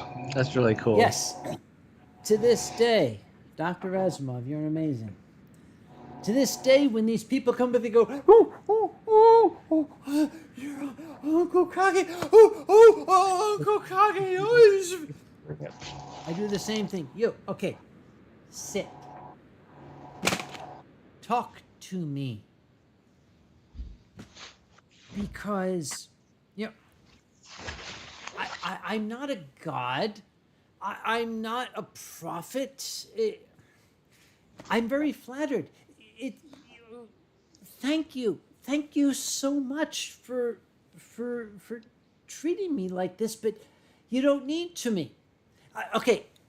I'm a broken down, wrinkly old guy who's probably too perverted for his own good. But the very, very fact that you are so happy to want to talk to me makes my day. Who the hell am I to take that happiness away from you? If it makes you so happy to sit down and talk to me, then I'm going to do it. That's the lesson that I took from Isaac Asimov 40 fucking years ago, and I very much hope to carry that lesson with me to my dying day, which might be soon, I don't know, but we shall see. Yeah, you're not allowed. We need you, old guy. Cheers. I have no glass. Oh, man. I do owe you one. You still are one of the causes for me meeting my celebrity crush, you monster. I got to. You gave up your seat to let me go into the front row with Duke Nukem. Oh! At Youmacon. Yes. Okay, it was more than that. I know it was more than that. I'm going to step on your story. We're talking Please John do. St. John.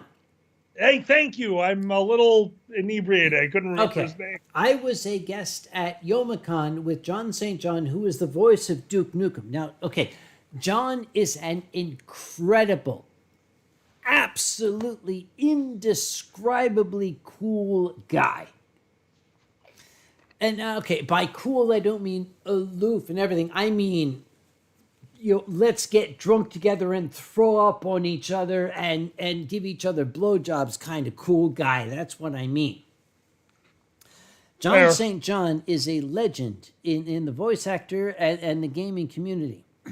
And I got to know John because he and I were both guests at Youmacon, and I saw this man. I said, excuse me, John, I understand you like tequila.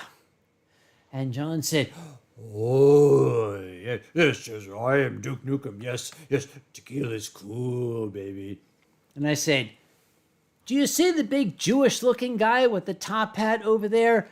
Go talk to him. And that's all I said. Alkali, you can take it from there. So that convention was the first time I was invited outside of the furry fandom. I was invited to be a guest at Youmacon, an anime convention. And I will love this one because you and I were backstage with Lord Pandez, actually, all three of us. Lord Pandez! Which, by the way, if you did not see his tweet, he, for Christmas, got himself a lordship. He is actually Lord Pandez now. What? So, yeah. No, it's legit. Dude, you can do shit like that. That's great. So, cheers to Lord Pandez. We love you, buddy. So the three of us were backstage, and right beforehand, they had a handler tell us, okay, you're all going to be going up as representatives of the furry community. We said, okay, because, we don't want to rock the boat. And then all of a sudden, they threw us up there one at a time. And you had told me that this gentleman liked tequila. So I realized since I was up there by myself and John St. fucking John was talking to me and he brought up tequila in their book, what do you call it? The programming guide. They had me write a bio about myself, and I didn't know what to write, so I wrote the story of myself writing the bio with the final line of, and if you really want to know him, read the first letter of every sentence. It's spelled out, I like tequila. The son of a bitch read my bio. He got it. Which, by the way, it's bio. I just throw shit into bio. The nonsense I put in bios. The son of a bitch got me on stage and brought up the tequila and brought up my bio. And I realized in my top pocket was my nicest Blanco tequila.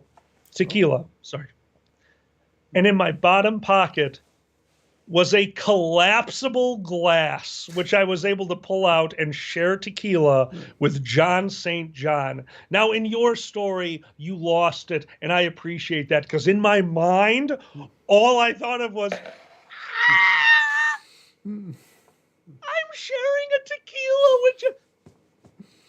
But I have been performing on stage, thanks to you, for some time now, and I tried to regain my... I spilled tequila all over myself, pouring the man a glass, and that night, Uncle Kage, who was tired, who was kind of done, who didn't want to see what I saw, gave me his seat at the Youmacon panel led by John St. John, which was a combination of Double Dare and porn.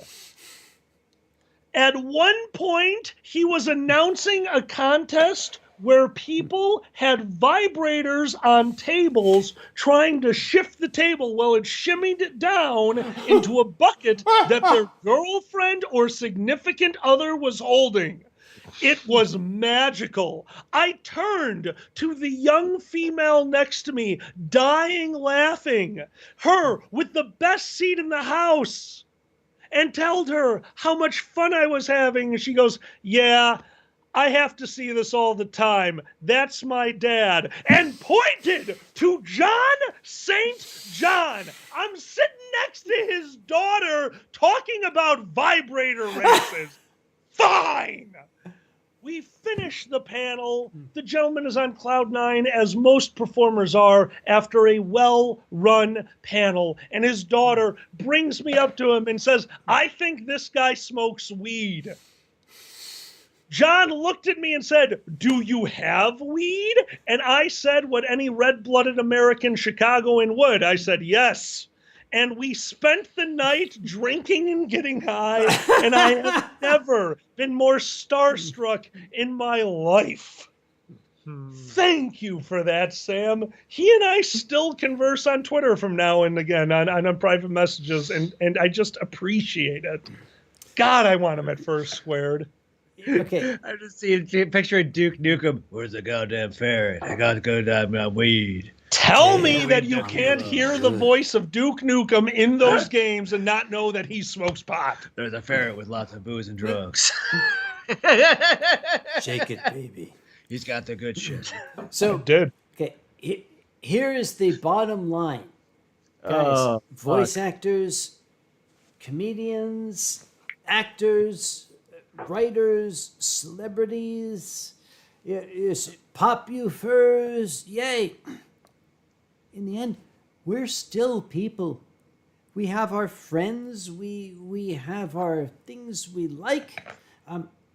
That's one of the great things about furry fandom. It's like, ooh, that's a popular. Ooh, that's a celebrity. Just come up and talk to us, for Christ's sake. That's what we're here for. Please don't treat us like gods of Olympics. Yeah, okay, yeah, oh, wonderful, it feels so great, but just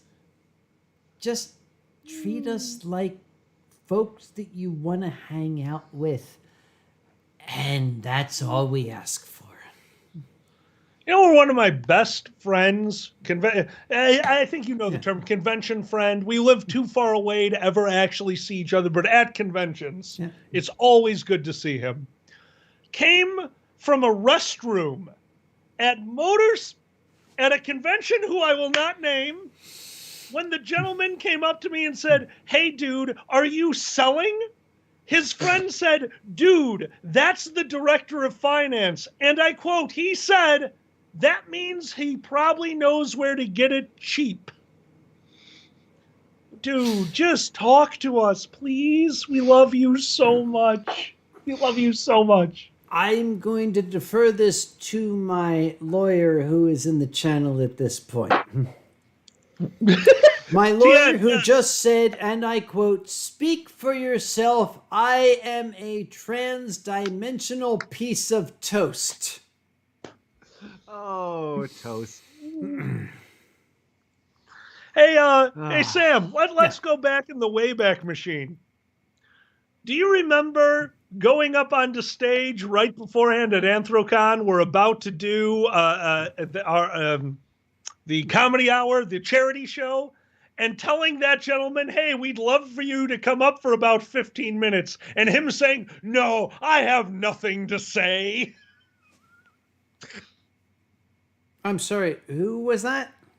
That was Boozy at Anthrocon about, 4 or 5 years ago? I've no memory of that. I'm sorry. I think Carry on, Alkali. I don't remember it. This same man who is saying, "I am toast right now." He is a burnt piece of transgalactic toast. Transdimensional, thank you very much. No, thank you. Yeah. Boozy, I have nothing to say. I just say it loudly is wonderful. You know, I'm going to share a quick story with you guys.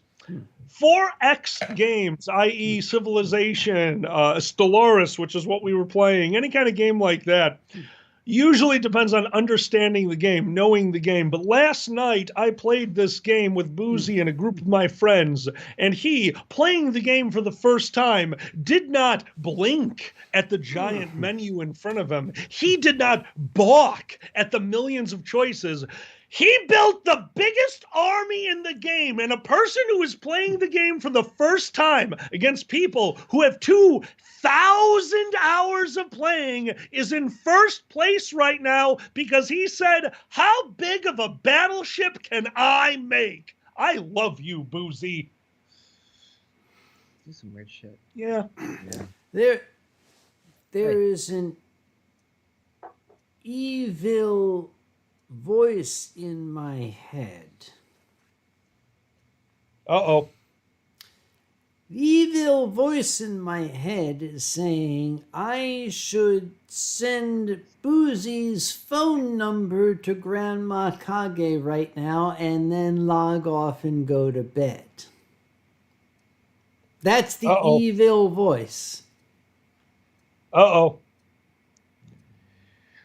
So we have a rule, and we mentioned this rule at the beginning of a lot of, so this is your first FurCon. If somebody tells you to go to bed that you trust, you should go to bed. Sam, are we calling it? Okay. Let me ask you the question. What are you saying? Are you saying it's time to call it? Mm-hmm. I'm asking if you're saying it's time to call it. No, I'm asking if you're saying it's time to call it. I am having a blast. Okay, all right.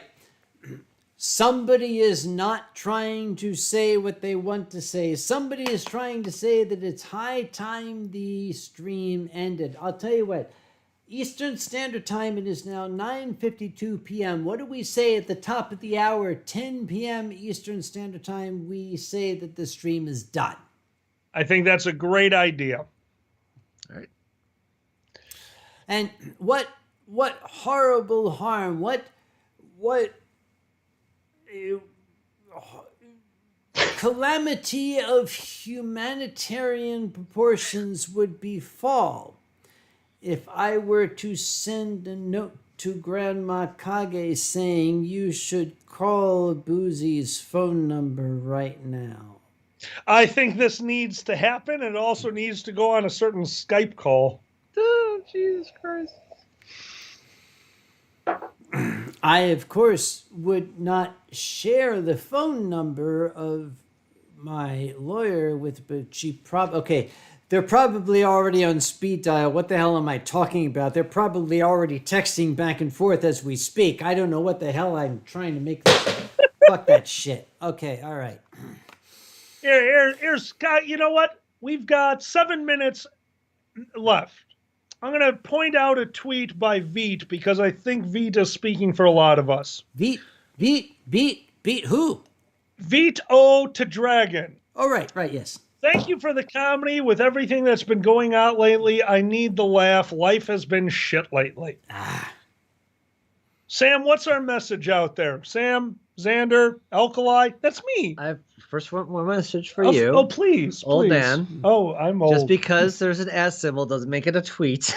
For fuck's sake, Did dude. I say tweet? You said tweet. I love you too. Holy shit. There's a tweet on the screen. There's a tweet on the screen. Get my carrier pigeon. I need to send a tweet to your son. Holy shit, Kage, can we get carrier pigeons? I want to commute. You would be as responsive as you are now, and me, it's the same. Fuck if yeah. we carrier pigeon to each other, I think it would work. Jesus Christ. I'm sorry, what were we talking about again? I lost track 4 topics ago. So we're going to go back with somebody is saying about how rough, which obviously is true, how rough it's been lately. What are our words of encouragement? Let's end this show on the positive note that you taught me to end shows on. Oh, okay, you want a positive note? I'll give you a positive note. Ladies and gentlemen, what is today? This is the 15th? No, the 9th. This is the 9th of January of 2021. If you're looking at this years in the future, you can look at your history books. All sorts of shit happened this week. Sure did. Yes. Shit happened. Oh my God, did shit happen. But you know what? The shit happened, and that's a matter of history, and that is incontrovertible. But in this world right here, this little tiny bubble of humor, what is the role of the clown since time immemorial? The role of the clown has been to embrace the populace in times of stress, in times of sorrow, in times of uncertainty, and say, listen, shit's happening out there, and it's going to keep happening. But for right now, for these few moments, us clowns are going to use our collective talents to give you the opportunity just for a little bit to forget about that shit. It's gonna be there when we're done, and that's fine. But for right now, join us clowns, us idiots, and let us help you forget that the world is shit just for a few moments. Because that, since human beings first invented imagination, has been the role of the clown. Since time immemorial, my friends, Xander, Alkali, Boozy, Tien, all these folks out here, our role tonight is to take you in our arms and say, all the shit that's happening out there, it's going to keep happening whether you're thinking about it or not. So just for a little bit of time, let's not think about it. Join us in this insane, crazy little world of ours. Let us Let us make you laugh. Let us make you happy. Let us make you relaxed for just a few moments. Is it going to change the shit that's happening out there? No, it's not. Is it going to change your ability to deal with the shit that's happening out there? We can only hope, because that's what we're here for. Please tell us if we were successful in our endeavors to help you deal with the shit that the world is here to deliver.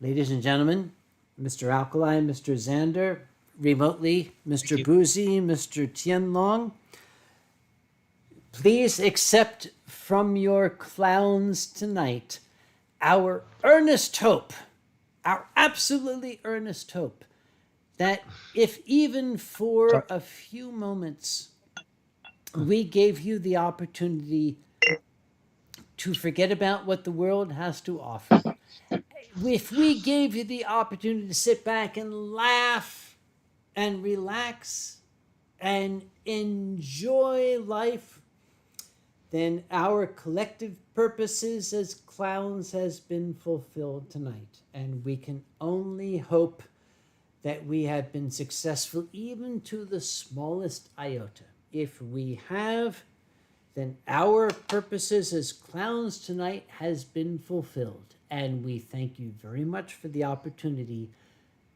to give you the chance to laugh in a world where there are very, very limited chances to laugh.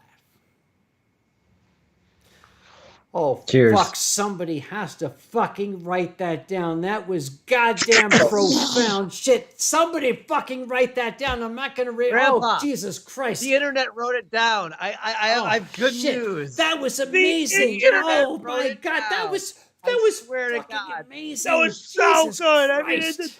And then everyone was crying, and the war stopped. It was amazing. Oh, capitalism collapsed, and we all just starved. It is. Okay, and I wasn't reading. I was not reading. Did you notice?